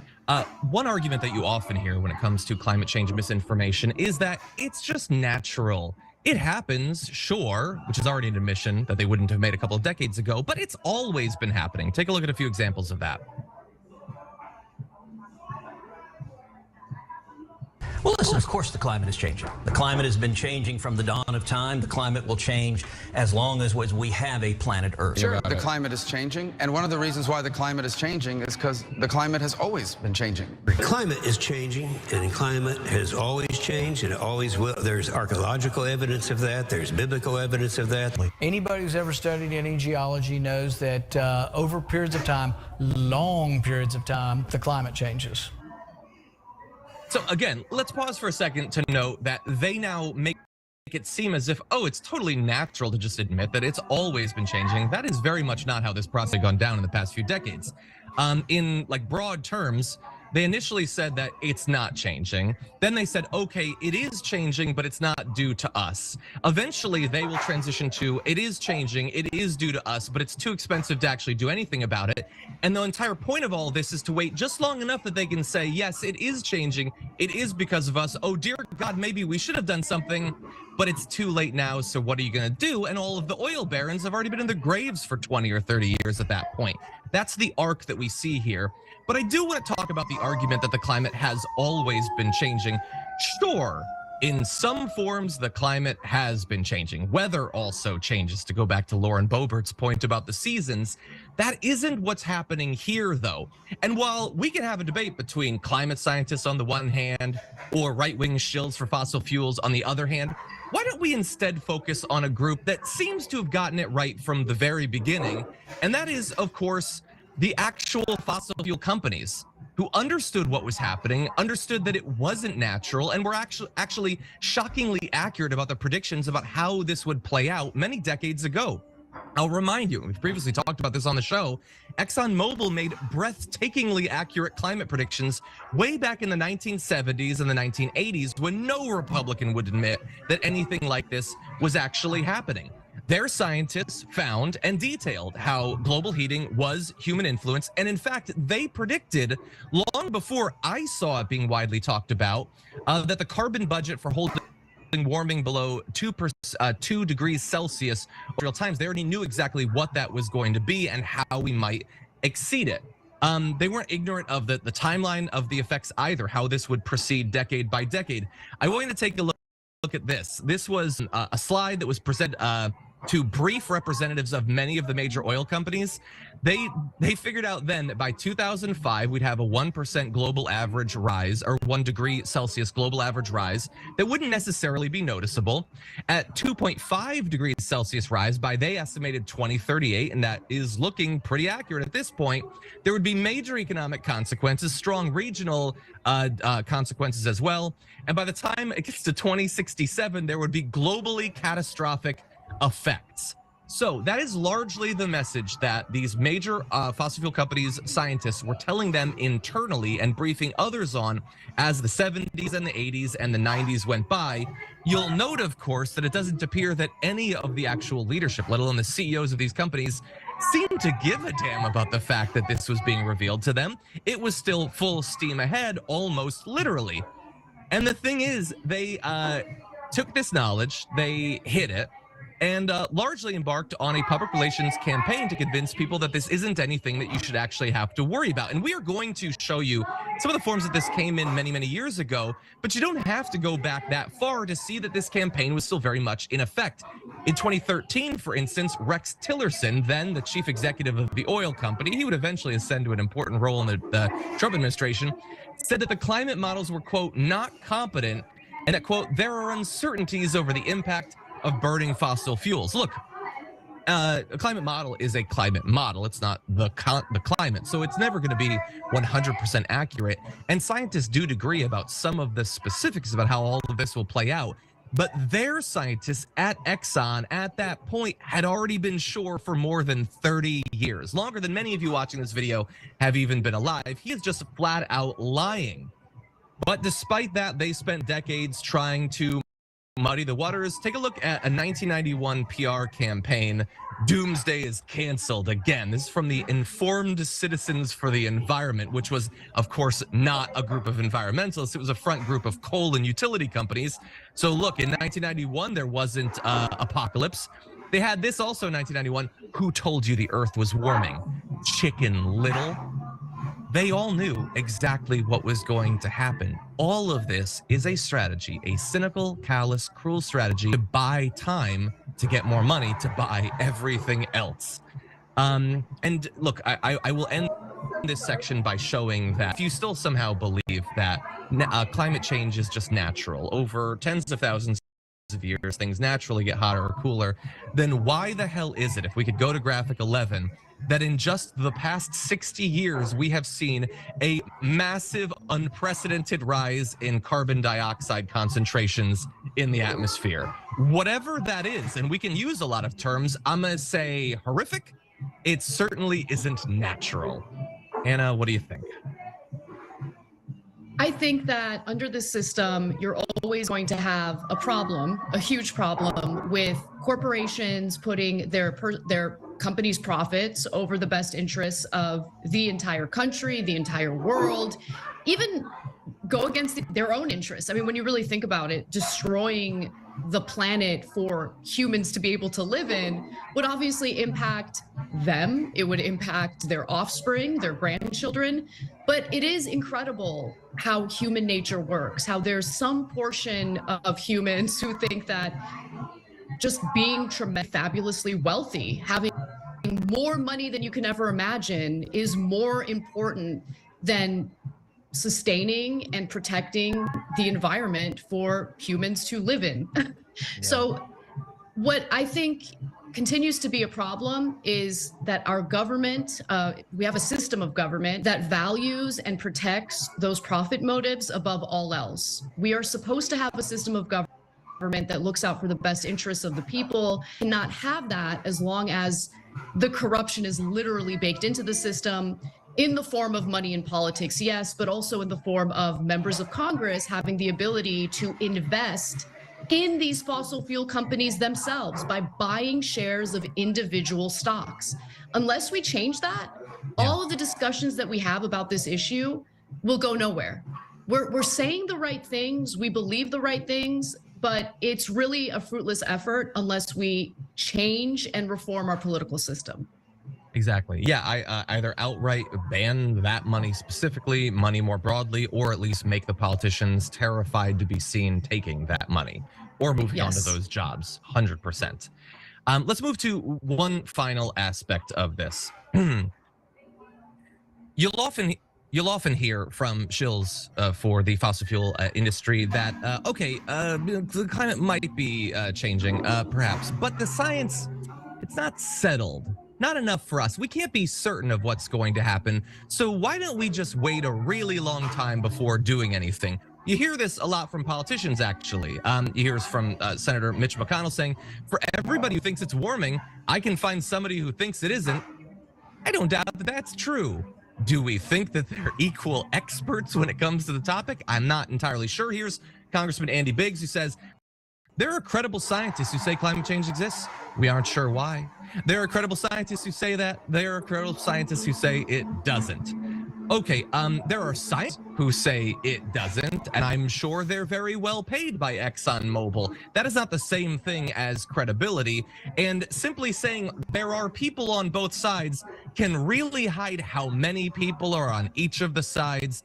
I want to reassure you, and I'm sure many of you already know this, that 99.9% of clients agree that the climate emergency is happening and that it is caused by humans. There is no boneheaded, smooth-brained quote from a senator or a congressman that can contradict the fact that when you talk to the people who are actually working on this, they know what is happening and they know largely why it is happening. Now, generally, they are very, very humble people, and they don't like to put pressure on other people to change. I know this because I was embedded amongst climate scientists on a journey towards the North Pole.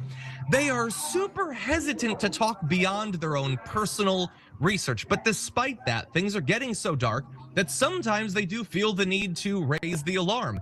And we had an example of that just recently when many scientists came together to raise concerns around the latest IPCC report, where they said this is their final warning on the climate crisis. Act now or it's too late. That is what the vast majority of climate scientists believe. And it is incredibly important. I don't think it's needless to focus on how much they agree, because it turns out that according to Gallup polling, there's actually a very close association between what most Americans think about the climate crisis and what they believe scientists believe about the climate crisis. You can see that over time here in this chart, sort of going up and going down as the narrative around climate change is filtered through the mainstream media. And honestly, isn't that kind of how it's supposed to work? That if, like, all of the people whose literal life career it is, their life's mission is to learn as much as possible about what's happening, shouldn't we be influenced by that? I'm not saying in like a knee-jerk way, like one scientist comes out and tells you to take ivermectin or whatever, and you make that like your whole vibe. But if thousands of scientists across decades, working independently, working in teams, working across countries, all reach the same conclusion, shouldn't we listen just a little bit? And I will leave you with this, because there's a lot of reasons to be really pessimistic about climate change. Virtually everyone in elected government represents a reason to be pessimistic about what we can do to fight the climate crisis. But I also want to remind you that for all of the apparent disagreement between our elected representatives, most people understand what's going on. Most people are supportive of efforts by the government to do something about it. And you can see that here in these polls, even receiving quite a lot of support. These policies designed to limit greenhouse gases even have quite a bit of support from Republican voters as well. And that's across the gamut, from things like how much regulation there should be on of methane, whether we should be providing tax credits to renovate houses and companies when it comes to clean energy appliances, subsidizing the purchase of electric vehicles, promoting companies using renewable energy, promoting the production of renewable energy, raising fuel efficiency standards as well as energy efficiency standards. There are a lot of Republicans that unfortunately have bought the BS that they've been sold by the Republican Party, but even many of them agree with us. And that should provide, I think, at least a little bit of optimism. If we can take the vast majority of the American voting public that does agree on what's happening and what needs to be done to solve it, we just need to rally together, put pressure on our politicians, and force them to actually make the change that scientists have been pushing for. And any final thoughts on this? Absolutely. I love what you just mentioned in focusing on the Republican electorate and where they stand on these issues. this is an anecdotal, it's anecdotal, but I think this was my moment of awakening when it came to conservative voters on this issue. We went to the Mendenhall Glacier, which has receded quite a bit for obvious reasons. It's climate fueled. And when I was in this tour group, obviously it was had various political views. And since this is in Alaska, which is a Republican, mostly a Republican area of the country, there were quite a few conservative Republicans in that group with me. And they were genuinely concerned about climate change. Not only did they accept that climate change is a reality, they accepted that climate change is a human-caused calamity that we need to do something about. And I want to emphasize this point because I think sometimes, and I'm definitely guilty of this, we make the mistake of conflating the loudest, most obnoxious Republicans, both in Congress and the media, with the Republican voters. I think if we can find a way to not make that mistake, if we can find a way to not conflate the two and reach out to Republican voters on these types of issues in a kind and understanding way, we can garner more support for the policies that we desperately need. But, it's difficult to do that, especially in a political model and a media model that seems to incentivize more divisive rhetoric that really does end up repelling people from the other side. I think that's a great point. A great point. I've always liked that, Brett had his segment, Most Americans Agree, to sort of stress how much agreement there actually is across the aisle. And I think that we do need to focus on that more. In any event, look, there's obviously forms of climate misinformation coming. I'm sure we'll return to them in the future, but these are a few of the biggest ones. And now hopefully you were prepared to rebut people online spreading misinformation. With that said, we are going to take our first break. When we come back, we're going to be talking about Dianne Feinstein, what the hell is going on with her, and where it might go in the future after this. There was a time when I thought that this was it. Family, everything. Betty Gore was your friend. I did not do it.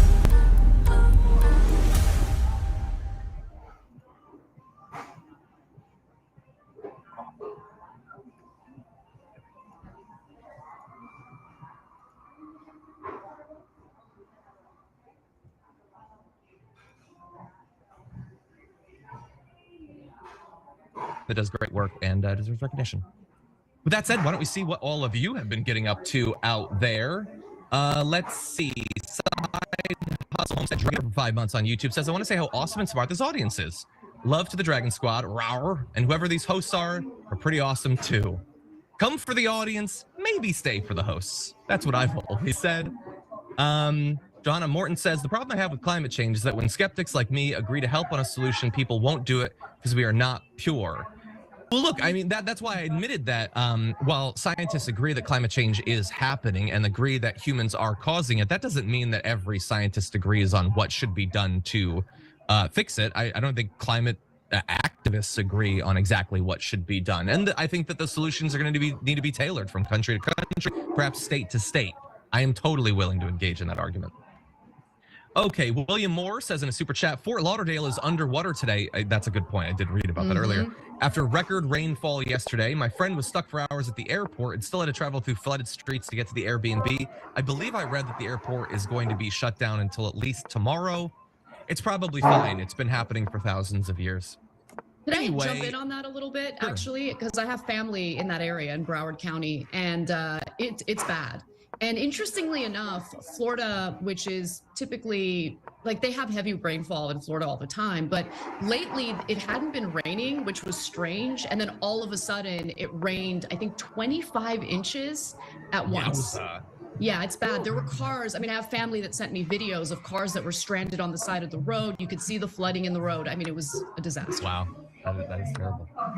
It's probably not going to get worse year by year, though. I want to welcome some new members over on YouTube. Chon Cena, thank you for being here. CR7714, thank you as well. Glad to have you here. TNS93 says, can you ask Anna about her zaddy Kevin Costner leaving Yellowstone? I'm a little heartbroken about it, but I will say that that entire franchise, which includes 1923 and 1883, were just fantastic. And Kevin Costner wasn't in the two other shows.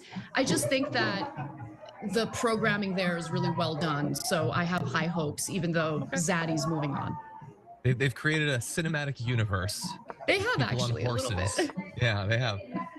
It's so funny that all the shows now that have the year is the thing, because like there's a series. I'm obviously a big board gamer. There's a series of board games called the 18XX games because it's like 1864, 1851, and they are like the driest train board games ever. So when I hear the names of the shows, I'm like, is it about trains? Anyway. Daniel Sanchez says, phenomenal report. Also, thank you for all you do. Thank you, Daniel. Much appreciated. Again, great work on the part of Mike. Tyler Hackner says, all of the above climate approach is a fail. Well, certainly the status quo, which does include more and more renewable energy, but that's obviously fighting against a lot of the effect of what the government is doing. Certainly isn't solving the problem. I will remind you that emissions went up even amongst the pandemic when people largely weren't driving around. We'll be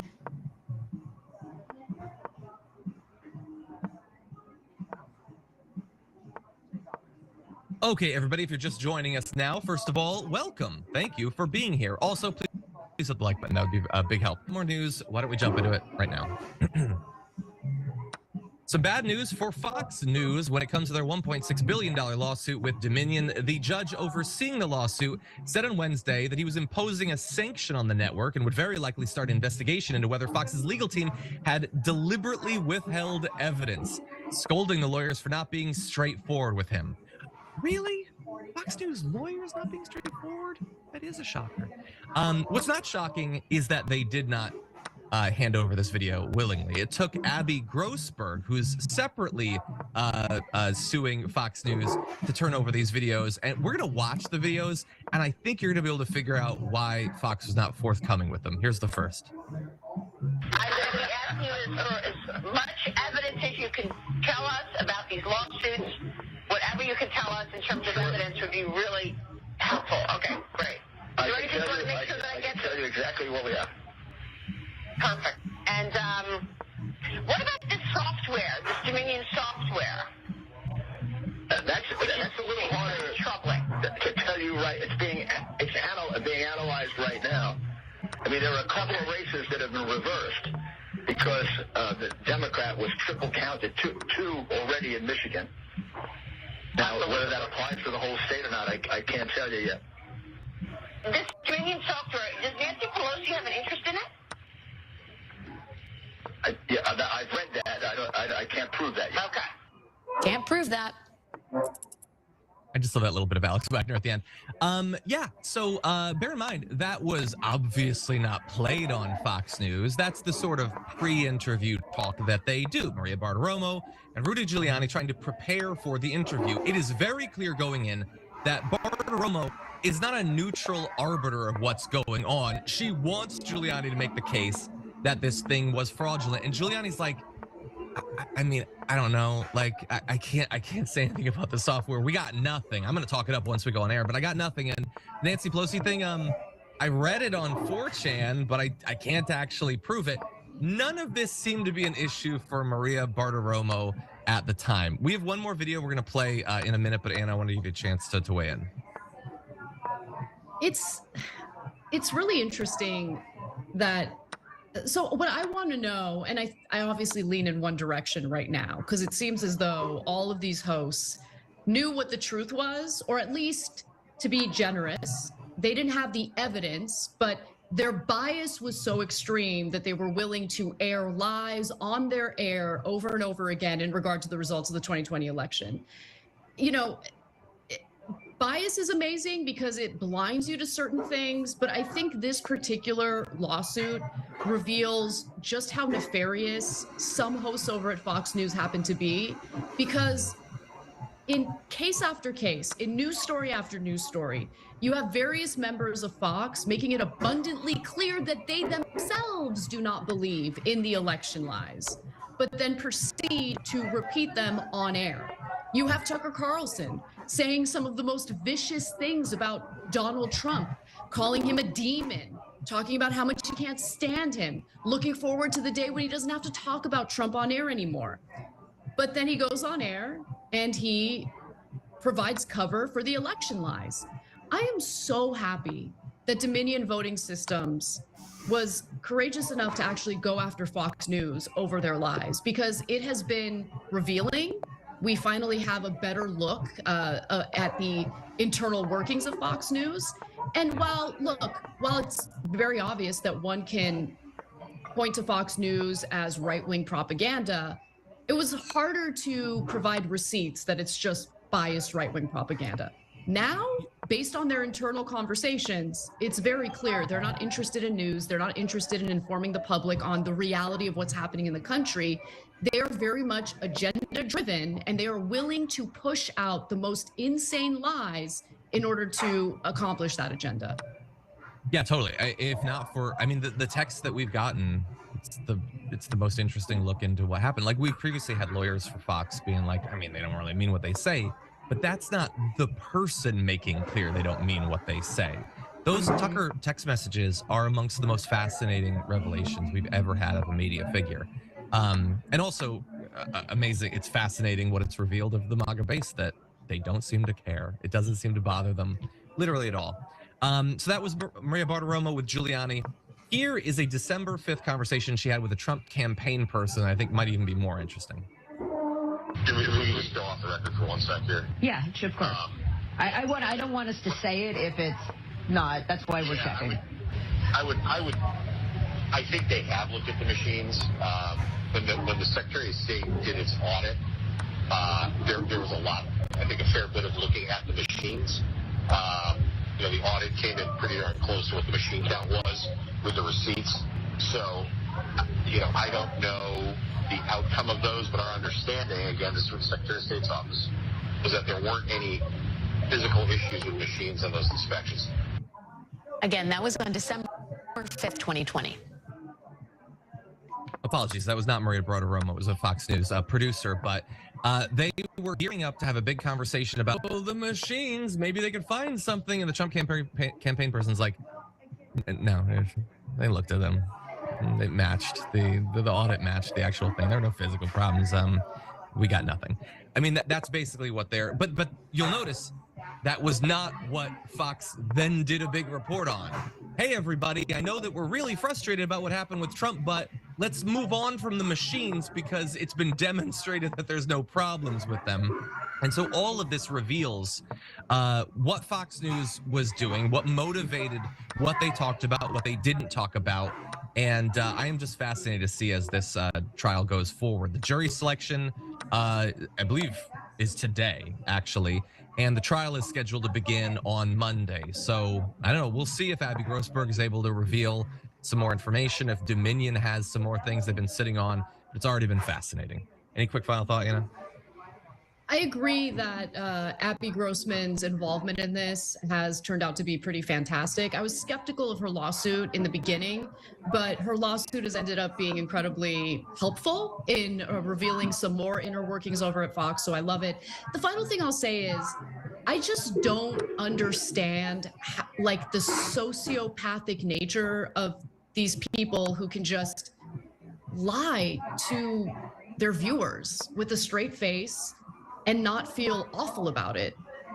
Every once in a while when I come across new information that debunks some of the stories that we've covered on our show, I'm willing to embarrass myself to correct those errors. And to be sure, it is embarrassing because to me, misleading your audience and misinforming them is one of the worst things you can do in a democracy, right? In order for our democratic process to function appropriately, you need an informed electorate. To me, that's super important. But for these folks, they don't care about any of that.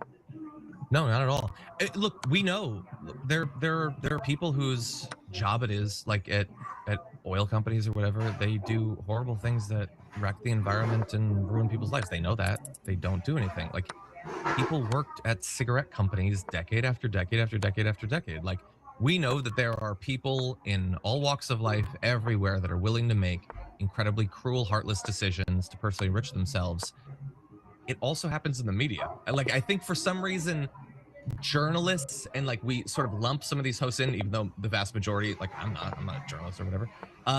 We just assume, oh, that's one of the reputable things, right? Obviously, if you're a CEO at, Philip Morris or whatever, that's not reputable. No, like there are people in any industry that are willing to hurt other people to enrich themselves. And Fox has demonstrated that from top to bottom, a lot of them are willing to do that. Okay, I think we need to take our second break a little bit early. We are going to come back, though, to Dianne Feinstein, and then we're going to have a little bit of a debate about a Republican state legislator that was booted from her position. All that and more after this. Good Girl Blush, the new fragrance, Carolina Herrera.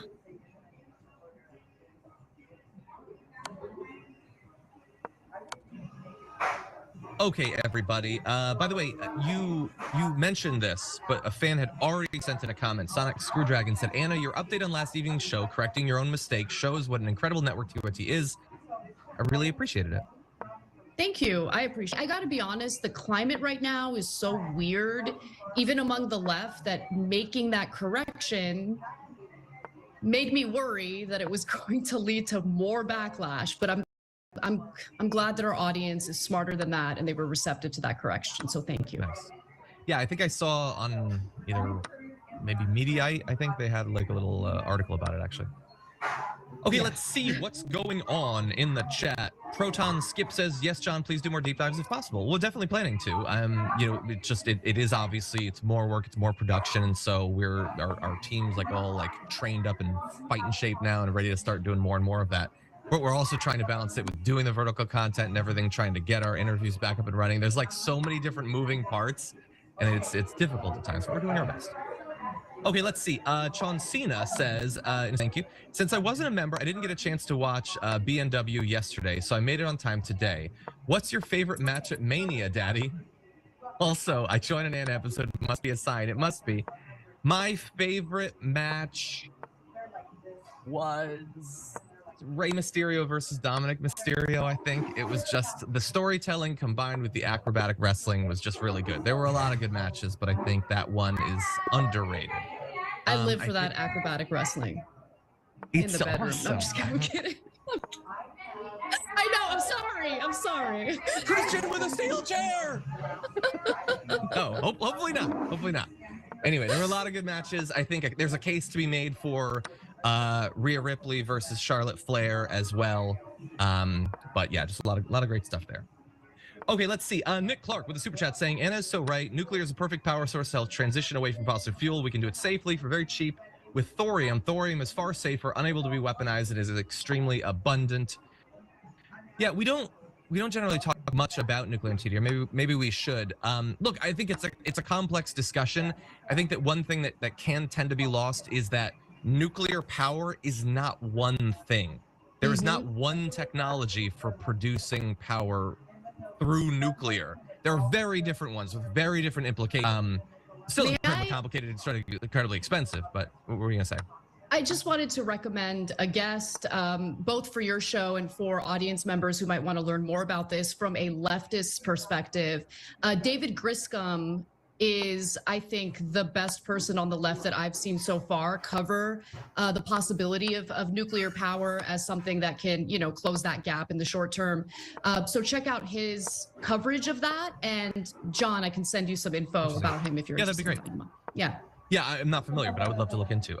But yeah, look, like, so if somebody's like, hey, so should we do nuclear? Like, I'm not just saying yes, because that can mean many different things. There are some, countries that want to build the same sorts of plants that we've had for a very long time, which obviously are highly consequential. But there's also technologies that can't melt down, that have no chance of causing the sorts of disasters that we've had in the past. That doesn't mean it's still the best option. It's incredibly expensive, incredibly complex. But anyway, we'll continue to talk about it. Brad Vertigan says, what do TYT pre-interview talks look like? Incredibly casual. Usually I just try to get to know the person. We don't generally talk in depth about what we're going to talk about. We certainly don't talk about the questions individually that we're going to talk about. So that would be an overview. Okay, there's a lot more comments, and we definitely will try to get to some after the next break, but we got more news to get to, so I'll see you in a sec.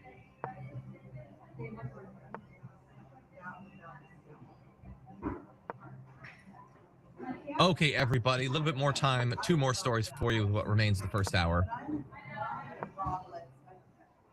Dianne Feinstein is apparently feeling the pressure, increasing calls for her to resign from her position since she cannot actually actively participate in the operation of the Senate, and that is significant, especially because it's holding up so many judicial nominees. She notes that she expected to return by the end of March, but was still struggling with shingles, which is a serious medical condition. In the meantime, she says, I intend to return as soon as possible once my medical team advises that it's safe for me to travel. In the meantime, I remain committed to the job and will continue to work from home in San Francisco. I understand that my absence could delay the important work for the Judiciary Committee. She focuses on that part. So I've asked Leader Schumer to ask the Senate to allow another Democratic senator to temporarily serve until I'm able to resume my committee work. And a spokesperson for the Senate Majority Leader, Chuck Schumer, said that he would ask the Senate next week to temporarily replace Feinstein on the committee. Now, that might seem at first blush to be a solution to the problem. At least that specific problem of the judicial nominees being caught up in committee. It isn't the solution to the problem of her not being able to participate in the dozens and dozens of votes that she's already missed, obviously. But it isn't actually necessarily the lock solution that it might seem to be. I want to turn now to Ro Khanna, who was one of the few who was in elected office pushing for Feinstein to step down. He called for her before she put out that statement saying it's time for Senator Feinstein to resign. We need to put the country ahead of personal loyalty. While she has had a lifetime of public service, it is obvious she can no longer fulfill her duties.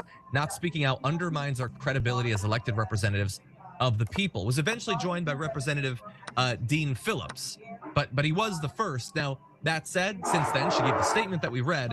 Here is what he had to say to that. Any single senator, Republican senator, can object to that. Senator Schumer has done the right thing. He said he's going to try to get that done in the Senate, but we have to see if that's even possible. And I guess my question is, why not just take the step and resign instead of going through all of these motions? And that is a wrinkle that I actually wasn't aware of in the immediate aftermath of her saying that she would be replaced on that particular committee. It might not be as simple as that, and it might still lead to further in confirming these judges. With all that said, Anna, what do you make of this? What do you think should happen? Ro Khanna is absolutely right. And I just want to comment on Ro Khanna for just a moment, because I've always had these mixed feelings about him because he sometimes makes some moves that I disagree with. However, he has been one of the few Democratic members of Congress who is willing to say and do things regardless of how controversial or bold it might seem to people who happen to vote Democrat. So I really respect that about him, because he was willing to say what needs to be said about Dianne Feinstein. And he's absolutely right in that, look, loyalty, I think, to some degree is important, right? Because you want to build a broad coalition. You want to make sure that you're all working together to accomplish something. Having small differences basically ruin relationships, I think, has been pretty disastrous for the left overall. However, when that loyalty starts to become a liability for the American people, which I believe is the case with Dianne Feinstein and her declining mental health, you need to say what needs to be said. And what Representative Khanna said there was absolutely correct. And what continues to befuddle me, John, is that Feinstein seems to continue, like, she's just not receptive to this message, and I don't understand it. I think that it's just knee-jerk opposition to being told what to do. I think that like a representative who's been in office for a day and a half believes that they are the hottest S in the world. So imagine a senator who's been there for 325 years.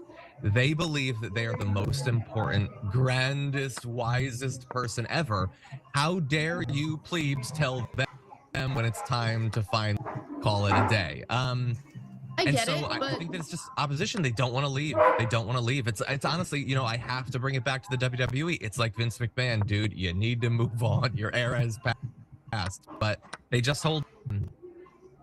Yeah, they do. It's been difficult for her staffers because, look, Alzheimer's is such a serious condition and it's heartbreaking. And while I disagree with a lot of what she did in her career, I will admit that my heart breaks for her, and I hate that she's going through this and going through it in such a public way.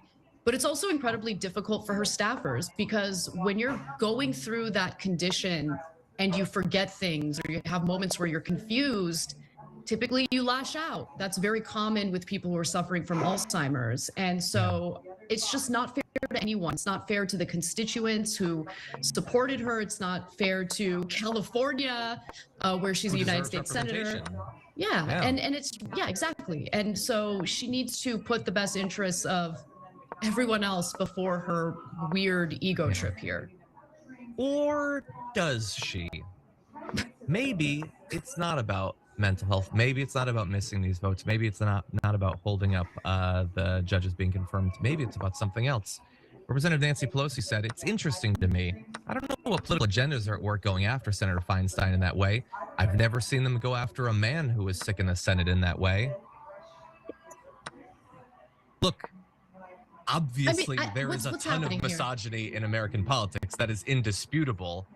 First of all, I am so sick. Let me know. I'm going to jump in. I'm sorry. I'm going to interrupt you. I'm going to jump in because this has been so frustrating on so many different levels. Stop weaponizing identity to get what you want. That is exactly what the Democratic Party keeps doing day in and day out, and it makes me sick.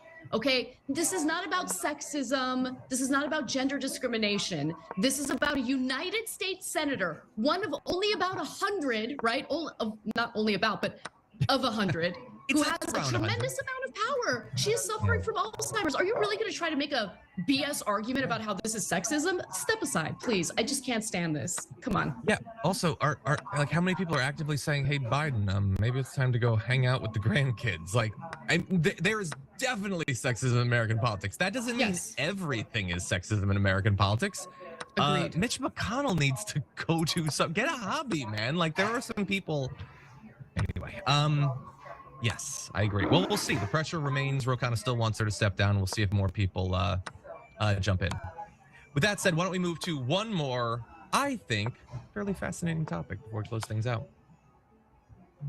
I want to talk about a state legislator being expelled from their position. And no, I am not talking about the Tennessee Three. I am not talking about the Justins here. I'm talking about a Republican, Liz Harris, an election-denying Republican lawmaker in the Arizona House of Representatives, expelled by her colleagues on Wednesday after she invited to a committee hearing conspiracy theorists who accused elected officials of unproven corruption and bribery charges. You can see Liz Harris here. That's her official portrait, I guess, from when she had been in the state legislature. The last expulsion from the Arizona legislature was actually not that long ago. It was just back in 2018, though before that, the most recent was 1991. Now, obviously, coming so soon after the Tennessee Three, a lot of people are going to say, oh my God, is this the precedent being set that we were worried about, that now you're going to be seeing this everywhere? Is this the Democrats just doing what they did there? Well, perhaps we'll have that talk. There are a few differences, though.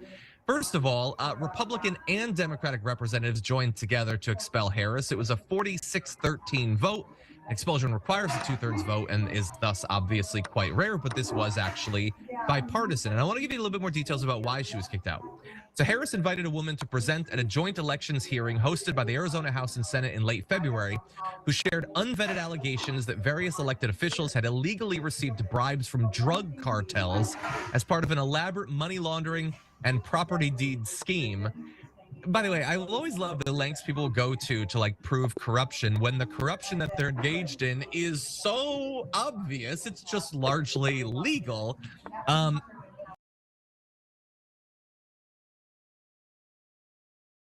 But that's what they did. Now, she said, I didn't know what this person was going to say when they came in. First of all, if you invite someone to a hearing, shouldn't you have an idea of what they're going to say?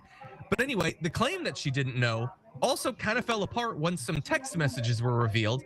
In one of the text messages, Breger, the guest, told Harris that she was, quote, trying to think of something that won't raise a red flag when naming her presentation, a sign that they both knew that what she was actually going to say probably could and should raise red flags. So with all that said, does inviting a guest, however deranged, merit being kicked out of the position that you were elected to? Anna Kasparian, what do you think? It's just, look, she's awful, and that lie was awful, and obviously she knew it was a lie, and she pushed it anyway. But I am uncomfortable with expelling members of state houses. I'm concerned about it because it goes against the democratic process, and you should really allow for the constituents in that district to make that decision.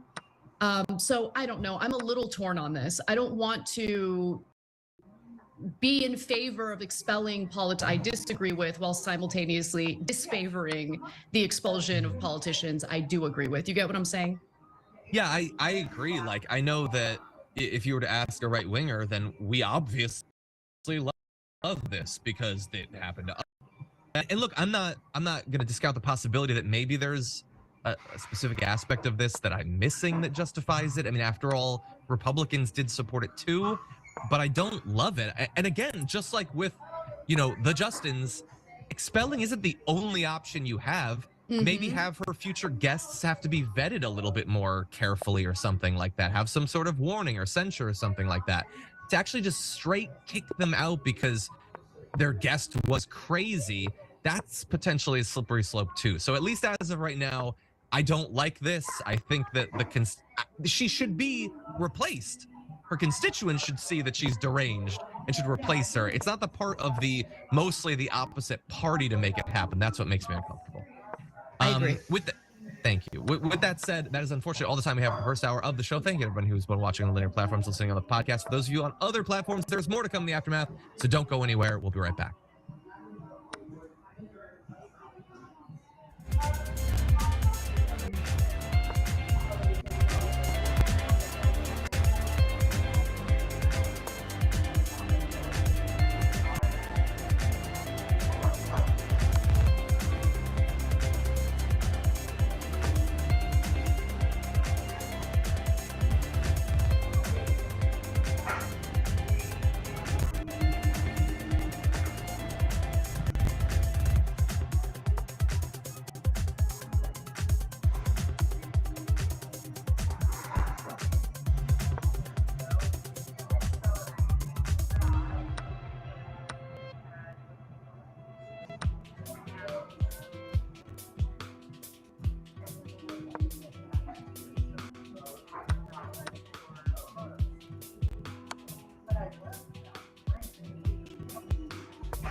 Welcome back to the Aftermath, everybody. I'm John Derola. That is Anna Kasparian. Anna, thank you for being here.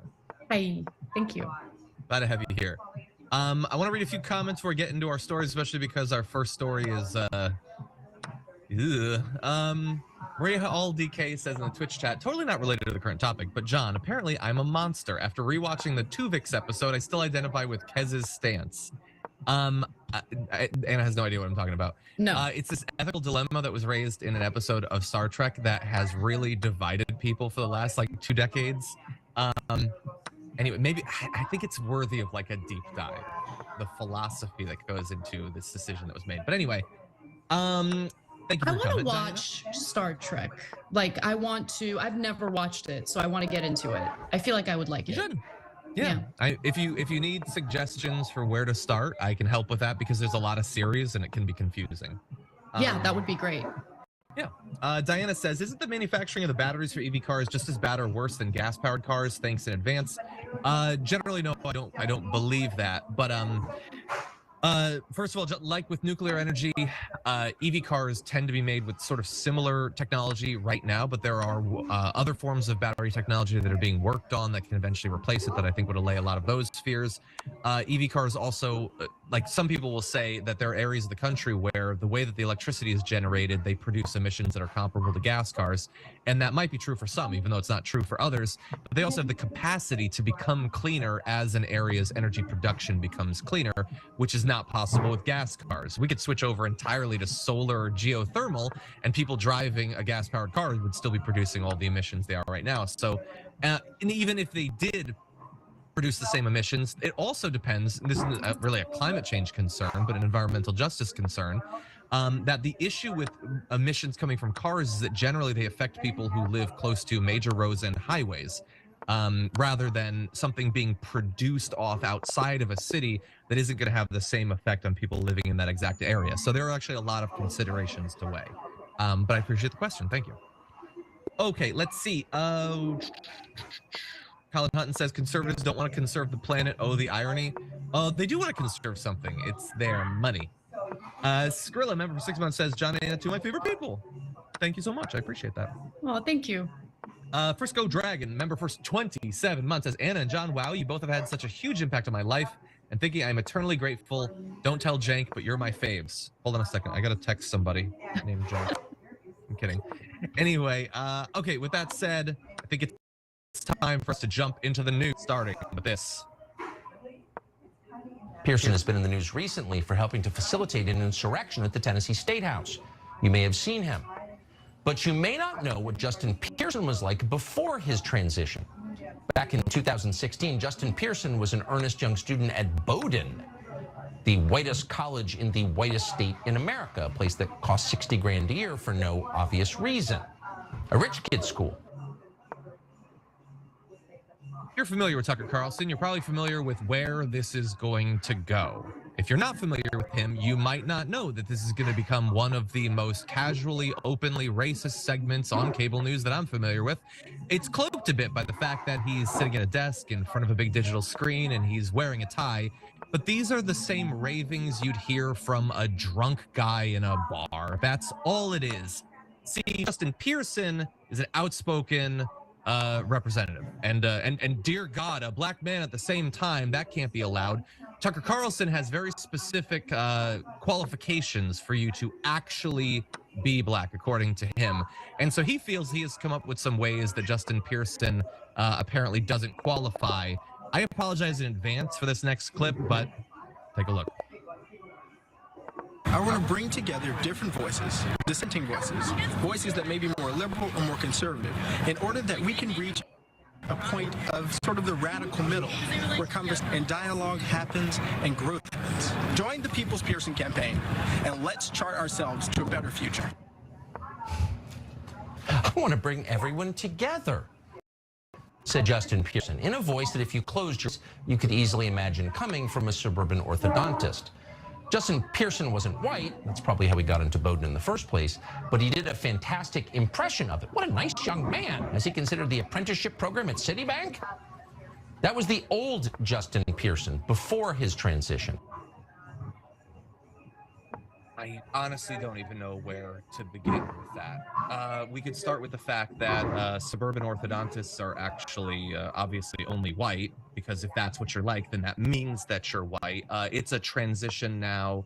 The fact that these schools are only for white people or people who want to become white to go to. The fact that if you close your eyes, he sounds white to Tucker Carlson, so I guess he doesn't get to be outspoken in the future. I mean, we could return to the point that he said that Justin Pearson talking through a bullhorn is an insurrection. He spent the last couple of years insisting that breaking through the windows and doors of the Capitol and leading to multiple deaths is not an insurrection.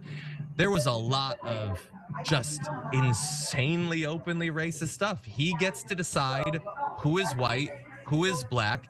If you ever put on a tie or speak in a way that he thinks might result in you getting an internship, then in his eyes, he's not being explicit about it, you've lost something. You don't get to, I don't even know what. There's like a subtext here that his audience 100% gets and is ready for that I just find to be insanely disgusting. Anna, what do you think? I agree that what he's saying, I mean, multiple portions of the 2 videos that you showed are beyond disgusting. Let me just start off with Tucker's shallow faux populism in mentioning that the school that the lawmaker went to is like a pricey school.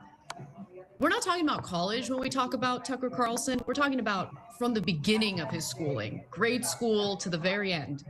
He spent, or his family, the Swanson Ayers family spent a ton of money. He went to the Buckley School, which currently costs $50,000 a year to go to. That's a grade school.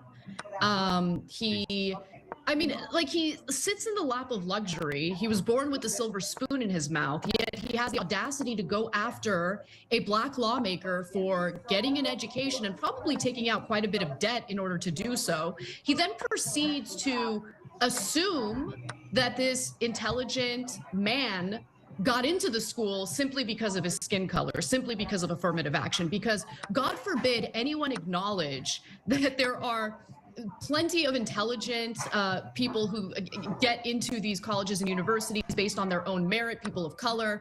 It's just, this is who Tucker Carlson is. And I just wish that his show wasn't the most watched cable news show, because it's precisely this divisive garbage that prevents ordinary Americans from banding together to accomplish what we need to accomplish in this country, accomplishments that allow for Americans to do well, to thrive, and to be happy. It's just pushing more hatred, more division, and it disgusts me all around. Yeah, I mean, I would argue that segment that you just saw is exactly why it's the most watched one. He's the most willing to be open about it. I mean, he's receiving some challenges from the independent right-wingers who also know that they can just be openly homophobic, openly racist, openly misogynistic. And that's how you generate an audience and you get paid. He just said he probably only got into the college because he's not white. Yeah, he just said it. Based on what? I mean, look, Justin Pearson is a state legislator again. He led a protest. We can take issue, and we should take issue with every single thing that Tucker Carlson said about how he attacked him. But much more importantly, why is he attacking him? Why is the most watched cable news host spending a segment attacking this legislator? Because he's ridiculous? Because he's a clown? Because he has no influence and doesn't actually represent people? If that was the case, why attack him? Why at that point? They're attacking him for the same reason that the Republicans in that state legislature tried to expel him. Because he's effective, because he's representing people. He said in that campaign video years and years ago that he was going to bring people together. He did. That's why they're attacking him. He brought together people who are sick of the actual status quo and want gun laws to change. That is why he's being attacked. Because Tucker Carlson, for all that, you know, every 3 months or whatever, he'll talk about the elites. He'll say something that tries to imply that he's a populist. Is one of the most durable and reliable defenders of the status quo that there has ever been in American media. And why wouldn't he be? He has been a beneficiary of the status quo and expects to be for the rest of his life. He does not want people like Justin Pearson coming out and speaking in a passionate, way, representing people's actual concerns and putting pressure on lawmakers to actually change something. He's not attacking him because he talked white in a video. I don't even know what that's supposed to be. He's attacking him for how effective he already has shown himself to be, and because of the massive rise in his power and influence has come about as a result of the Republicans trying to knock him out of state government. That's what this is actually about. What's also pretty interesting, though, is through his commentary, by assuming and pushing this notion that Pearson got into this college just based on his skin color, he's conditioning the audience to really underestimate lawmakers like him, which, I mean, go ahead and do that if you want. But I think your analysis is absolutely correct. I think that the effectiveness of these lawmakers is precisely why someone in the right-wing media bubble would push the kind of commentary that Tucker Carlson's pushing.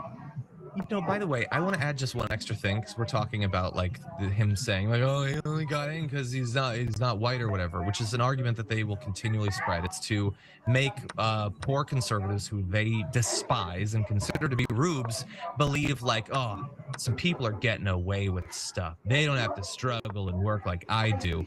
You want an example of how people are actually getting away with stuff? I will remind you, maybe second now to the Trump text messages where he revealed that he hates him, despises him, considers him a demon.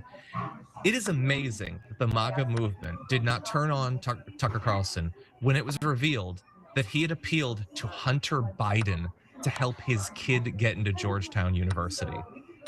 Oh, Justin Pearson is unfairly getting a leg up in college admissions. But when Tucker Carlson calls the son of a prominent Democratic politician to get his kid into Georgetown, well, that's just the way things are supposed to be. I guess that's not an issue. That's just populist stuff, baby. Why do you have a problem with that? It's amazing that none of this stuff actually bothers them. It's all a ruse. They're all buddies. They all go to the same nice dinners. They all get free admission to these colleges without having to actually compete for it. 1000%. Couldn't have said it better myself. Okay, we're gonna move to another topic in just a sec, but there are honestly so many messages. I gotta catch up on a few. I apologize, everyone. Okay, let's see. Flawless Pyro over on Twitch. Thank you for your 9 months of being a subscriber. K Chan's been here for 33 months. Just, first of all, thank you. Says, I do love the John and Anna dynamic. It is very much tough love, older and younger sibling. Wait, tough love? Am I tough? Is she tough? Is she the older sibling? I can be pretty tough. Am I the younger sibling now? I like Probably, I don't know. Encrypted, thank you for being here. Much appreciated. Jordan Johnson as well. Okay, Dragon a Gravel Train, member for 20 months, says, changed my name, but it's still me. But wait, I don't know what you changed your name from. I need to know. Please send a message. Okay, Dulana Soul says, about climate in grade school, I learned that in 30 years fossil fuels will be running out. Now OPEC saying they're drilling less, not only to raise the price, but also they could be running out of oil. I mean, look, it theoretically extends the timeline before they run out, but it just, right now, it artificially raises the price of gas, and they can do that. They're allowed to do that. It's legal. Daniel Sanchez says, do the models take into account future drilling? Are there emissions now in excess from what they even projected? Reminder, report of some companies plan to release massive CO2 bombs. Could 2036 be 2026? Well, yeah, the models are intending to figure out how much extra emissions will over time as the industries advance. Okay, we need to jump into our second topic. Man, time passes fast.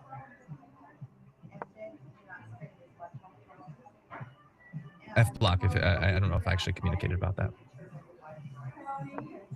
And now I'm being incepted. I'm kidding. Anyway, let's jump into it.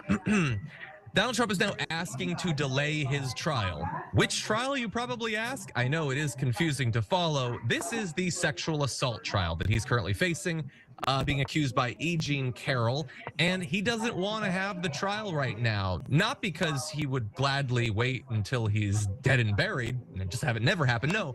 There's a media frenzy, everybody. There's just wall-to-wall media coverage of his legal troubles, and that means that he won't be able to get a fair shake, so they need to delay it. Joe Tacopina, Trump's lawyer, said jurors selected to hear Ms. Carroll's allegations against President Trump will have the breathless coverage of President Trump's alleged extramarital affair with Stormy Daniels, So ring in their ears. If trial goes forward as scheduled, President Trump can only receive a fair trial in a calmer media environment than the one created by the New York County District Attorney. A short postponement of the trial will allow the recent surge in media coverage to subside and increase the likelihood that President Trump receives a fair trial. Okay, so they disagree, obviously, the legal team for E. Jean Carroll. They point out what I would like to stress. Donald Trump constantly generates a media frenzy around his issues. Oh, they're going to hear breathless coverage about Stormy Daniels. Could we go one day without him calling her horse face on True Social and talking about how, oh, if he was going to sexually assault someone, he'd choose someone more attractive? Like, if anyone is biasing jurors, it is definitely Donald Trump. And also Taco Pina, who goes in the media all the time. So I think this is totally see-through. Hopefully the judge agrees. But Anna, what do you think? Is Taco Pino the guy who he looks like he could be, I don't know, I don't want to say anything offensive, but he's just anti-Italian. You don't want to do that? No, I wasn't even thinking that, although I think he is Italian. No, he just seems like he might not have passed the bar, and I think someone should probably check first. You know what I'm saying? Like, his media appearances really make me question whether he's like a legit lawyer. Well, I mean, he's a Trump lawyer, so that is Right. a select few at this point. He's just a little bit disastrous for his own client. That's all I'm saying. But anyway, putting that aside for a second, look, if this is a common tactic in investigations and court cases and prosecutions, they like to try to delay, and the hope is by delaying, I don't even know that you'll get some sort of advantage in the prosecution or in the trial. In this case, it's a civil lawsuit. I think that Donald Trump has made so many enemies and he's broken so many laws that he doesn't really have much power at this point to stop this wave from taking place. Yeah. And I love to see it because honestly, during his presidency, I really started to question whether there would ever be any justice for people in positions of power or for former politicians. It just felt like certain people could get away with literally everything. And now that it seems as though, no, there might be some justice in regard to Trump's criminality, makes me feel a little bit better about our criminal justice system, but we'll see. Yeah, a little bit of hope, not too necessarily. Exactly, we'll see. A little bit. Yeah. But yeah, you do like to see them moving towards it. Look, they could argue that they're going to do the media thing. It's absolute BS. Donald Trump is never not surrounded by a media frenzy generally of his own. He'll create some insane other scandal if it's in a month. So what's the difference? It's possible that they're trying to delay it so that he can become president again and his mind become immune to these sorts of things. This isn't a federal trial, so I don't know exactly how that would even matter, but maybe that's what they're thinking. Maybe they just think just wait as long as possible. As we get more into the election, especially the general election, he can then claim that it's a partisan thing, even though he'd be the person who delayed it. There's a lot of reasons they might be pushing for this, but hopefully people won't fall for it. Let me jump in with one other reason why these delays take place. So especially in civil lawsuits, if you are the person who is bringing on the lawsuit or even the party that is being sued, it is extremely expensive when these cases drag on because you need to have the lawyers on retainer. And so there is a possibility that they're hoping that Carroll gives up because of how expensive the legal fees are. That is a very real possibility. Yeah, 100%. I am assuming she's not a billionaire like him, nor has she been handed hundreds of millions of dollars from their fans. So we'll see. I'm going to close with this. To give you an idea of how this trial might play out, here are some of the questions that the Trump team is looking to ask prospective jurors. The first, do you think that the Me Too movement has gone too far? The second, are you familiar with the allegations made against Supreme Court Justice Brett Kavanaugh before he was confirmed to the court? So they are trying to weed out anyone who thinks that sexual assault is a bad thing. That's what this is intended to do. They're looking to, I don't know, have Andrew Tate's extended bros squad on the stand and no one else. That's what this is about. Okay, we're unfortunately very low on time. We got to get to this last story because I would not be doing my job as a host if I did not present this to you. So with that said, that is enough about humans. It's time for animal news. Oh, thank God.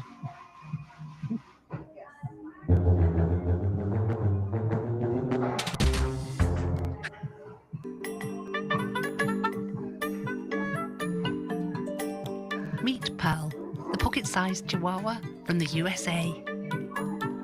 She's just 9.14 centimeters or 3.59 inches tall. That's smaller than a popsicle. And what a popsicle it would be. Yes, just 9 centimeters tall, but packing so much dog in that. That was Pearl, a 2-year-old female Chihuahua, now the world's official shortest dog living. Amongst all the dogs the world's over, Pearl is the tiniest, and you can see in perspective here. Here's her being presented with her Guinness World Record in a tiny little carrier that like half reminds me of Grogu's pod and half reminds me of an Easter egg.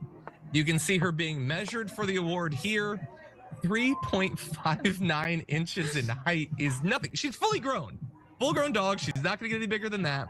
She was actually unveiled to the world in Milan on the set of the TV talent show Low Show Day Record.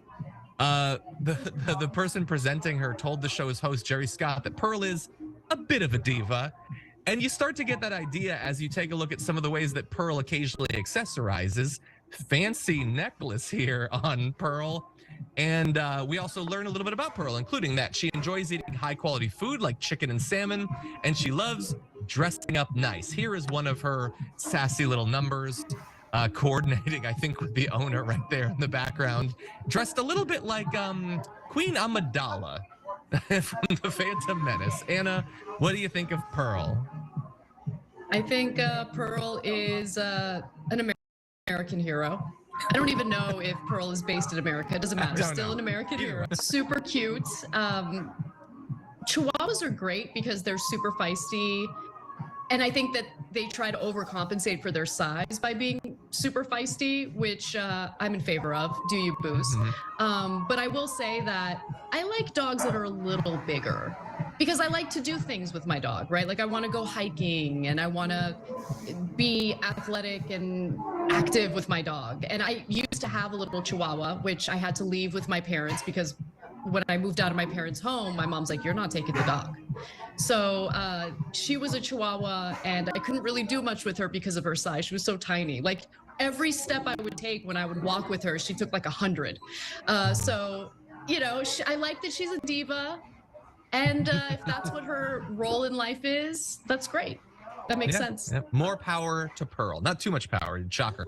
I'm going to give you a few more details. She's described as small like a ball, slightly taller than a teacup, which means, by the way, you say you like to do things with your dog.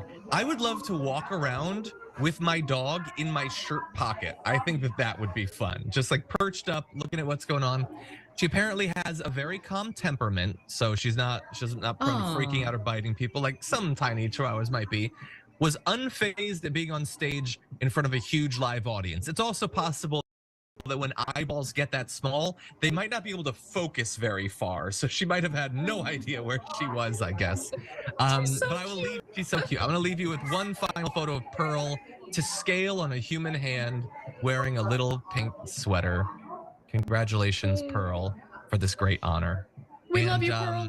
Yes, and the gauntlet has now been thrown down. For the world's dogs, how small can you grow up to be? We'll find out together. That's unfortunately all the time we have for the show today. Anna Kasparian, thank you as always for joining us. Great to have you here. Thank you. Thank you so much. Thank you. Everyone can check out Anna, obviously, on The Young Turks. Have you heard of it? It's coming up later on today.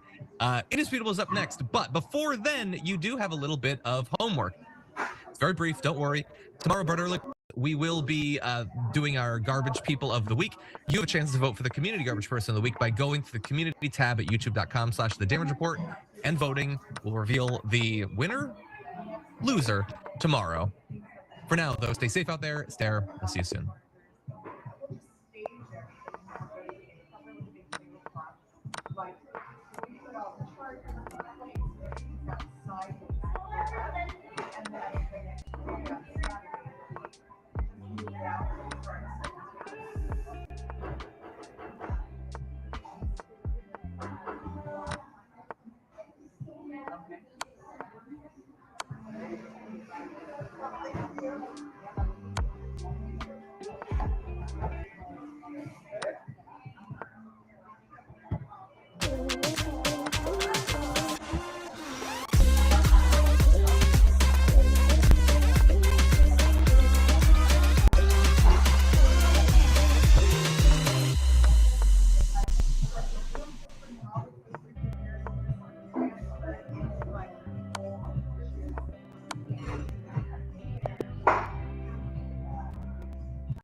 Well, this is Indisputable. I'm Sharon Reed, and for Dr. Rashad Ritchie. And joining us today is our special guest host, Jessica Burbank, TYT contributor. Always love having her commentary. Let's launch right into it. This one is a heartbreaker. The FBI has announced they will not in the Shanquella Robinson case. So many have been paying attention to this since we first got that graphic video. This woman will not apparently get justice. Her family won't. The U.S. Attorney's Office in North Carolina announced on Wednesday they will not pursue criminal charges in the case of Shanquella Robinson, with the FBI and federal prosecutors both ending their investigations into her mysterious death. Robinson, will remind you, age 25, she died in October under suspicious circumstances. That was a day after she arrived in Cabo, Mexico. She was on vacation with 6 people. The FBI opened an investigation into her death in November. The 6 travelers who were with Robinson gave conflicting explanations as to how she died. They reportedly told her mother she died of alcohol poisoning, while her death certificate shows she died of severe spinal cord injury and atlas luxation. A broken neck is what that means. Her family members have said Robinson's body showed bruises consistent with being beaten. Robinson's story has gone viral, and Mexican authorities have issued an arrest warrant for femicide, similar to homicide, for Dejani Jackson, one of the 6 travelers, according to lawyers for her family, Benjamin Crump and Sue Ann Robinson. Those lawyers wrote a letter to the White House and information from Mexican prosecutors. U.S. officials on Wednesday made clear there is no criminal suspect stemming from the FBI investigation, but did not specify the Department of Justice or Department of State's position for extradition. However, there's more. The Department of Justice met with Robinson's family and attorneys Wednesday morning, telling them it has completed its investigation and will not prosecute any of the 6. North Carolina U.S. Sandra J. Hairston and Dina J. King released a joint statement saying this: based on the results of the autopsy and after a careful deliberation and review of the investigative materials by both U.S. Attorney's Office, prosecutors informed Mrs. Robinson's family today that the evidence does not support federal prosecution. The Department of Justice said it would be open to reviewing new information should any. Mrs. Robinson has been incredibly difficult for her family and the community. policy, federal officials generally do not issue public statements concerning the status of an investigation. However, given the circumstances of Ms. Robinson and the public concern surrounding this investigation, it is important to read public that experienced federal agents and seasoned prosecutors extensively reviewed the available evidence and have concluded that federal charges cannot be pursued. Jessica, this is heartbreaking. I don't know about you, but I never could watch even a portion of that. It went viral. That showed her, as I recall, from the explanations, being beaten, and somebody disgustingly filming that. And now to have her come back in a body bag and her family have to bury her, and nothing's going to be done by the feds. What's your read on this? Absolutely, you're right. Heartbreaking story. The local coverage here in Charlotte and across Carolina has been pretty constant for this group that was in Mexico. It's just tragic. Nobody would expect this kind of thing to happen when you're on vacation trying to have a good time.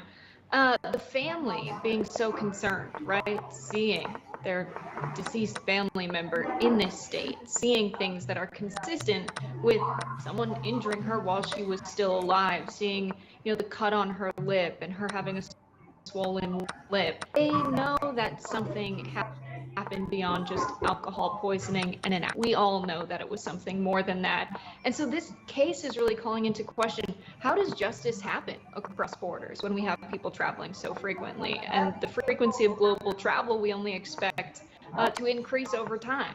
So how are we going to get justice in cases like this that are complicated because things happen over cross borders? I think now more people are invested in that because of this case. But unfortunately, what the federal prosecutors, are saying, that this isn't a federal prosecution, what the investigators are saying to the public, it's not very reassuring.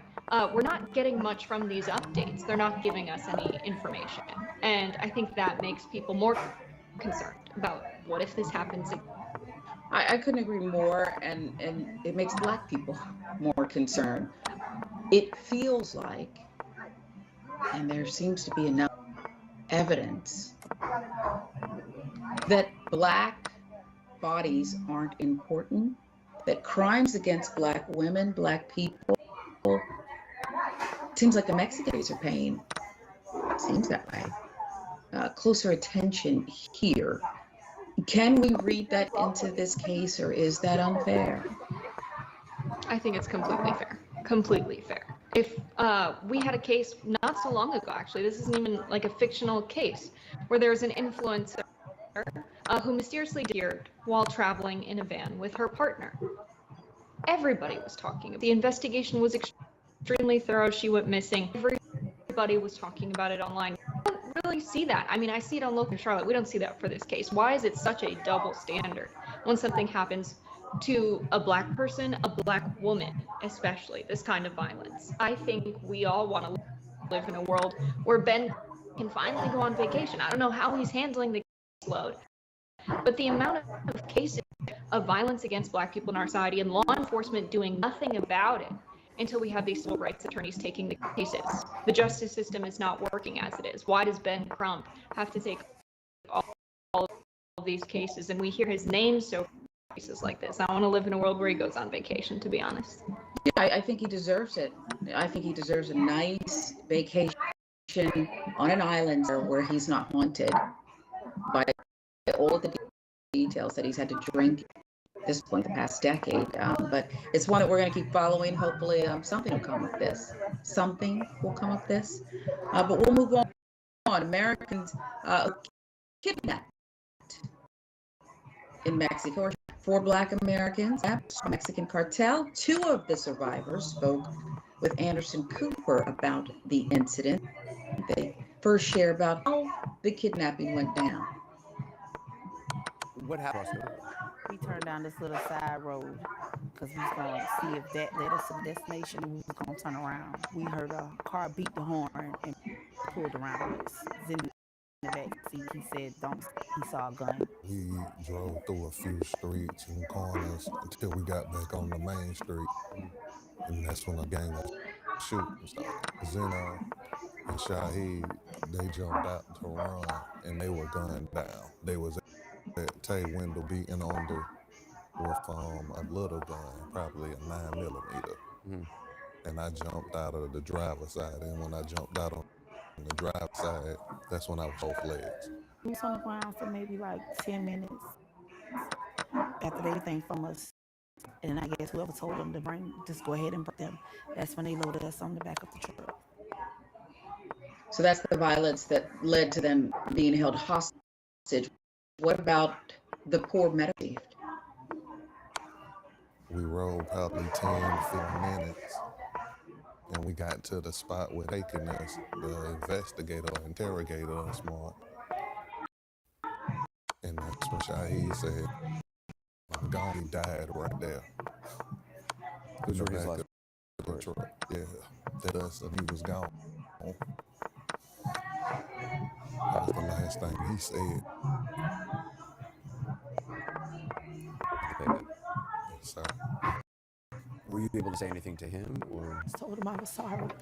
The cartel took us to a clinic after we left from the spot where they was questioning us at. They told us, I guess after they kept asking us and our questions, our answers never changed. They said, well, we're gonna get y'all some help. What kind of treatment did they give you?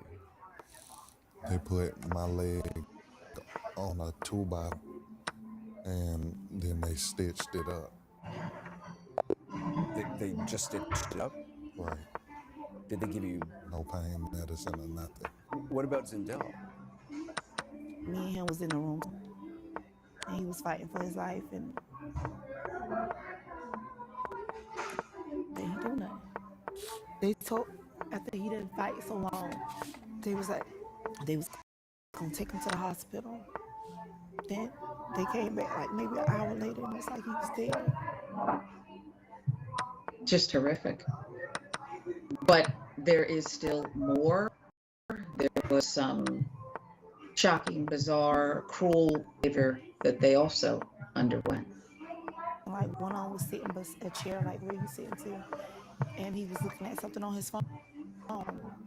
And I can remember the day of when it happened. Like I could remember the shouts, the noise, and I heard it. And I asked him, I said, "Excuse me, is that us?"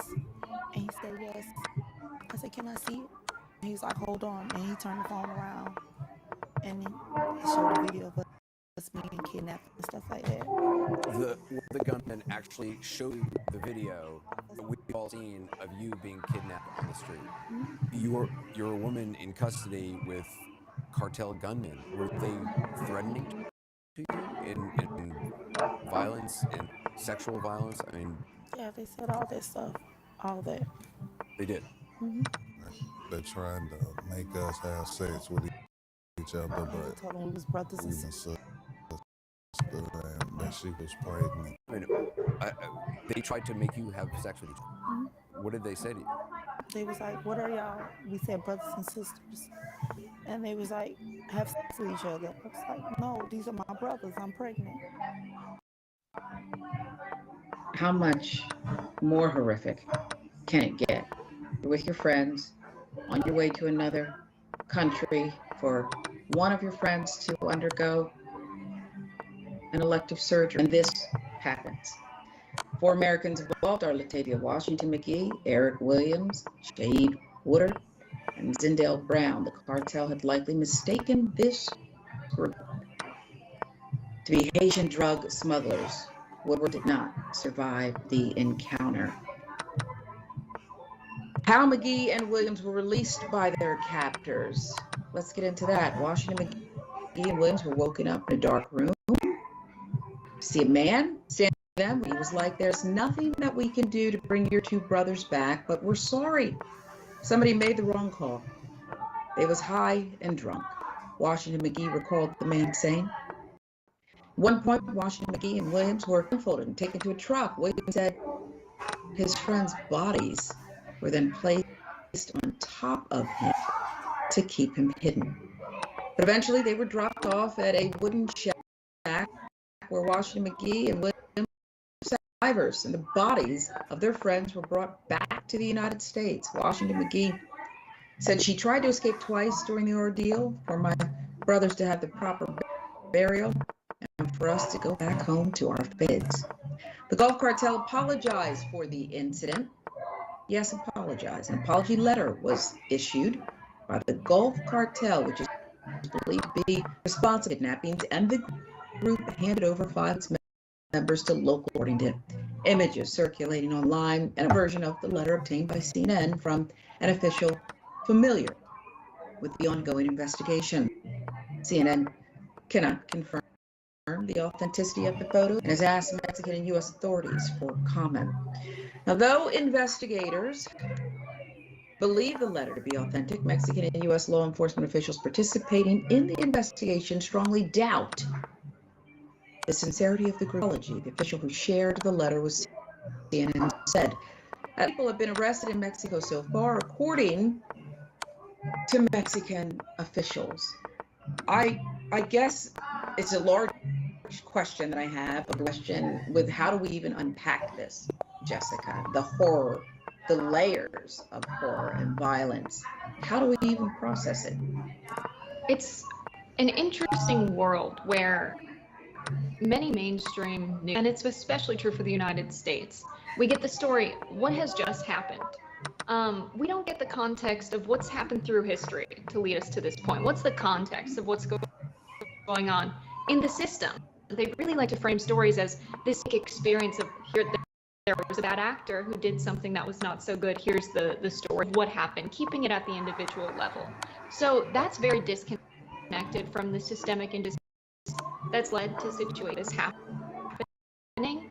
We can't get it from history. The United States government, under the Reagan administration and beyond Reagan, sold to the Black community especially, and then criminals crack cocaine way beyond other forms. This was all intentional, right? The United States had the leaders of multinational corporations have deep ties, lawyers for multinational corporations, and then serve as the head of the CIA and foreign policy establishment.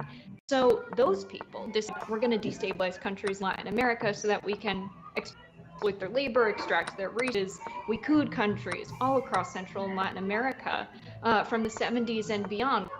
What's the consequence of that? We'll have a destabilized political system and economy. They're selling drugs and engaging in illicit economy just to get by, selling drugs to the United States, to communities that the United States government had a role in getting people addicted to drugs. And then 3 generations of slavery. You have people deciding to travel to another country. They somehow, against all of the odds, have resources and are deciding to do this. It's a whole other scenario that the healthcare in the United States isn't very good in. Even if you want elective surgeries, people are abroad for them. And then you are faced with violence. You're basically mistaken as someone who's a member of a Haitian drug cartel. Meanwhile, while we're championing Ukrainian refugees being taken in by other countries, the Biden administration has deported more Haitian refugees than any other administration. So when you consider all of this that's going on surrounding this situation, the violence begins far beyond the drug cartel. And it's frequently the same actors in history. Wow. What you just chronicled is a reminder that context is everything. It's absolutely everything. And I found myself, it was such horrificness and shocking, okay? Because we're all seeing ourselves immediately as soon as we hear this, like, oh my goodness, what do you do? And I believe the coverage, which was considerable, was because of the shocking act that was caught.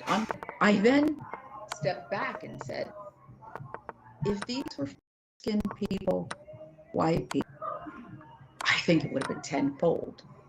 Maybe that's true. Maybe it's not. We won't know in this case. But that's where my mind goes yet again, the devaluing of certain people, certain skin colors. And I want your take on that, because it seems to fit the context of that narrative, that chronicling that you just went through. Yeah. Would someone who is white be mistaken for a Haitian member of a drug cartel? Probably not. But let's just imagine there was a world where they were like, okay, we're expecting some kind of shipment or dealing coming from the from people who are white, and they get the wrong group and they get kidnapped. That video would probably be viral on Facebook. We would probably see constant national coverage of what happened in prime time. And there would probably be attempts to bring justice and actually federal prosecution, maybe even, for the death they had to witness of someone who was their close friend and family member. And so, of course, it would play out different. You know, we don't really hear a lot about, I don't know, situations where people are on vacation where something like this happens, where we video of it, but the compelling nature of being able to watch something unfold and not engaging with the clicks when the victims of violence are people who are not white, right? That's at the heart of it as well. It's beyond just a racist system. It's beyond racist news. Why are everyday people on the internet indifferent from that? I think people have this mistaken idea that you're racist if you're denying people right. It is racist to see people not as full human beings, to be different to their suffering and their violence. Conversation far more frequently. Wow, well said. Because honestly, it's as if, you know, God forbid, I would have been thinking, are they even going to come for me? Right? I wonder if they were thinking that. Scary, Jessica. We'll move on now because this is heartbreaking, and just to look at his picture makes me tear up. It's a heartbreaking story. This young man had courage in Atlanta. Families in mourning. The lost teenage son, Bryce Brooks, and a family friend, after both drowned during spring break, the trip to save a group of kids that they did not know near Pensacola, Florida. According to Shivy and Crystal Brooks, on April 6th, their son Bryce witnessed a group of children he didn't know being pushed by a current at Johnson Beach in Perdido Key, Florida. Appeared to be drowned. Bryce and two others jumped into the Gulf of Mexico waters to save the other children, while three other boys ran to get help.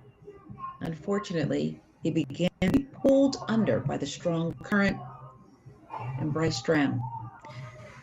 That current also took the life of family friend and beloved basketball coach Charles Johnson II, also known as Uncle Chuck. Johnson jumped in to attempt to save Bryce. The children were rescued, and 4 people were transported to local hospitals in the wake of this emergency. The Brooks family said Bryce was an honor roll student, a member of his school's fashion club, loved to make music, and always took his younger brother. He also appeared on the Netflix show Instant Dream Home with his family, which a crew secretly renovated their Atlanta home. Quoting, "We're never going to get to see Bryce grow up to be the full man that he was going to be," Crystal said. "But we know that he stepped into his manhood to save these children. And that makes me proud. Doesn't take away an ounce of pain, but it makes me proud of our son." There's a GoFundMe that was started to help the family with funeral costs, and it currently has reached more than $85,000 in donations. We've story because it's one of courage. It's heartbreaking, but I couldn't agree more with this mother who's lost and cannot ever replace precious son when she said he stepped into manhood. It sounds like he didn't hesitate when he leapt into action and tried to preserve somebody else's life, a life he did not know. In your view, and I mean within his family structure, the way he was raised, and just perhaps inherently him. Yeah, I think a brilliant way to raise a kid with the goal of that when you grow up, you will be of service to others and willing to make sacrifices for other people's lives to make the world a better place. I also think it speaks to younger generations of people. There's this theory that Adam Smith had where he was like, human beings became the dominant species on the planet because we learned to work together and accomplish more than we could separately. And now we're at this point where humanity faces so many problems that we're going to put the community and other people above our individual goals, our self-interest, if we want to continue to survive, right? Climate change is a problem much bigger than us. And I see more and more kids, right? I always say that kids are all right, making these sacrifices and having this mentality of we have to take care of each other. We have to make sacrifices for each other, and that makes us better. I think humans are evolving more and more. And this kind of story is becoming more frequent. Young people about kids. And maybe they're teaching us something, because, you know, I think also what you're saying there too is you have to put your own comfort aside, and say, you know what, human being, I'm a human being. Let me do this. I also heard something, well, it's what I didn't hear in the family statements. They've got to be so. I'd be immobilized. I don't know how I would breathe or move. This family is give praise and honor to their son, not full of what would be understandable blame or lashing out. Makes me think that I have a window into these people who I've never met, but I just have such seed and praise for, if you will, Jessica. Yeah, it makes you think about what is a hero. A hero. They teach us something about how we live our own lives. It's not just them doing the saving in that moment of whoever they're helping. Their impact is much bigger than that. They shape how we carry ourselves in our everyday lives. And as far as I'm concerned, the parents are heroes for how they're reacting to this, because I think they're teaching us a lot about grief. Because you could say, why weren't the kids safe while they were swimming? Where were the lifeguards? Where were their parents? Who let them go in the water, etc.? You could say all of that. Or you could focus on, let's remember who our son was at his core was doing. He was doing the best he could in that given moment. And that's beautiful, and remembering him that way and detaching yourself from the selfishness of you're going to miss this person and saying, what did he do with his life? How are we going to remember him? I think it's beautiful. I do too. We made the most of it. And we do want to once again mention Uncle Chuck, who also jumped in. Didn't make it, jumped in without thought and tried to save this young man, protect this young man. Much more indisputable. Jessica Burbank, TYT contributor, joins us today. We hope you'll stay with us. We're right back.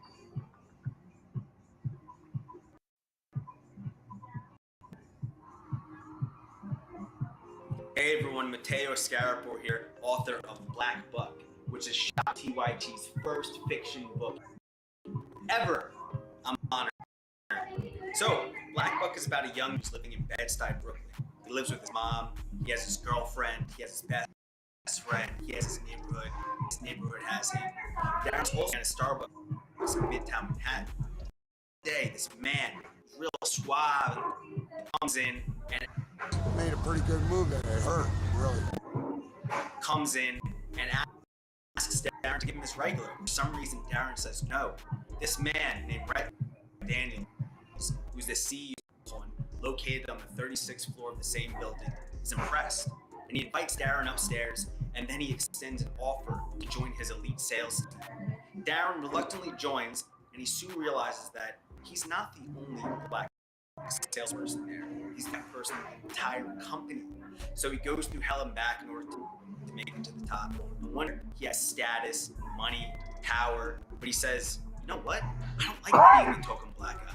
So he hatches a plan to help other people of color infiltrate America's tech startup sales teams, redefining what it means to be a minority in the workplace.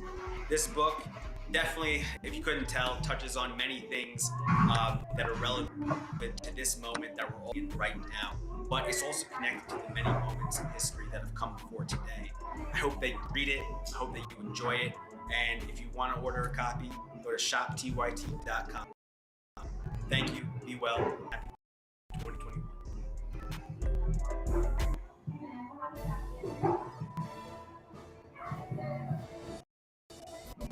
Breaking news with Brett Ehrlich. This is Brett Ehrlich with breaking news with Brett Ehrlich.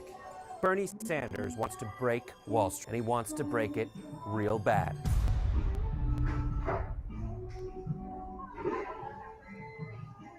What's happening? I'm Rashad Richey, host of Indisputable with Dr. Rashad Richey right here on TYT Richie. Let me tell you what we do on Indisputable.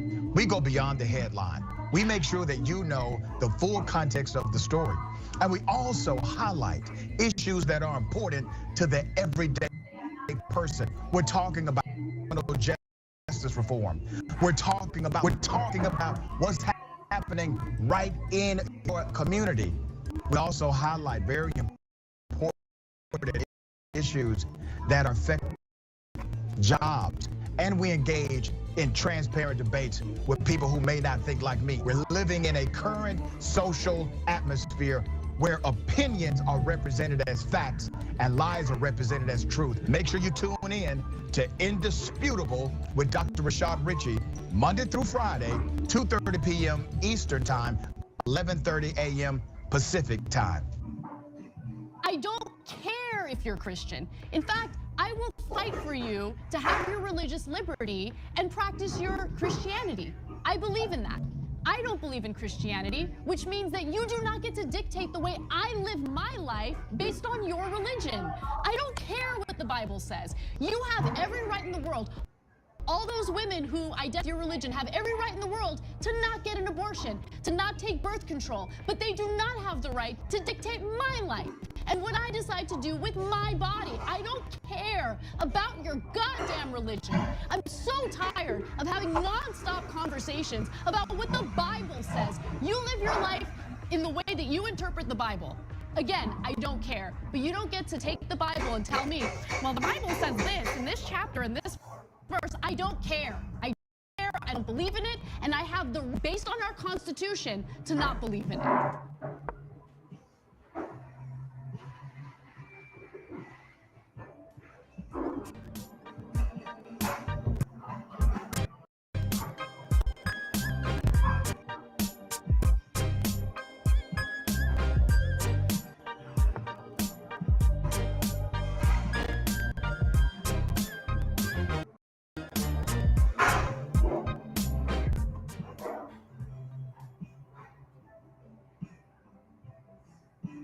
Welcome back to Indisputable. I'm Sharon Reed, and for Dr. Rashad Richey, Jessica Burbank is our guest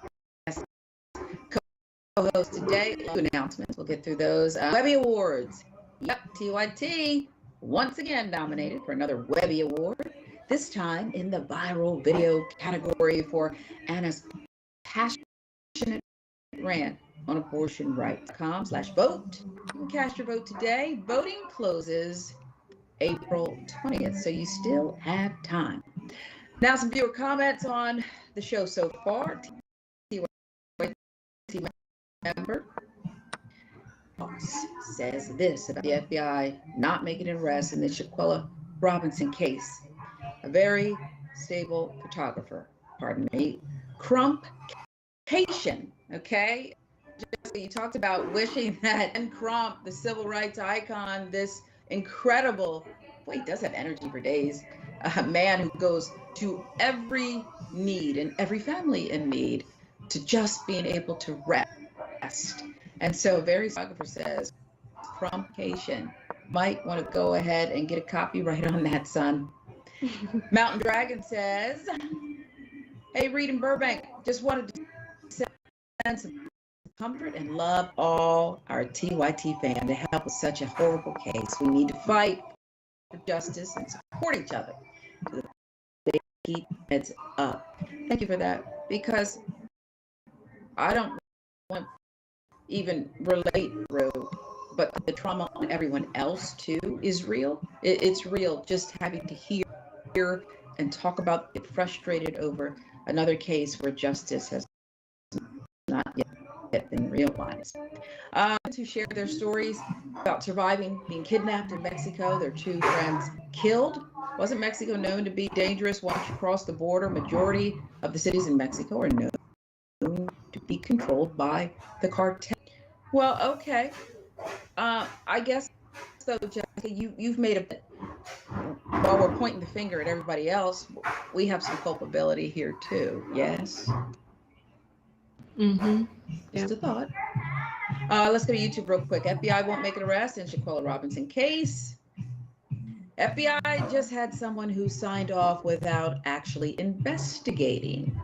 Well, the statement was very clear. They said they don't have the evidence to prosecute. But it does seem strange when you have that video out there. Sheila Chappelle, I can't believe you were allowing these murderers to get away with it. A lot of people feel that way. And about that teenager, that brave teenager who lost his life saving 4 kids from drowning. Shiva McDeb says heart is breaking for this family. They raised him right. Absolute hero. Perry Anderson says rest in peace. Noble way to go out. Extremely sad story. Indeed it is. Thinking about that young man's family, it's just gut-wrenching.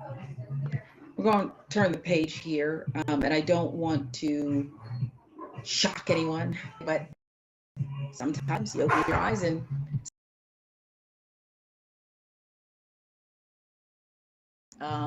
it's that time of the show. And I wish you Karen would. You want to call the police on them for having a Barbie Sunday? Back off! There's an African American man threatening my life.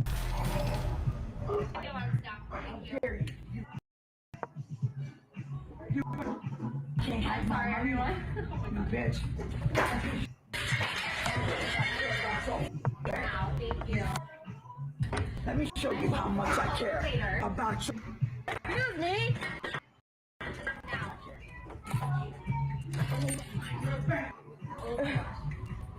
Every inch of my life. Where are you from? America. Go, please. Thank God. Leave. That's only one thing I got for you, bitch. Let's go. Let's go. I better wait for the police. If you think I give up, you got me wrong, man. You're sorry.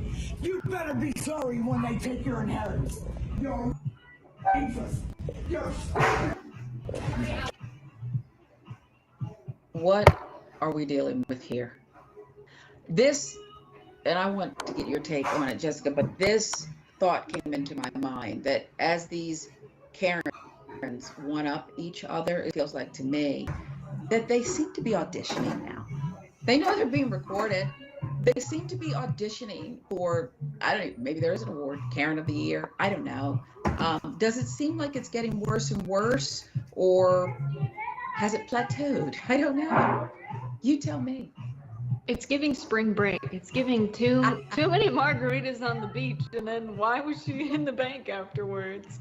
It's also giving Karen angry, Karen smash.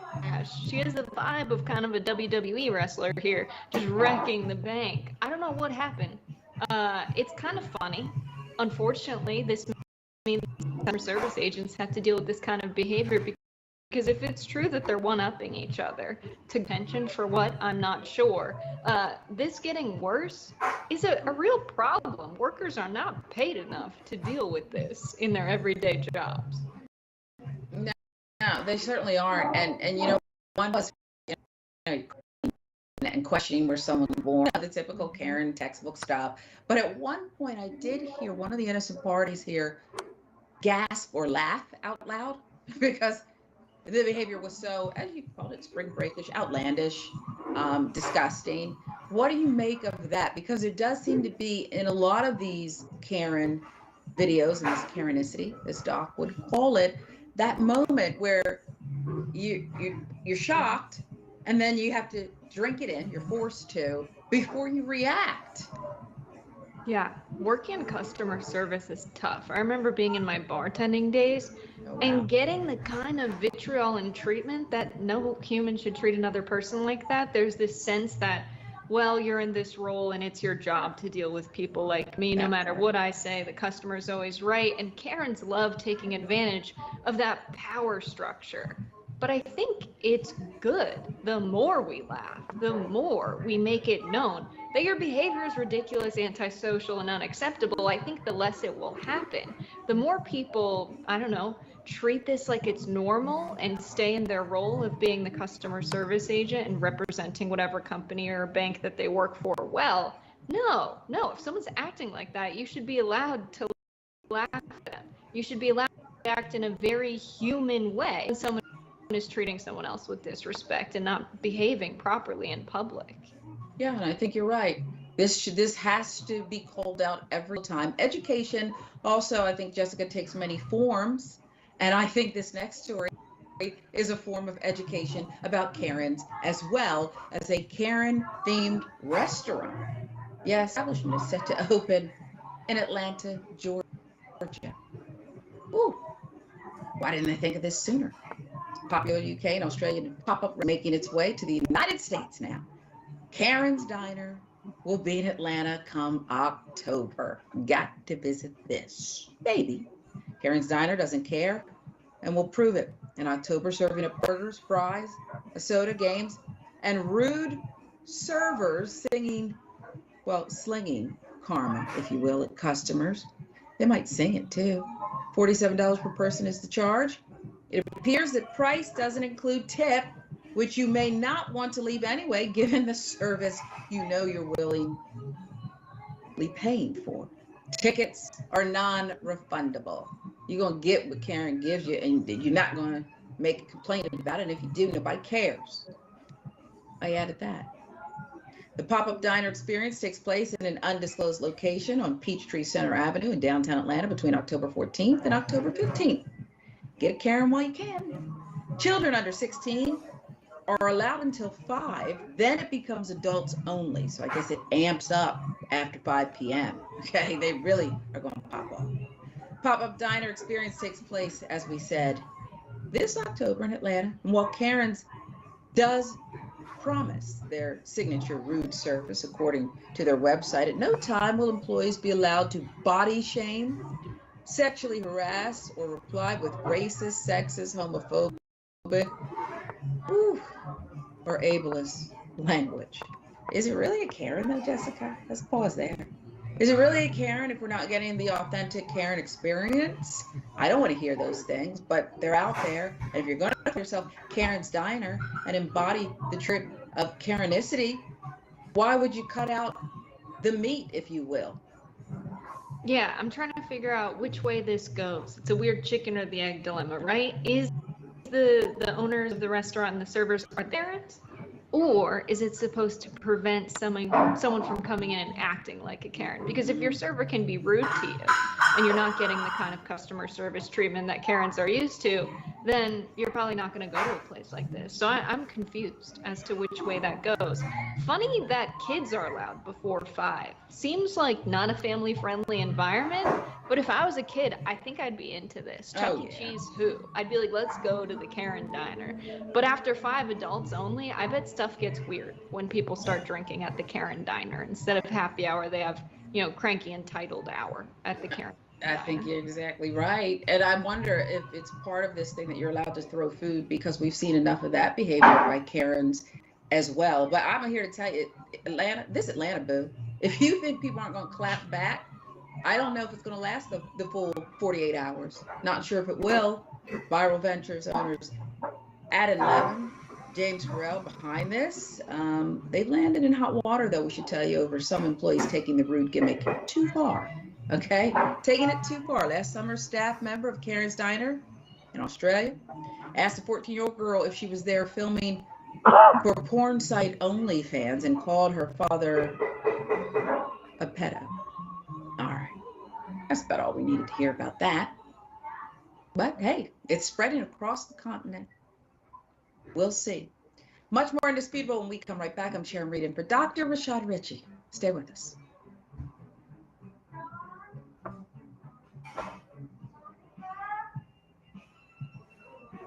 You're about to watch some behind-the-scenes footage of the Young Turks. Ooh. Now, these are partial videos. If you want to get all of them, you become a member. Go to tyt.com/join, and you'll get all the behind-the-scenes of me, Anna, John, JR, a little bit reality show like. tyt.com/join, and enjoy this. You know what you're seeing behind me? Jersey. Hold.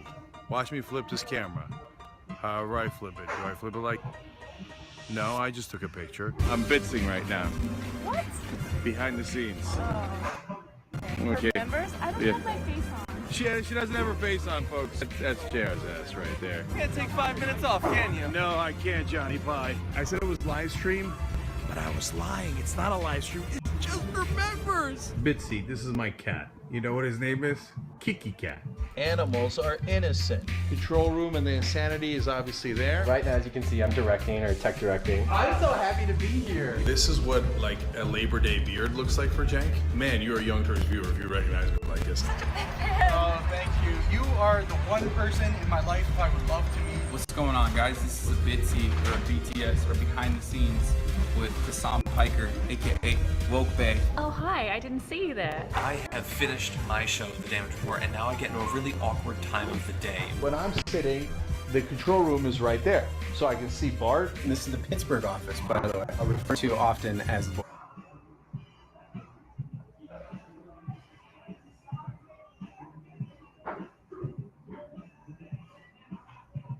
boiler room. It's ripped. Is it super unprofessional to wear that at a business meeting? Or am I like cool, rebel? I just finished doing the power panel and I'm fired up. What do you do for TYT? Not a whole lot. If you're frantically tweeting at us that something's broken, thank you, because I'm fixing it. Thank you for being a TYT member. Super last thing, because there's always got to be a super last thing. Oh, that was disastrous. This has been behind the scenes, behind the scenes. Welcome to Indisputable. I'm your host, Dr. Rashad Richard. We got a lot happening today. But what do we do on this show? We tell the truth. You know why we tell the truth? Because the truth is simply indisputable. Rashad, great to be here. Congratulations on the new show. And I got to let everybody know that Rashad and I go way back. Pattern that we see in all of these Karen stories. They think they own stuff they do not own. Now, where does that come from? I don't know. Maybe slavery. Maybe they think they should still own black people. This is what happens when Karens weaponize the police.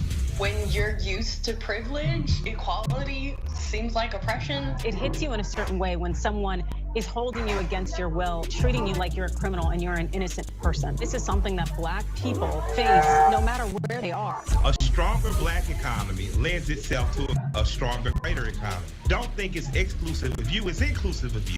What's your beef with critical race theory? It adds more fuel to the fire of the racist tendencies that we already have. We have a generation of problem solvers that can remedy the problem if they are properly taught what the problem is. You know who created redlining in this country? It was a white liberal. I don't give a damn who created it. If it's a racist policy, Shelley, here's what I don't know. I don't know. See, there you go filibustering, brother. You're scared of this truth, but you're going to get it.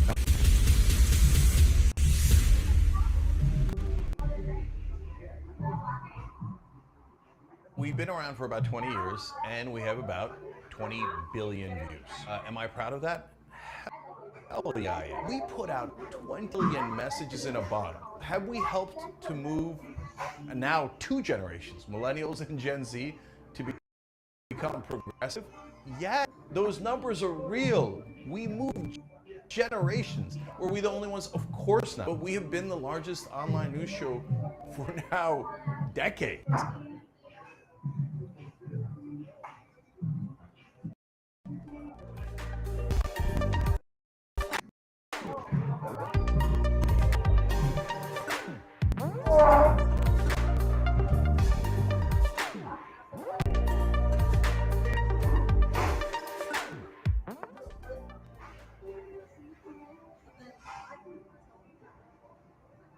Welcome back to Indisputable. A lot of you are reacting to Bank Karen is what we're calling her. So let's get you some of those comments. TYT member Lynn, Bank Karen was bouncing more than a check. Well, it's true, Lynn. She was animated. A very stable photographer says America's over-medicated and under-cared for. It does seem so. It definitely seems so. Let's go to YouTube. More about this Karen going off at the bank. Xena, the Egyptian dragon, says she's giving me female Hulk Hogan vibes. If she gets hurt or arrested, it just makes her stronger. Perhaps she did say, didn't she say, I'm not going anywhere. I'm going to wait for the cops because I don't give it, you know. Okay, Tyler Hackner says all Karens have a certain look and feel about them. I am Karen phobic. You wouldn't be alone, Tyler. And Julian Elliott says, because the business model is to earn nominal profit. This is about that Karen theme opening in Atlanta. With the least confrontation possible for a long period of time. Another, we'll give you one more. Ike Surge says this will end badly. I tend to agree. The only thing that gives me pause and makes me say that it might go off and be fine is that it's only 48 hours. They just got to get through 48 hours, pack up, and hit the road. We shall see. Now, let's go to Tennessee, where we have to report a cop was busted for being a predator. An investigation led by the Tennessee Bureau of Investigation has resulted in Shawn Henderson, a former Dyersburg police officer, being accused of having inappropriate sexual contact with a minor. 29th Judicial District Attorney General Danny Goodman initiated the investigation. On February 23rd, at the request of 29th Judicial District Attorney General Danny Goodman, TBI special agents began investigating allegations involving 29-year-old. Reports of the investigation, agents developed information Henderson, while employed as an officer of the Dyersburg Police Department, engaged in sexual activity with a juvenile in Dyer County. On April 10th, the Dyer County Grand Jury returned indictments charging Henderson with soliciting sexual exploitation of a minor by electronic means, an aggravated statutory rape. On Tuesday, Henderson surrendered to TBI agents at the Dyer County Jail and was booked on $10,000 bond. Well, this is sick and twisted. I always hate, and I understand that this was just a police document where they're saying that they were investigating inappropriate sexual activity with a minor, because it takes me to my news anchor days where things would be written and come across the teleprompter that would say, today's story about an inappropriate relationship between a teacher and a student. It's not an inappropriate relationship is when you kiss your friend's boyfriend, okay? It's not sex between an adult and a child. That's called rape. And I think we've conditioned ourselves to say it's softer when it should be said aggressively, as aggressive and violent as the act is. This is someone who was up in a position of power, someone who was supposed to protect and serve, and here we are again with a mugshot and disgusting acts outlined in an indictment. What say you about this one, Jessica?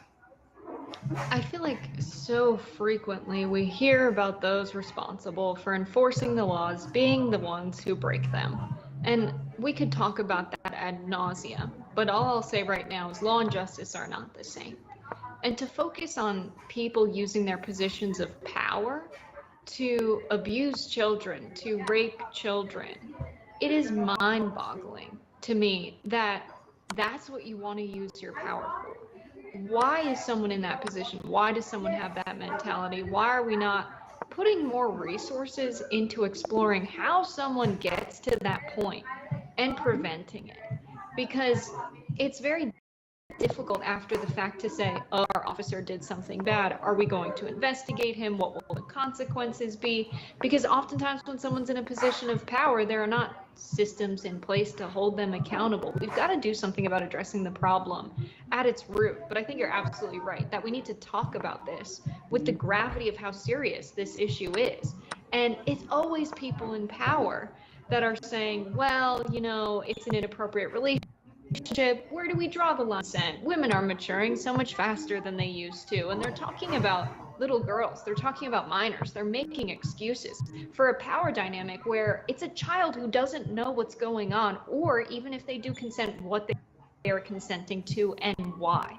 We really need to investigate this thoroughly. We still have on the book in many states across the United States that it's legal to have child brides, and it's a distraction that people are talking about, you know, the LGBT plus community and transgender community as the source of this. I think you're exactly right.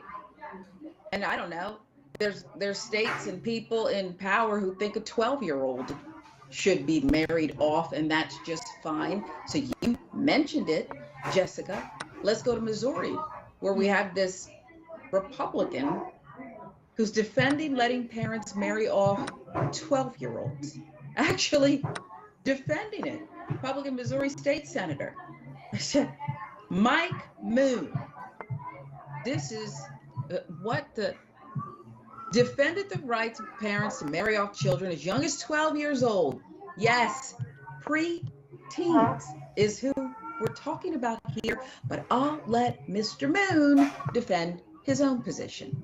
I've heard you talk about parents' rights to raise their kids how they want. In fact, I just double checked. You voted no on making it illegal for kids to be married to adults at the age of 12 if their parents consented to it. You said actually that should be the law because it's the parents' right and the kids' right to decide what's best for them to be raped by an adult. Okay? Do you know any kids who have been With married marriage. at age 12? That was the law. Do you know You any voted kids- not to change it. Do you know any kids who have been married at age 12? I don't need to. I do. And guess what? They're still married. Gentlemen. Shut up, Mr. Moon. It's just so ignorant and so pathetic. And it is rape. I don't care what law's on the books, even in Missouri. What on earth are you talking about? Moon made the remarks during a contentious debate over banning gender-affirming care for transgender minors, in which Democrats State Rep. Peter Meredith, that's the voice you heard first, accused him of hypocrisy for supporting the bill despite positioning himself as a champion of parents' rights. You see, this stuff never adds up. It's incongruent, if you will. Most states do have, we should tell you, a minimum marriage age of 16, and advocacy groups have called for all states to set the minimum age to 18, with no exceptions. That's from Newsweek. It was in 2018 that Missouri passed a law raising its marriage age from 15 to a generous 16 that requires parental consent for older teenagers to marry. A bill that Moon said, it's too strict, opposed it at the time. So Moon's horror show comments prompted much reaction, if you will, from quote unquote normal people out there, including Jess Piper, executive director for Blue Missouri and a nominee for state rep. The fact that Missouri Senator Mike Moon said that 12-year-old girls can be married off to adults just sickens me. My daughter is nearly 11 and still plays Barbies and her baby dolls. We're living in a hellscape in Missouri under a GOP supermajority. I think that's about right. It's a hellscape. If you have lawmakers who are spewing that and nobody's leaping over the next desk to tackle them and maybe put them in a straitjacket and say, we've got to deprogram you and whatever's going on here. Other Twitter users followed suit, displaying more common sense. The picture gets me too. It's like, is this some crass HBO type series that we're watching that's really true? Well, no, it's true. And there you see the other comments, okay? The Missouri Senator, Mike Moon, he is an advocate for the marriage of 12-year-olds to adults. He says their marriages are long-lasting, marry as children. I guess with no education or options, that makes sense, kind of like having a prisoner. Yeah, that's what it's called. Another user posted this. What in the world was that? Senator Mike know the fact that he voted to protect the ability of 12-year-olds to be married to adults. He spoke of someone he knew that married a 12-year-old and declared gleefully they're still married. Now, Jessica, first of all, I want him to name this couple. And not because I don't believe him. I actually think they may exist, sadly, but because we need to rescue this woman. We need to rescue the product of this marriage he speaks of, no matter how long ago the nuptials were performed. Yeah, 1,000%. I mean, Mike Moon seems like a cartoon villain, especially with the mustache. It doesn't seem like a real person. The writers for the show of U.S. American politics it's really something rich, better than fiction.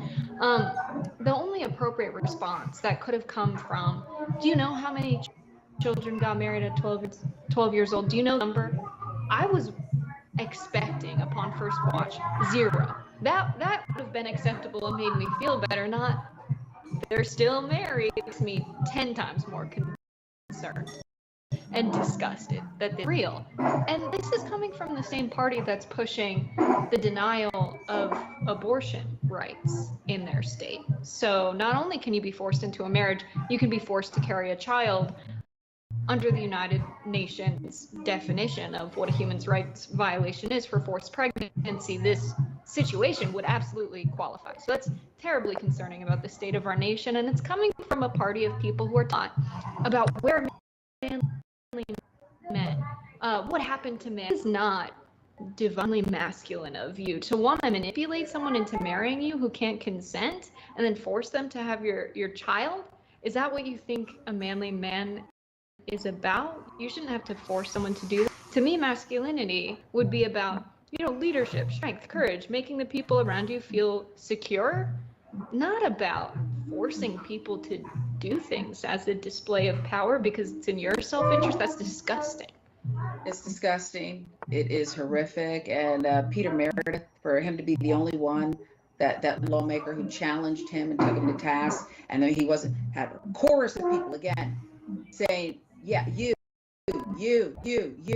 I think that the silence here is deafening. Okay, much more indisputable. Dr. Rashad Richey has the day off. I'm joined by Jessica Burbank, who is our special guest co-host today. I'm Sharon Reed. Stay with us. Much more to come. California isn't following their plan to transition to cleaner energy, shutting down local oil production 4 times faster than estimated. Eliminating local oil and gas production without adequate replacement power means an unstable energy supply and higher gas prices. Get the facts.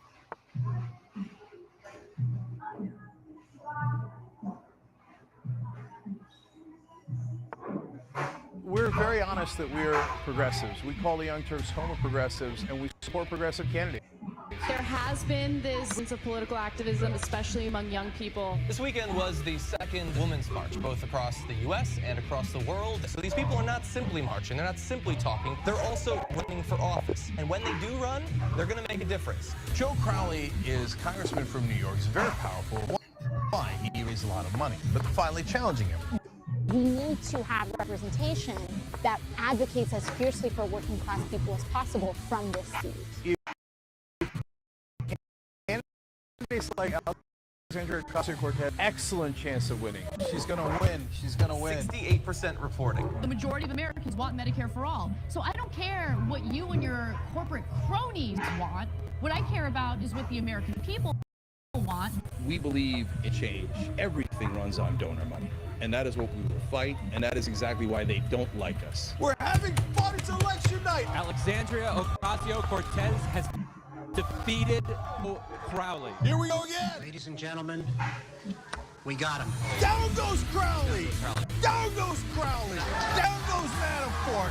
Down goes Cohen. Populist left wing with a gigantic victory in Mexico. Senator Brand, you have made a pledge to no longer accept corporate PAC money. Women came out in record numbers in the primaries. They said you'll be lucky to get one candidate. We now have 12 that have won their primaries. Bezos and Amazon announcing that they are going to go to our minimum wage.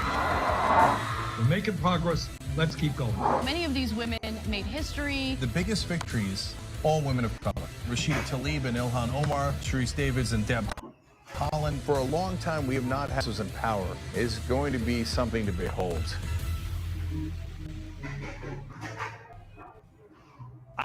They told me, hey, listen, Cenk, we're insiders. We are the establishment. People in Washington tell me that they're concerned about your tone. We think that there's a better role for you, and it's not in 6 o'clock. The problem with the mainstream media is they're desperate to get access. They don't challenge the government. They don't challenge power. We're supposed to challenge the government. That's the role of the media. Components that corrupt our politics. I think also mainstream media. It's really difficult for cable outlets to talk about things like income inequality, wealth inequality, when the advertisers that are funding their shows are the same corporations that want to ensure that the same media or new media, they get a completely different message. They focus on the issues that matter or resonate more with the constituency. We need to know one thing. Is the corporate media incompetent? Corp media!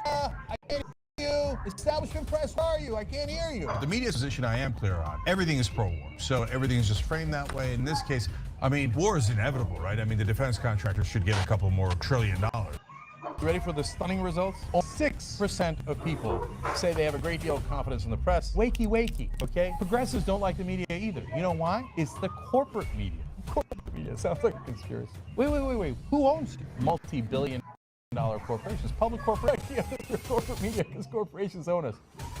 Yeah, that's how it works. The rest of the news media says you should not fight for positive change. If you do, you're not really a reporter or a journalist, because reporters and journalists don't care what happens. I don't agree. That's not written anywhere. That's not a law. It's just a rule that they invented so that reporters didn't actually challenge the people that are in power.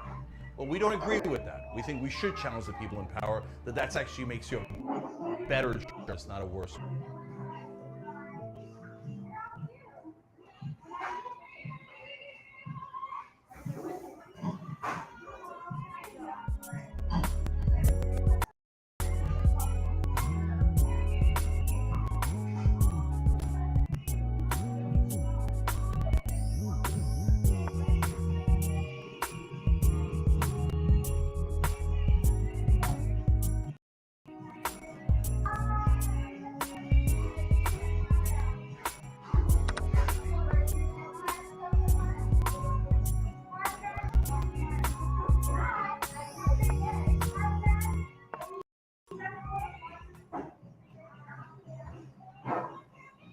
Welcome back to Indisputable. I'm Sharon Reed in for Dr. Rashad Ritchie. A lot of you are weighing in. A lot of you have something to say. YouTube member, the Jade Dragon says this, and thank you, Jade. I work at a grocery store. I always advocate for employees to stand up for themselves. The customer is not always right. I mean, you guys are still on the Karen, the bank Karen, and I don't blame you. She was something else. Wow. C. Michael Henson says, thank you, C. Michael. Karen said, don't make me angry. You won't like me when I'm angry. I knew I saw her turning green. Hey, Sharon, was she at the tryouts for She-Hulk? I don't know. I haven't heard that she was there, but perhaps, as I said, it does seem like it was an audition, if you will. YouTube, about that Tennessee cop busted for being a predator. Jesus Raphael says corrosion is not consent. Julian Elliott says $10,000 bond. This is laughable. Couldn't agree more. And Prince of Judah 79 says they wouldn't let their daughters do it, I'm sure. Talking about that Missouri Republican Mr. Moon defending the rights of parents to marry off their 12-year-old girls. No thanks. This next story, though, well, we have to warn you that it may lose your appetite. Fast food workers caught being intimate on an intercom. Your mic is on. Your mic's hot. Let's roll it. So what we're going to do here is let you pay attention to the facial expressions, because it really says it all. You pull up, you just want a taco, and instead you hear moaning and, well, whatever's going on is going on. And it's undeniable. It's also unmistakable. Something you might pay for on OnlyFans. Just wants to eat, pulled up to the drive-through, fast food, and instead somebody was playing fast and loose in the back. TikToker thought she was pulling up to a drive-through to order Mexican food. Yeah, but instead stumbled on what she believes was two employees engaging in illicit activities while on the job. Whole thing went down at about 4:30 a.m. After a night out, when the user says she pulled into a Filiberto's restaurant, Tucson, Arizona, instead of being greeted by a worker ready to take her order. TikToker says she heard employees having sex through the drive-through speaker. Video she uploaded that captured the alleged sex noises had been liked over 650,000 times, viewed more than 10 million times. She urged her viewers to listen, cautioned them that it may change their views on the eatery. After this, you guys are not going to want to ever go and visit any Filiberto's, she said. The chain operates in 3 states and across 55 locations. Most commenters agreed. and were shocked by her discovery, but others found humor in the incident. I'd never been to or heard of this Filiberto's Mexican eatery, but I am curious what else is going on there, okay? And what came to mind was that other chain restaurant with roots here in Atlanta. They always say, my pleasure, after, that's their phrase, okay? They say, my pleasure, okay? Here, they didn't have to say it, if you will, Jessica. I don't want to eat at a place where someone is actively engaged in extracurricular activity. I don't want that. So it's the best diet plan ever, if you ask me, but that's just me. Yeah, my first reaction was nobody wants to work anymore. I'm kind of stuck between. So where is it? So I know not to eat there. Okay, it's in Tucson. No chance I'm gonna eat there. But then, my second reaction was, act your wage. Are we paying fast food workers enough to be on the clock at 4:30 in the morning? They're acting their wage, maybe. But also the sanitary aspect of this. You can't eat at everybody's house, and apparently not at every restaurant. I worked in the restaurant industry for some time, and I will say, I believe this is unfortunately more common than people at restaurants would like to know about. Girl, stop. Please don't do that. Sorry, Sharon. Please don't do this. This is, I haven't cooked in years. Okay, please. I'm begging you. We'll keep following this story. You're wrong. God, I hope you're wrong. Because, okay. But you're right. Raise the minimum wage. And maybe you wouldn't have this problem. People would want to work harder and be more respectful. If not, they're going to do what they're going to do. We'll move on. A short man, shorter. Listen, I don't know another way to put it, but he wanted some growth. He wanted some height. So he spent $165,000 to get it. 5 more inches. Someone do the math. 5 inches, $165,000. It was worth it to him. His name is Moses Gibson, and he's from Minneapolis, Minnesota. 5'5" that's the adult height he was born into. He underwent leg surgery to add 5 more to his height after spending years struggling to talk to women due to self-doubt over his stature. Gibson said he had been insecure about his height since just 15, after he saw other boys his age go through growth spurts, which he didn't experience. 41-year-old spent years dealing with unkind comments about his smaller size, which he admitted ate away to self-confidence and left him plagued with insecurities that severely affected his dating life. So in a desperate attempt to get taller, he tried taking medicine. He even reached out to spiritual healer online who insisted they could help him grow. But after other options failed, Moses eventually decided he was going to do it. He was going to go under the knife to increase his size. Over several years, he received 2 excruciatingly painful cosmetic procedures that, again, cost him $165,000. He chose to have his legs broken and sit up like that so that he could grow. Now, the surgery involved doctors, as we said, breaking Moses's tibia and fibula bones and screwing magnetic limb lengthening nails in. He had to use a height lengthening device 3 times a day, which pulls the cut bones apart 1 millimeter at a time. This encourages his body to create new bone tissue, which will fill the gap until his desired height is achieved. Can you imagine? He had to pull the trigger on this. After undergoing the procedures, Gibson went from standing 5'5" to 5'10". Look at the before and after. And as we look at it, look at the way he's standing. Look at how his body language has changed. Let's talk about that, Jessica. He didn't do this to himself. He didn't choose. He couldn't possibly choose the height he would be. It's just how it's in the DNA. 5'5". so teasing and commenting on a man who does not have such stature? So this was done to him. He looks happier though. Can we put it up one more time? He looks happier on the right. Because my question was going to be, and maybe it should still be, Jessica, to you, is, isn't it a shame that he had to go through such pain? That he chose to go through such pain to get 5 more inches, but to him it's worth it, I guess, to exist in the world as we know it. I don't know if there's a question in there, but I do want to hear your take. Yeah, Sharon, it's Short King Spring. He's not even going to get to celebrate this season, which is very sad.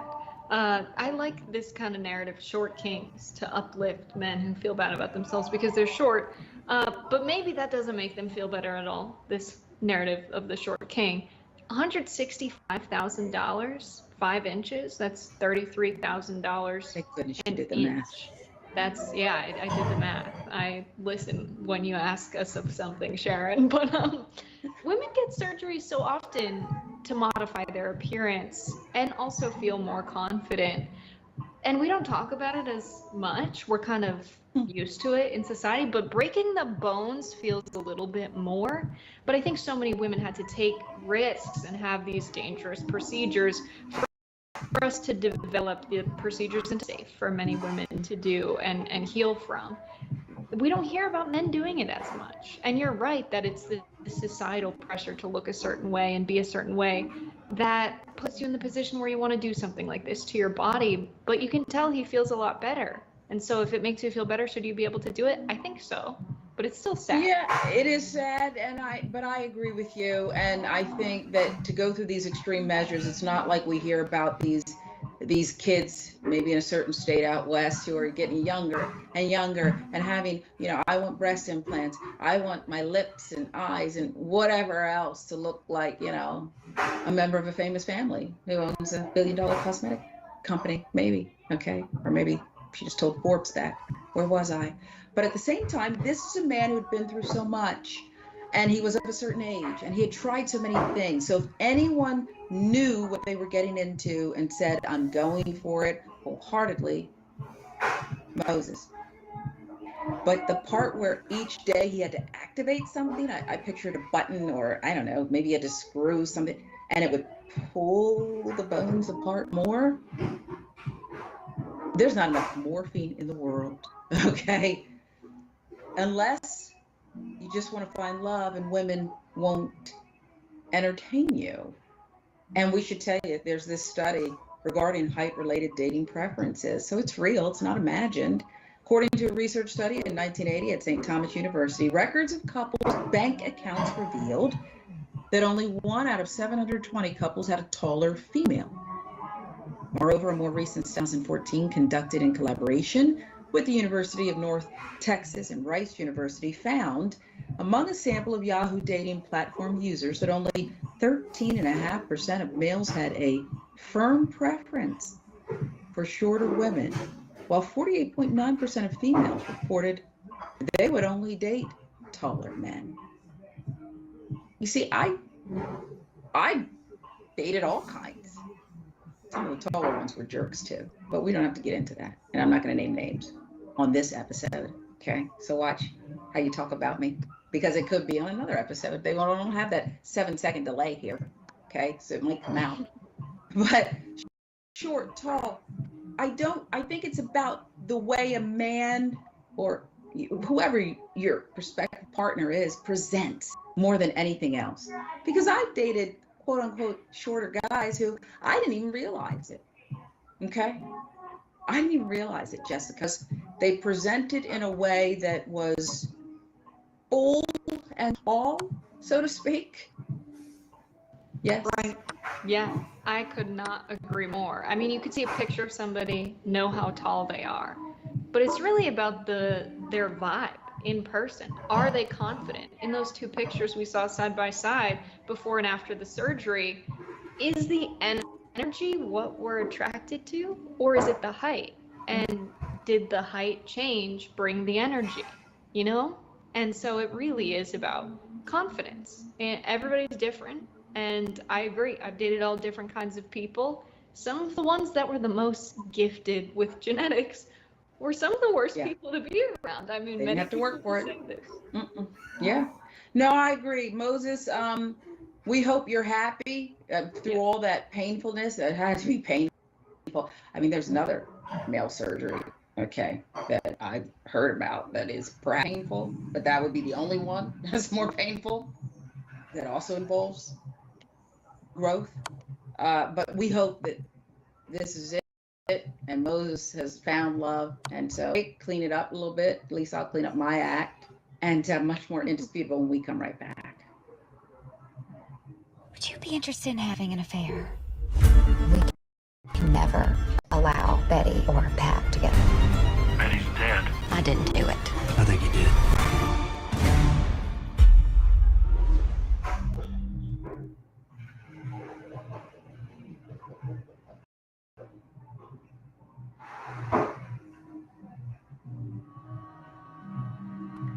The concept of the Young Turks means the audience, they are the Young Turks. They are the go-getters. They are the ones making the emphatic change happen in their local community. The reality is that we've, young and the not so young, we've always cared about news. But when you do not see the messengers of the news look like you, when they do not share your experiences, exposures, and environment, and there's a disconnect between you and the news. I lecture in mass communications. One thing I tell all of my students, there is no such thing as non-biased news. It never has been. Non-biased news has always been an illusion. Let's go back to the 60s and 70s, where people would say that was the purity of non-biased news. News has a segment. That segment has a time. That time, you must do your story and be finished. That means the producer, the writer, the orator has to take out what they don't think is important and only leave in what they believe is important. They have a limited time to tell the story. They do not have time to tell everybody's version or everybody's side. And they get to choose the facts that they bring to you, as well as the nuance, which really is a word for opinion, that they bring to you, the context they bring to you. So we've always had a level of bias in news to not deceive individuals as if you don't have some level of opinion with your news commentary. And that's what TYT has never done. They've always been authentic in their approach to progressive ideology and their news analysis and political breakdown. And I think that's how you actually win the heart and soul of individuals who are consuming information from you, because now they see themselves in you.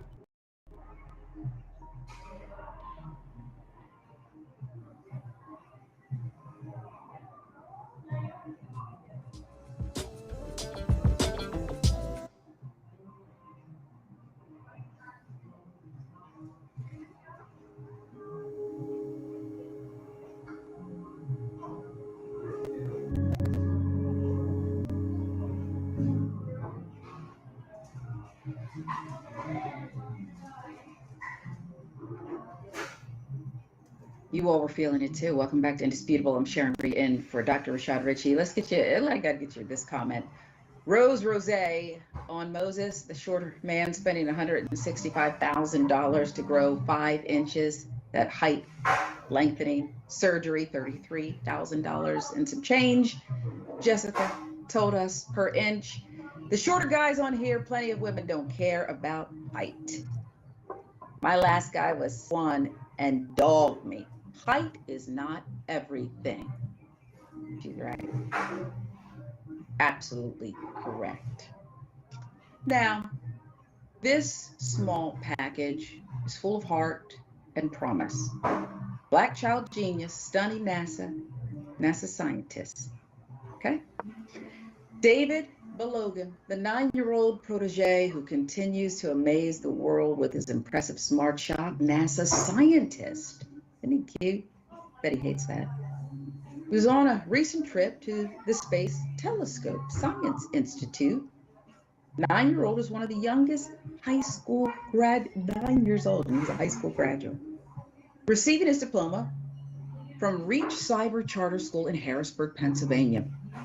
After graduation, Logan was invited by NASA and the Maryland-based Sports Telescope Science Institute to visit the James Webb Space Telescope Mission Operations Center in Baltimore.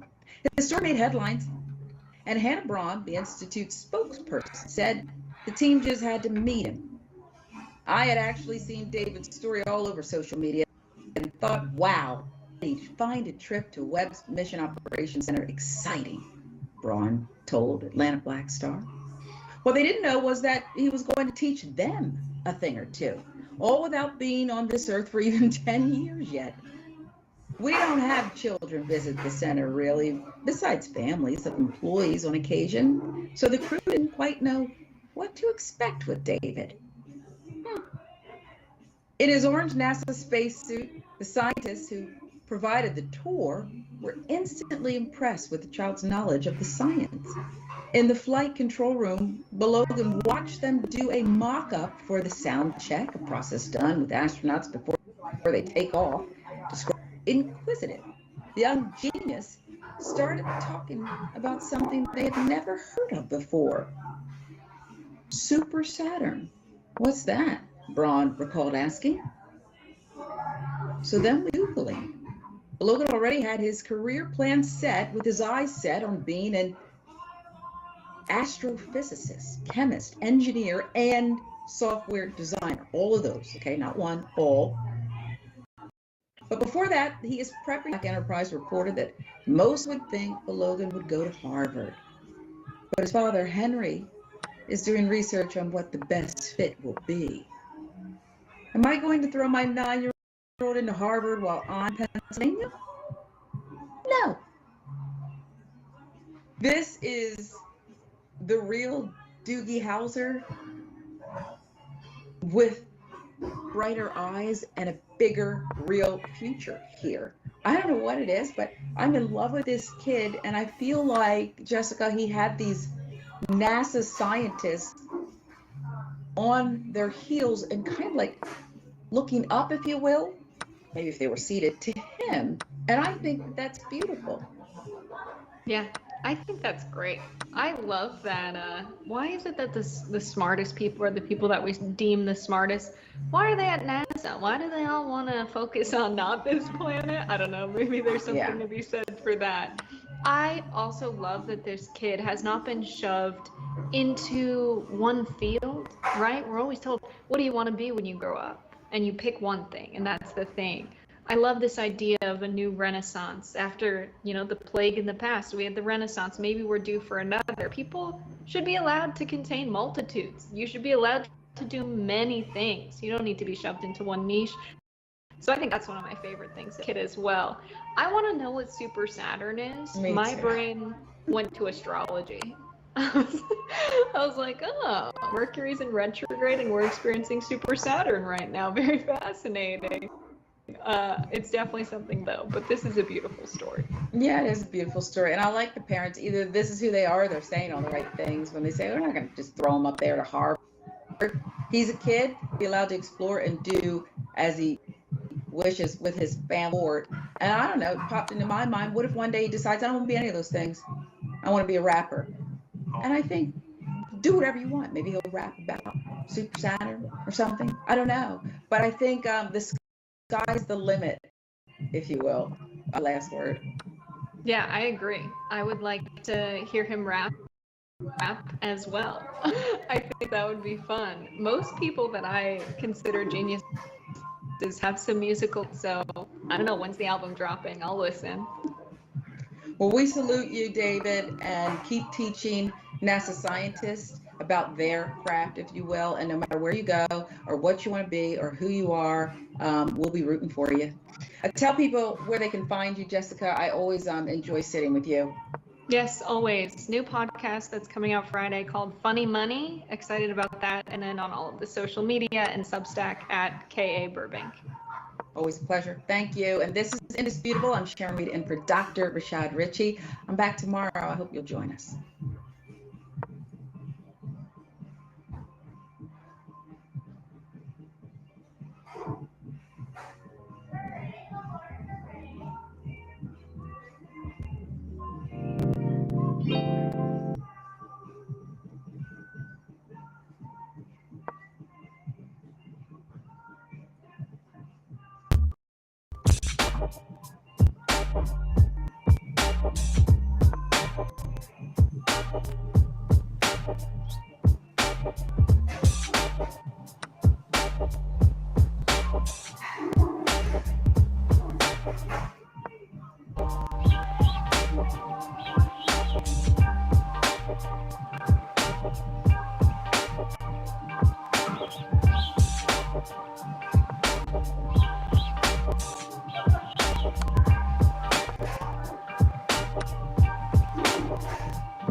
Hey, welcome into Unbossed. It is Adrienne Lawrence, and I'm filling in for the incredible Nina Turner. And I'm excited today because we've got so many incredible things for you today. But please do not forget to stream. Send some love in the comments. You know I love to read them. And I cannot wait to share with you what we have on today's show because, you know, in the real, we've got deets on this war on birthing bodies, the war on gun reform, and the war against time. That's right. And here to help me with those wars,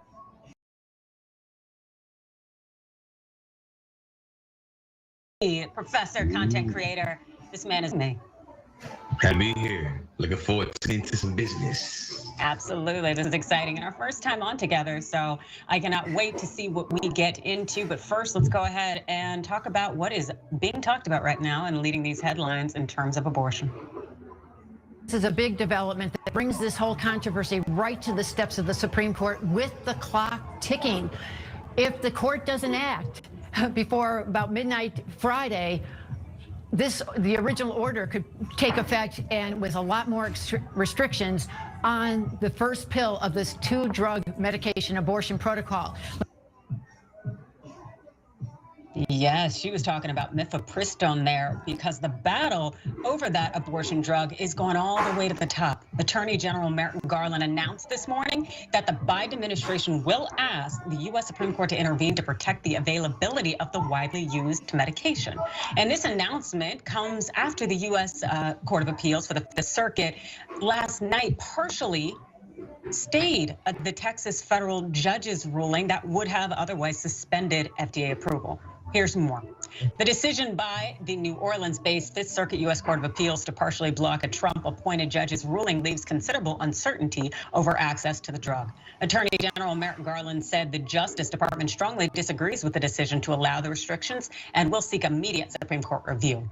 So while this appellate court decision was somewhat helpful, a little bit better at least than that original Texas federal judge's decision, which we know was not based on science at all and was actually based on some nonsense in a blog post. Well, the Fifth Court of Appeals decision, well, it still threatens widespread availability of mifepristone, and it would require patients to make in-person visits to obtain the medication, as well as other restrictions that the FDA did not approve. And so this is what prompted DOJ to take the case all the way to the Supreme Court. And this is what could happen per Bloomberg law. So any filing would go to Justice Samuel Alito, who is assigned to handle emergency matters from the New Orleans-based Fifth Circuit. Alito, who wrote the court's 2022 decision overturning the constitutional right to abortion, probably will refer the matter to the full 9-member court, as justices typically do in divisive cases, though he also could act alone on any kind of request for an administrative stay. That's a little scary, the thought that Alito, who is the one that dismantled Roe v. Wade, did get that 6-3 conservative majority last summer in taking down our abortion laws that were basically in place for nearly half a century. Well, this could be scary. Again, Alito could decide on any kind of stay decision that that DOJ requests, or he could ask the entire court to decide whether they're going to stay the Fifth Circuit Court of Appeals decision. Either way, it's going to be scary if it goes all the way to the top, and we have these justices again in just another position side whether individuals can have full access to the health care that they need in order to determine their own destinies as it concerns abortion. Conscious. Continual overreach. I think that unfortunately women have become, or unfortunately people who are dealing with reproductive justice being, you feel me, caught up. I feel like they're being collateral damage for individuals trying to really spark up their constituents, try to make sure people fall out for 2024. So I think that as long as we're able to see these type of measures go, we'll see that women will continue, or people, I should be saying, people, you feel me, their birth, you know what I'm saying, will continue to, I feel like, be the collateral damage. Yeah, absolutely. And the thing is that, you know, this is something that impacts any kind of birthing person without a doubt, but this is also clearly an attack on women in particular. Like, this is why you have legislature going in this direction, because they are specifically targeting women, since they're the vast majority of birthing people, with this thought that if you can't control your destiny and your entire body and how to use it, then we get to dig at your humanity. And it also means that you can't necessarily fully contribute to the workforce, and thus there's less competition when it comes to competing against men in terms of opportunity. And it's really taking us backwards. But of course, when it comes to the rights analysis or their thoughts on the decisions that are coming out and how mifepristone is being handled, well, of course, they have nothing but to offer, including this from Tim Scott, who gave us this kind of word salad. Yes, sir. Would you support a federal ban on abortions? I would simply say that the fact of the matter is, when you look at the issue of abortion, one of the challenges that we have, we continue to go to the most restrictive conversations without broadening the scope and taking a look at the fact that I'm 100% pro-life. I away from that, but the truth of the matter is that when you look at the issues on abortion, I start with the very important conversation I had in a banking hearing. A banking hearing? What? It's like, you know what? These people are really special. I love how they say that they're pro-life, yet they don't give a damn when the lives of children are threatened in schools because they have to have their AKs and also, get their NRA money. Let's be real, these leaders aren't here to protect life. Is bad. On Twitter, she said this: last night, Republican judges substituted their anti-choice views for the scientific expertise of the FDA. The Justice Department's immediate appeal of this short-sighted and lawless decision to the Supreme Court is powerfully important. Medication abortion is safe and legal. Yes, and also Ellie Mistel says, basically the Fifth Circuit tried to get people less outraged by a total ban on the abortion pill by converting it to a 6-week ban on the abortion. And it tried to give the Supreme Court a reason to not intervene for a few years. This is all just individuals out here, once again, trying to control women's bodies and trying to dehumanize us even further, again, just so that they can maintain the systems of oppression that are already in place. And it's disgusting to see these intellectual somersaults people will get themselves in order to justify this. Conscious.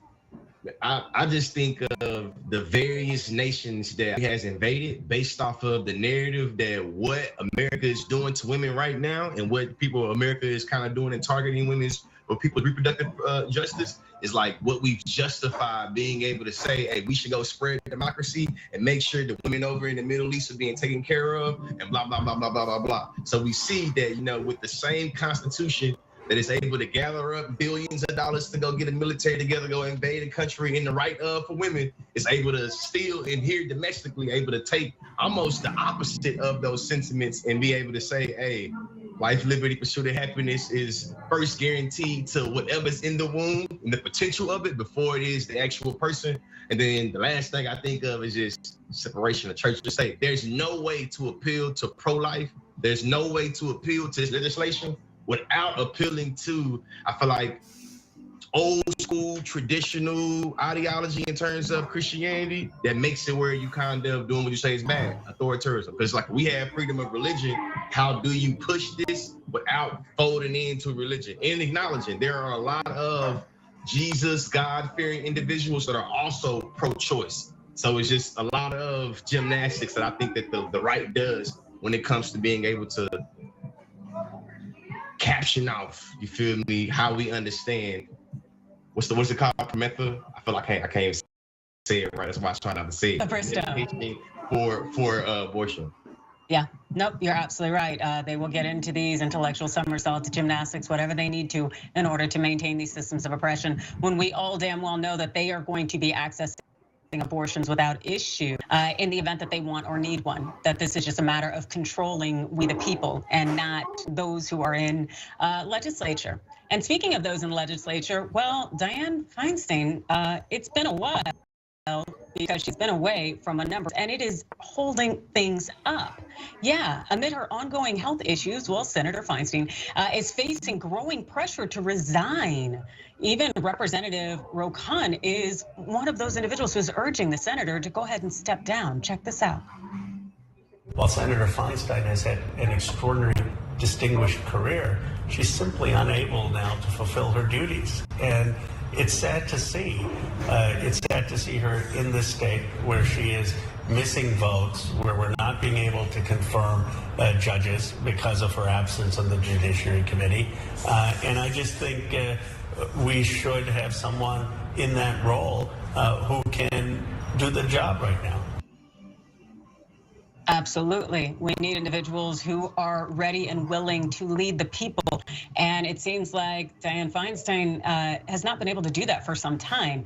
You can check out this headline here, noting that the senator has been MIA and her absence has been holding up judicial confirmations. That's right. The 89-year-old senator has missed 60 of the 82 votes that's been taken in 2023 at a critical time for Biden to be getting judges confirmed. She needs to resign now. That is very much a sentiment of a number of her colleagues.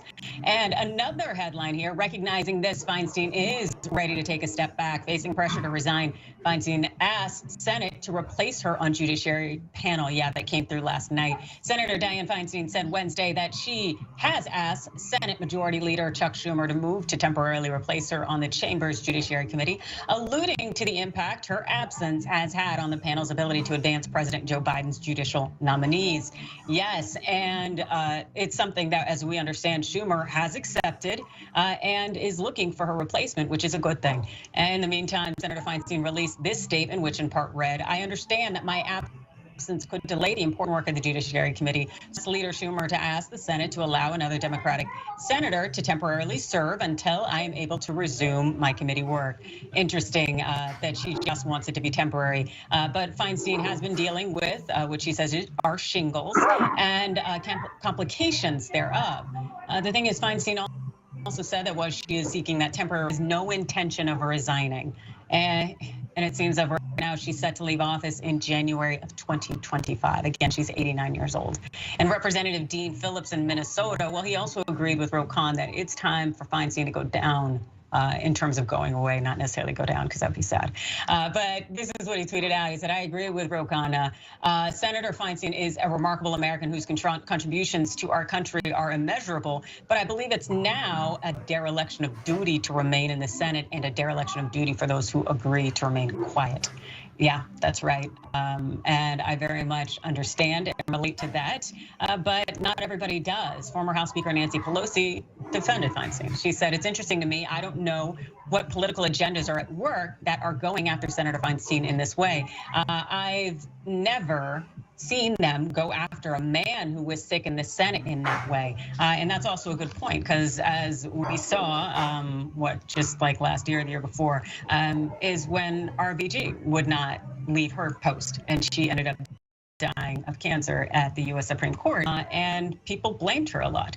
And the thing is that she, of course, did not expect Trump to win, but at the same time, where is that same kind of energy for the men who hold their positions and don't leave? At the same time, I do fully understand that Senator Feinstein is out of commission, and that's the reality of it. And at major law firms, that if you're hitting a certain age, you step back from practice, and it's not just because of malpractice insurance, but also because sharpness is something that's not guaranteed forever, and we recognize that. So it's kind of up to we the people, but Conscious, what do you think?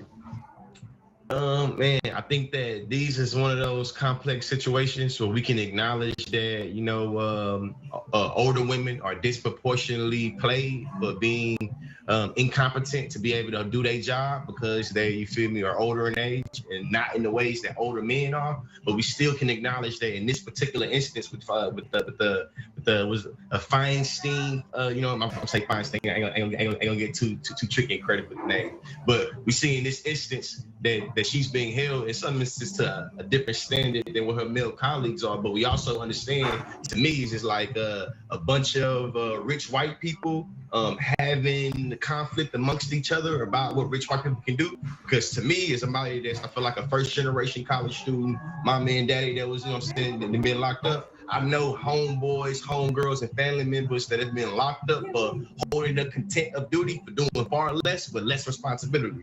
You feel what I'm saying? When they talk about the dereliction of duty, we can recognize that there have been individuals that have been criminalized almost to the highest extent of the law for doing the exact same dereliction of duty, and they have no jurisdiction that a senator would have. So I think that, you feel me, we can see that multiple things can be true. We can be very critical of how we do male senators compared to, you feel me, female senators or women senators compared to male senators. But I still think in terms of class and in terms of race, there's a lot to unpackage in a way that they're able to go back and forth, especially when you're able to just make a singular analysis that is only based in gender, or that's only based in class, or that's only based in race, and you're not able to see how all these things come into play and making it where we have, you feel me, the show that we see right now.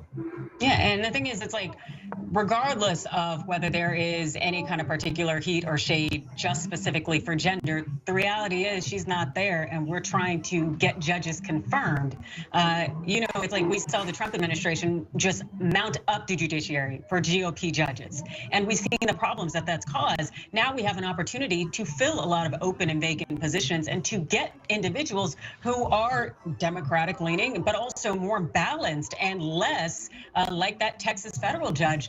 And she's not present. So let's be real here. It doesn't matter as far as gender. We need to get somebody in that spot who's going to be able to move us forward and advance us so that we can hopefully balance out the judiciary. So it's a matter of figure it out. But the reality is the facts say that her absence is a problem. So let's fix that problem. That's as far as it's costing taxpayers. And it's costing taxpayers ultimately. And we recognize that the time it takes for them to go back and forth with this banter is literally having an impact on, I'm gonna say, social order, or having an impact on the banking system. Because it's like, hey, the reason why we need these judges because they have a direct impact, live realities of American citizens. Direct impact, you feel me? And to me, it's like, hey, you hold a higher standard that McDonald's employee and how much they able to flip your burger, whether they showing up and not showing up. I feel like you hold them to a extent, then you hold, you know what I'm saying, other folks. And I feel like that's my beef when it comes to these types of, you feel me, I'm gonna say narratives. No, I think that is fair. I also really like that McDonald's and then beef. That was good. I appreciate that on that. And I hope you all will pick up on just a little bit more of Unbossed, because we will be back after this break.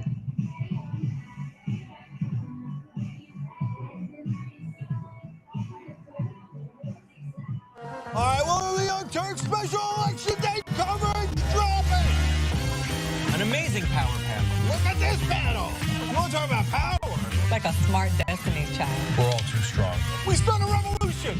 Yes, another one. Aren't you excited? Wow. And then Alexandria Ocasio-Cortez, everybody! You know, this is is where it started in a lot of ways. Why is he lying? Because these are acts that you can commit with impunity. Most of us are usually in boxer shorts underneath. I went with the pants today. This is the first ever power panel with Donald Trump as president. We have elected the top Twitter troll in the country. We have to stop pretending that race is not an issue in this country. Now keep in mind, racism had gone away. Life so much that they want to ensure that insurance companies don't cover your maternity care.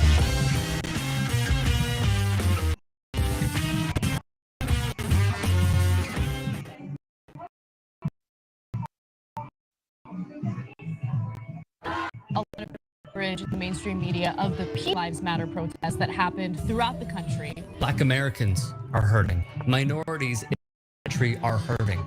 We always talk about starting from the bottom up, but the problem with the bottom up is always the least amount of power. No one cares about them, and until someone actually cares about them, then we'll do something about it. Please, for God's sake, America, understand, acknowledge, and work towards getting to a new reality where Black lives actually matter.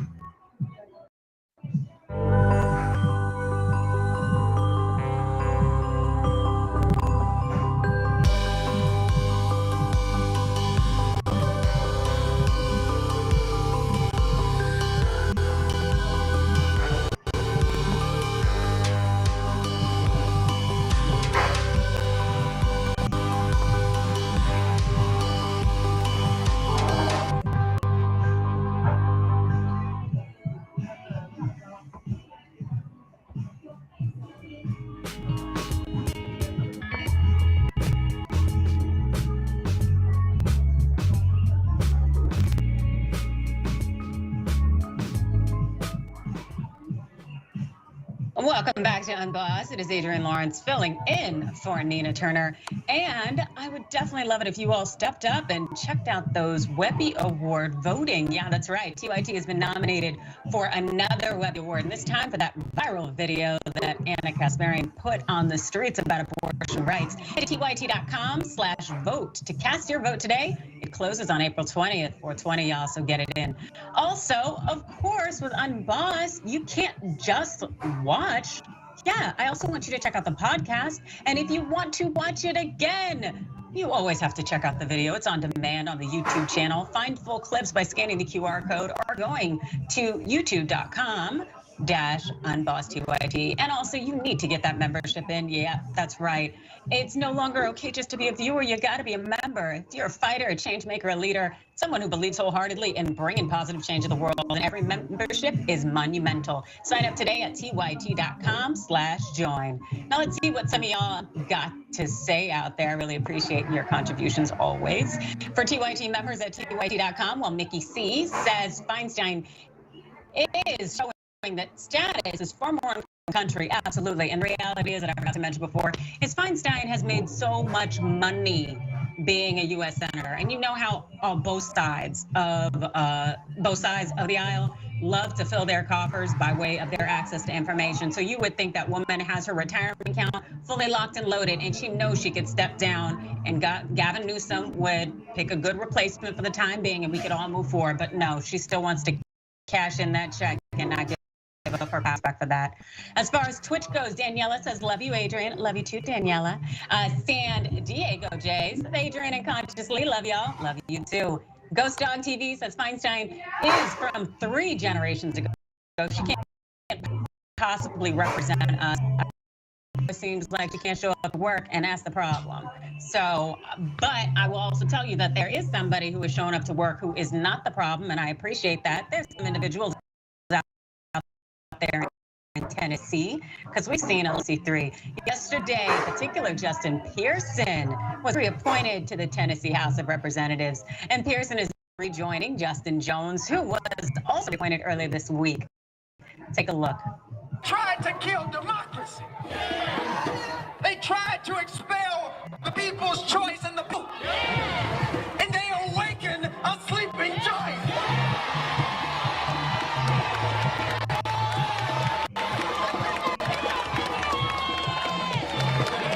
They put Gloria Johnson and Justin Jones and me on trial.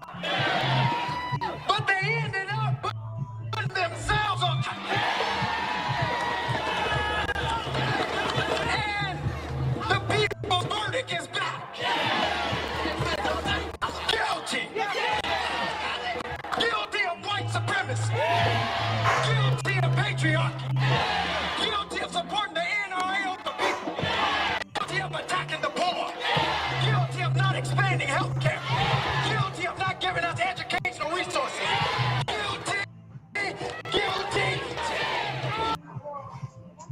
Yeah, that's right. Tennessee GOP is guilty of trying to play with the wrong ones. And that is exactly what they did. But thank God these men are back in their places. Let's talk about how they got there. So the vote came less than a week. Mr. Pearson of Memphis and State Representative Justin Jones of Nashville were abruptly expelled from the legislature. Just the third time such a punishment has been used in the state house since the civil rights era, or Civil War, excuse me. Angered by the disruption of the protest and the disregard for House rules, Republicans quickly moved to expel the pair, though an effort to remove Representative Gloria Johnson, a white lawmaker from Knoxville, failed.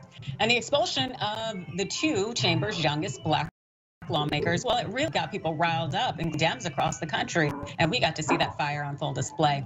This from the New York Times. Officials on the Shelby County Board of Commissioners said that they received thousands of emails and calls from around the country and the world, excuse me, the county, the country, and the world, pleading with them to reappoint Mr. Pearson. But there's the potential for change always, and also some potential for shade. And before we get into that shade, Conscious, how does this feel for you, knowing that these two young black men are both back in positions of power in legislature? It feels amazing, and I think that we all are familiar with that viral TikTok. The more you mess around, the more you find out, but they ain't say mess around. I think that that's slowly but surely what the Republican Party is going to be kind of finding out, is that when they start complaining and crying and whining about how the left, the liberals are indoctrinating kids, and that's the reason why they got to make me want to teach. It's like, no. The kids seen in 4K how y'all treated the three policymakers that decided to stand with them in solidarity. So in 2024, when you see all them 18-year-olds and 20-year-olds, they go out there and vote, and they not voting for you, remember this moment right now. We all seen, everybody seen what happened, and it was obvious. You see what I'm saying? So just be like, hey, man, all these young people that are stuck in time that in 2024 and 2023 people don't live like that no more. It's like, nah, we all saw what you did and how you did to the Justins, and I'm glad they got justice. Absolutely. Yes, and seeing them come back, and also seeing that it was votes that put them back in their place, that is a powerful thing. I know that Nashville and Memphis got it right, and it's the Tennessee GOP that is in the wrong here, and that is extremely problematic, trying to use decorum as a way to just putting these men out of their positions when that's not it. That ain't it. And the reality is that even though what you didn't have any kind of expulsion like this since a Civil War era, the reality is we're still up in the Civil War era. And that's completely clear in so many ways about the way these individuals use their mics to try to attack and take down progressive lawmakers in positions of power, especially the individuals are individuals of color. And as I mentioned, with the potential for change, always the potential for shade. And that's exactly what's going on right now with Justin Pearson, and a video that's circulating on social media by those who are trying to stop the woke movement, which is always a telltale sign when they use that kind of language. Video is of Pearson when he was in college, and they're trying to suggest that he was a whole different person. In fact, that he was a fraud. Check this out. Justin J. Pearson, and I'm running for president of BSG. There are a few reasons that we're running this campaign this year. One has to do with how can we represent voices in a conversation. I wanted to do this by partnering with organizations from the Bowdoin Democrats to the Bowdoin Republicans. I want to bring together different voices, dissenting voices, voices that may be more liberal or more conservative, that we can reach a point of sort of the radical middle. Yeah, so that was that video of Pearson clearly showing an activist spirit from the jump. And of course, you're going to have members of the right try to undermine that. Wilson of Fox News loved to flex his racist agenda in doing so last night. I want to bring everyone together, said Justin Pearson, in a voice that if you closed your eyes, you could easily imagine. Justin Pearson wasn't white. That's probably how he got into Bowdoin in the first place. But he did a fantastic impression of it. What a nice internship program at Citibank. That was the old Justin Pearson before his transition. I love it. Interweaving those dog whistles with absolutely racist right-wing talking points, exactly what Tucker calls. And it's funny because it's like they want to avoid situations that they create as white individuals who are clearly racist, because it's clear to me that Justin just code switching. We Black people do it all the time, and we do it for our own safety. We do it for the fact that our economic independence often relies on, we can't necessarily be in predominant spaces without sounding or looking like those who are white. And so to try to come at him and suggest he is a whole different person now, no, I'm not a fan. Conscious. It's disingenuous. It's facetious. He said the quiet part out loud. And we recognize that a lot of Americans when they go to college, we go through a very radical phase.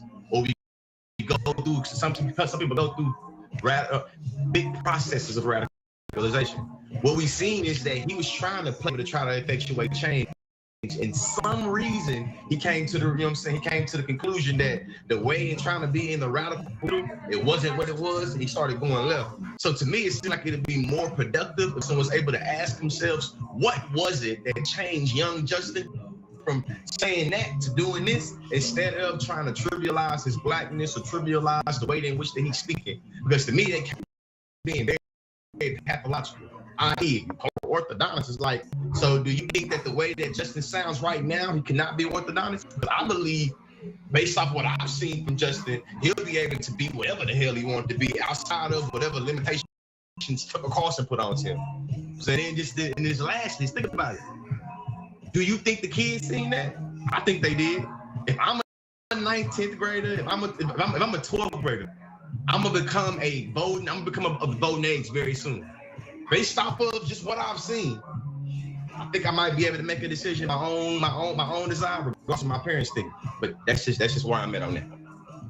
No, absolutely. The fact is that Justin Pearson did go through a change, and he learned more and educated himself, which is the purpose of college. And to see Tucker Carlson use that again to advance racist right-wing talking points, to advance these kind of stereotypes about Blackness and the thought that he has to speak a certain way or look a certain way, otherwise he's not authentic.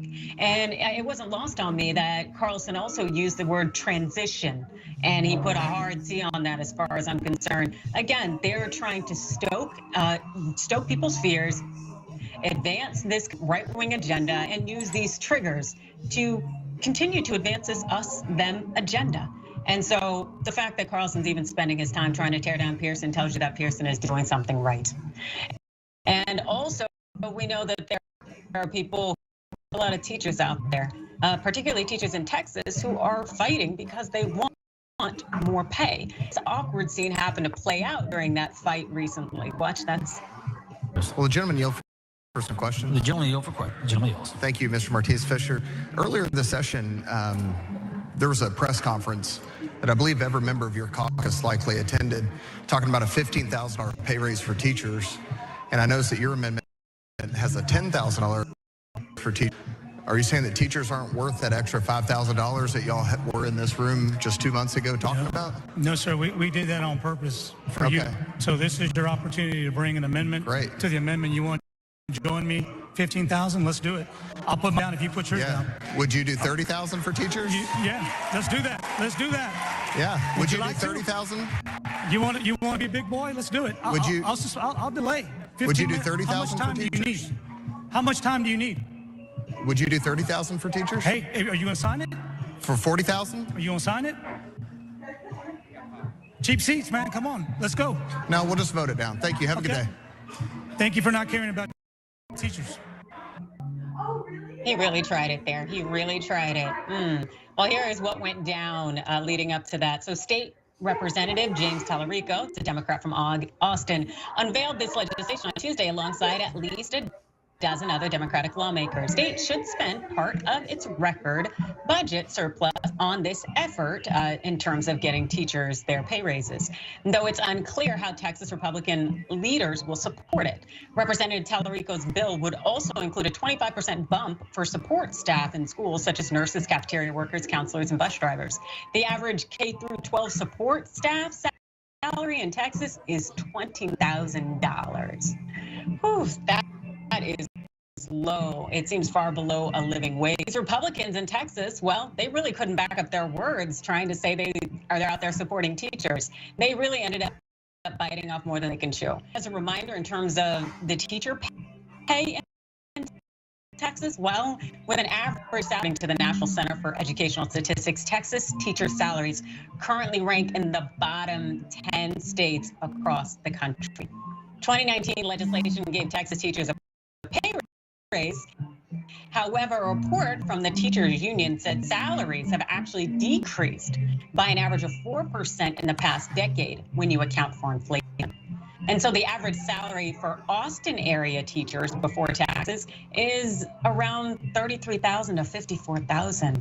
And a living wage study, well, it found in Austin that a single adult with no kids would need to make roughly $55,000 after taxes to have a living wage. That means the teachers there in Austin are being paid less than a living wage.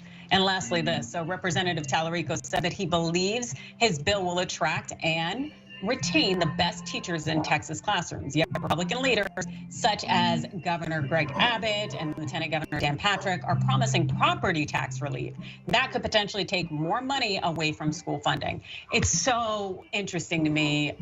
We just see time and again that our leaders don't care about individuals, because otherwise they want to help cultivate the mind. They want people to grow.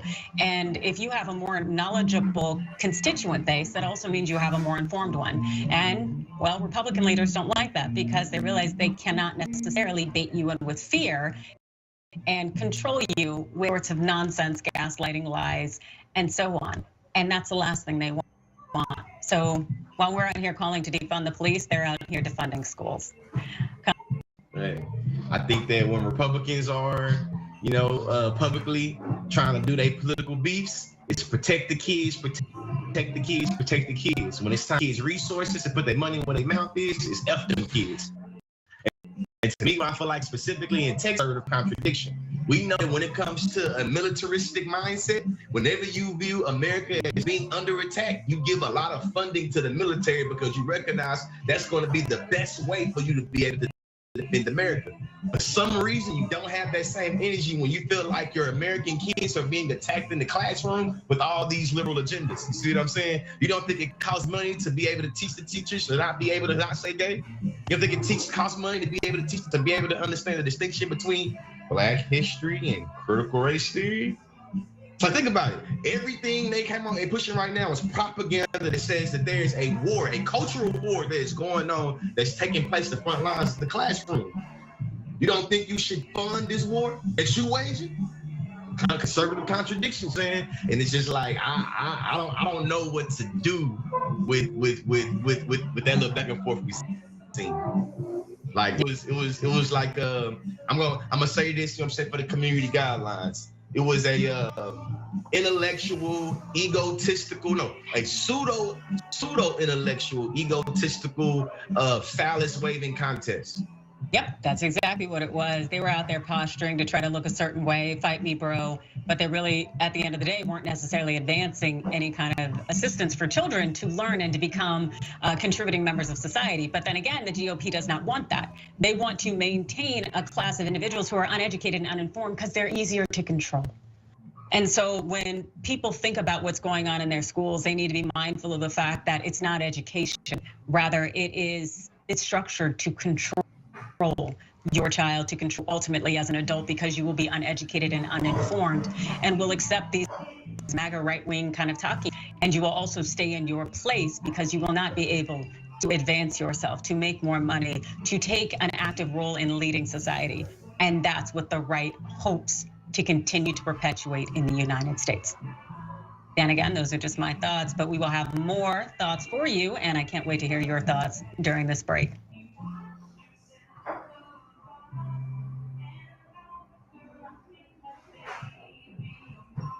All right, well, the Young Turks special election day coverage dropping. An amazing power panel. Look at this panel. What's over? Like a smart Destiny's Child. We're all too strong. We spun a revolution. Yes, another one. Aren't you excited? Wow. And then Alexandria Ocasio-Cortez, everybody. Yay! You know, this is where it started in a lot of ways. Why is he lying? Because these are acts that you can commit with impunity. Most of us are usually in boxer shorts underneath. I went with the pants today. This is the first ever power panel with Donald Trump as president.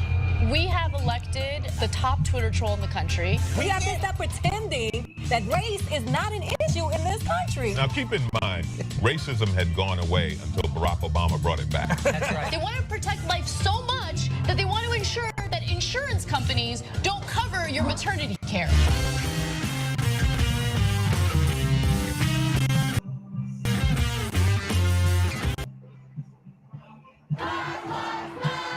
You don't see a lot of news coverage in the mainstream media of the peaceful Black Lives Matter protests that happened throughout the country. Black Americans are hurting. Minorities in this country are hurting. We always talk about starting from the bottom up, but the problem is the bottom up is always the least amount of power. No one cares about them. Until someone actually cares about them, then we'll do something about it. Please, for God's sake, America, understand, acknowledge, and work into a new reality where Black lives actually matter.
We missed you, but glad you're back. And of course, we would definitely appreciate if you went to tyt.vote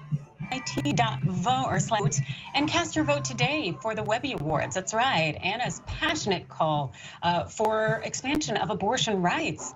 Well, that is being nominated for a Webby Award. Voting closes 4/20. Get in there and get on it. Also, of course, you want to hear Nina Turner sound off on everything politics and advance us in every way. So definitely scan that QR code or go to youtube.com/I'mBossTYT and watch the videos on. As far as membership goes, well, we need your support. That's right. Join our voices, join our leadership, join our team, become a member. Sign up today at tyt.com. Join. All right, so the comments out there, love to hear your voices. Well, TYT members. TYT.com. Wolf Dragon Francis says how much of a coward he is with absolutely no integrity. Absolutely. The only thing he is really is a legend at the bank. That's how it works. Twitch, young Black economist, says the 2023 Tennessee anti-Black racism playbook is falling apart. That's right. I don't think they realize that there are a number of white people out there in Memphis and Nashville who see the racism, don't like it, and are voting accordingly. YouTube, Snapchat, says what a fiasco to expel these men in the first place. Absolutely. And Tahoe, Nevada says the revolution will not be televised. No, it won't, especially since we all do streaming on our computers anyways. But let's go ahead and get back on that topic of education. And let's head to one of the states that I try not to visit. My family's from there. Let's not get into it. It's Missouri. Yeah, the GOP is continuing its culture war and war on education. And it is in the Show Me state. So this per truth out, Republican lawmakers in the Missouri State House of Representatives followed through on threats they previously made to librarians, passing a state budget this week that eliminates all funding to public libraries. About $4.5 million in funds that would have been included in the budget for libraries were instead dropped down to zero after cuts proposed by Representative Cody Smith, Republican, chair of the State House Budget Committee, were included. Yeah, that's right. Libraries, again, the goal is to keep people uneducated, to keep them down. And so we know that they are on this march trying to get this agenda moved forward, continuing to control the population. And they're also definitely doing it under the guise of anti-Black and anti-queer legislation. Check this out. So the stripping of funds for public libraries was done in retaliation over a lawsuit brought forward by the Missouri Library Association, which, along with the ACLU, is suing the state over a draconian law that bans hundreds of district libraries, including books that discuss LGBTQ issues, racial justice, and the history of the Holocaust. Any school official, including librarians who fail to comply with the law, could be fined up to $2,000 and could be in prison for up to a year.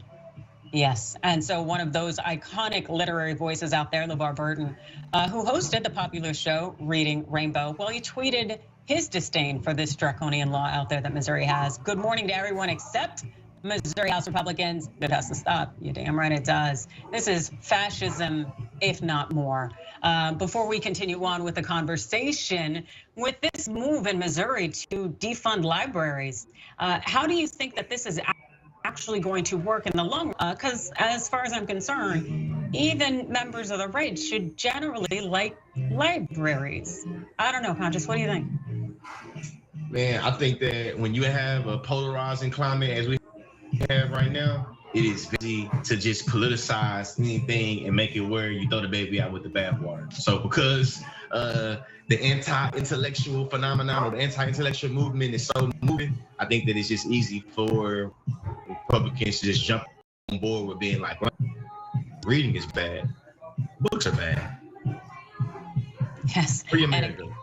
And again, it's like you want to keep these people stupid. And the thing is in the long run, this is just going to be extremely detrimental for the United States, because it's not going to be able to compete. Who's going to have the scientists? Who's going to have the inventors, the people who push forward our entire human race toward making some kind of progressive change and inventing things? Like, come on, this should be basic. But of course, we've got our United States. Our biggest export is how much people are willing to work. We push capitalism. So if you can create an entire population of workers and keep that 1% there, that's where you're able to really churn and burn. We were built on slaves, and that attempt to continue to make slavery a part of our everyday lives as Americans is something that the GOP is really trying to accomplish, without a doubt. And we also know that the individuals who are out there who are working hard or contributing to society yet can't have a living wage are among those who are predominantly targeted by the GOP. And we see this because now if you receive Medicaid or other vital federal assistance programs, well, Matt Gaetz definitely thinks that you're lazy and you shouldn't get any kind of assistance whatsoever. I am a big believer in work requirements. Bill Clinton and Newt Gingrich in divided negotiated welfare to work. And I don't think it's unreasonable to say that able-bodied people who are working age, who are not disabled, who are not seniors, should have to go to work if they want someone else to pay for their health care or the benefits in other forms like food stamps. And if Joe Biden won't do that, then what he's defending are the couch potatoes over hardworking Americans. Yeah, that narrative that those who are public assistants are couch potatoes is something that the right has pushed for a very long time, and it has racist undertones. So let's be real about that, even though we know that the biggest welfare recipients are these companies. But still, the GOP is really eyeing individuals on Medicaid or food stamps. In recent weeks, the GOP has focused its attention on two anti-poverty programs: Medicaid, which enrolls the poorest families in health insurance, and food stamps, which provide groceries. Those lawmakers, including House Speaker Kevin McCarthy, have publicly endorsed rules that could force some enrollees to find a job and work longer hours, losing the government's help entirely. And how long do they want these people to work for? Well, in February, Gaetz unveiled the Medicaid Work Requirements Act, which would mandate that adults deemed able-bodied work at least 120 hours a month, volunteer at least 80 hours a month, or take part in a work training program for at least 80 hours a month to remain eligible for Medicaid benefits. The GOP claims that these work requirements would provide incentives while saving Washington money. But we know that that is not true. Research has repeatedly SNAP work requirements, which add significant complexities and administrative burdens to the process of obtaining benefits, aren't effective at boosting employment. Instead, it can be absolutely catastrophic. A recent analysis by the Center on Budget and Priorities estimated that legislation introduced by Representative Dusty Johnson would strip supplemental nutrition assistance program SNAP benefits from more than 10 people, including 4 million children. Yeah. And of course, patriotic millionaires out there called out the nonsense. On fact, the legislatures that want new work requirements for food stamps and Medicaid are the same ones working to eliminate the estate tax so that billionaire heirs never have to work a day in their lives. It's not about work, it's about hurting the poor. You're damn right. That's exactly what it's about. It's about taking away what little some people have. And there are individuals out there who are on public assistance who are working multiple jobs, yet they still need the assistance so that they can feed themselves, because everything in our society has gone up except for wages. So let's be real here. You want people to work? People are working. It's a matter of the fact that our Congress, our legislature, our leaders are not working for us. We can be able to put food on the table for our family. We can have a living wage without having to be slaves to multiple jobs. But then again, maybe I'm the crazy one here. Conscious, am I wrong? I agree with you. I don't know how much that means in terms of like the lobbyists and the bureaucrats and the interest groups that love to line their pockets with different corporations and industries' money. You feel me? I don't know what that means for them.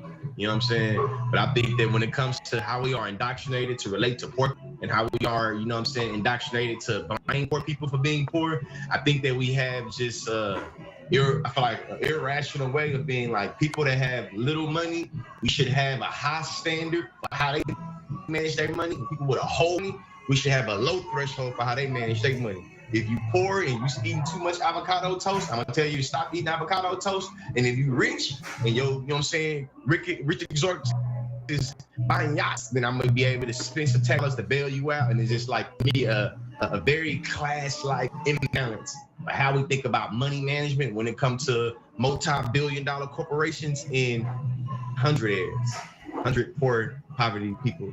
And that's just like, that's my thoughts on that specific. And of course, I keep on going and going and going. But you know, I know time is not on our side right now. No, it seems that time is not necessarily on our side, but there is just enough time to get in this last story, which does kind of go to your point about how certain people enjoy certain access to certain things. And of course, in this particular case, well, the World Bank was recently busted for giving special treatment to the son of a Trump official. And when I say special treatment, what do I mean? Well, apparently told to give preferential treatment to the son of a high-ranking Trump administration official after the U.S. Treasury threw its support behind a $13 billion funding increase for the organization. A leaked recording suggests. The recording of a meeting suggests colleagues were encouraged by a senior manager to favor with the son of David Malpass, who is now president of the World Bank, but at the time was serving in the under Trump. Now, here's the best part. So, recording, which has left the Washington-based organization facing questions over standards of governance, staff referred to 22-year-old Robert Malpass as a prince and important little fellow who could go running to daddy if things went wrong. Per the recording, we need to manage his education and we need to manage the lemon. So we need to get work out of him, but we also need to make sure that he sees the world. He's probably going to stay a year or 2 years, then he's going to move to someplace. But in those 2 years, we need to make him happy and valuable, and we need to teach him and so forth after all.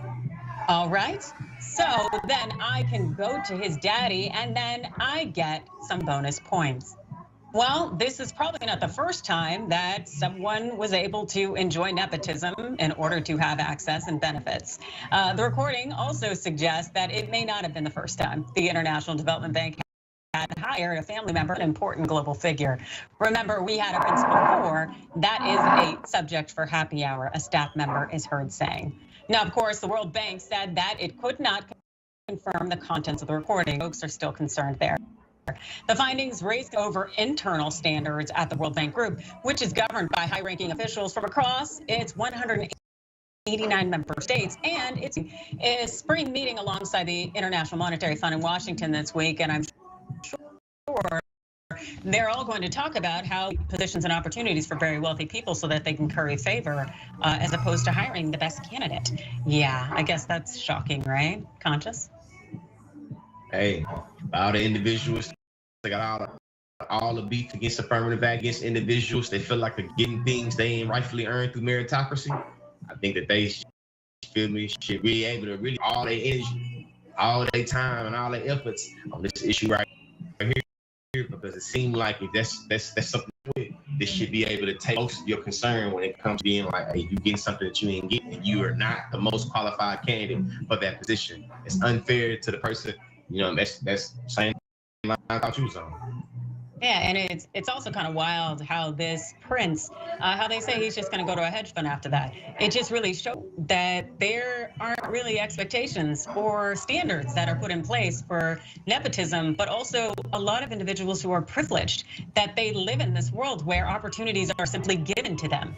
And yet they love to push this narrative that affirmative action, that we get opportunities. This is how we got into this college, is what Tucker Carlson said of Pearson. All of these a narrative that are completely false and are really reflective of the world in which they live. If I recall correctly, Tucker Carlson reached out to Joe Biden's son, Hunter Biden, asking if he could help Tucker Carlson's son get an opportunity, if he could open a door for Tucker Carlson's son. It's like, this is how that upper echelon works, where they're just given opportunities, yet they want to take what little we should have in terms of if we get any kind of medical or access to food stamps or support, and yet they give everything to individuals who are completely unworthy. Any last thoughts, Conscious?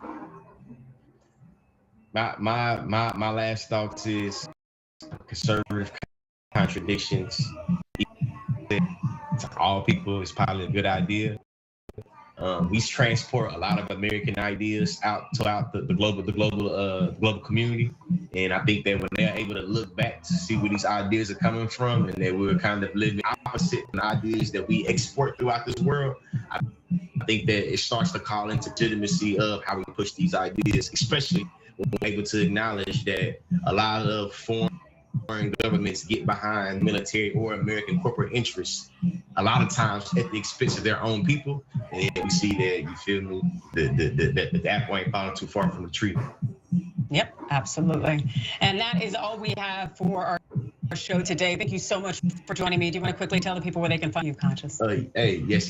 Please subscribe to my YouTube channel, The Conscious Lee. I also have a website, theconsciouslee.com. You can find me for all booking information. I do workshops, educational consultant, digital marketing consultant. Holla at me. I got it for you. Education is elevation. And thank y'all. I always happy.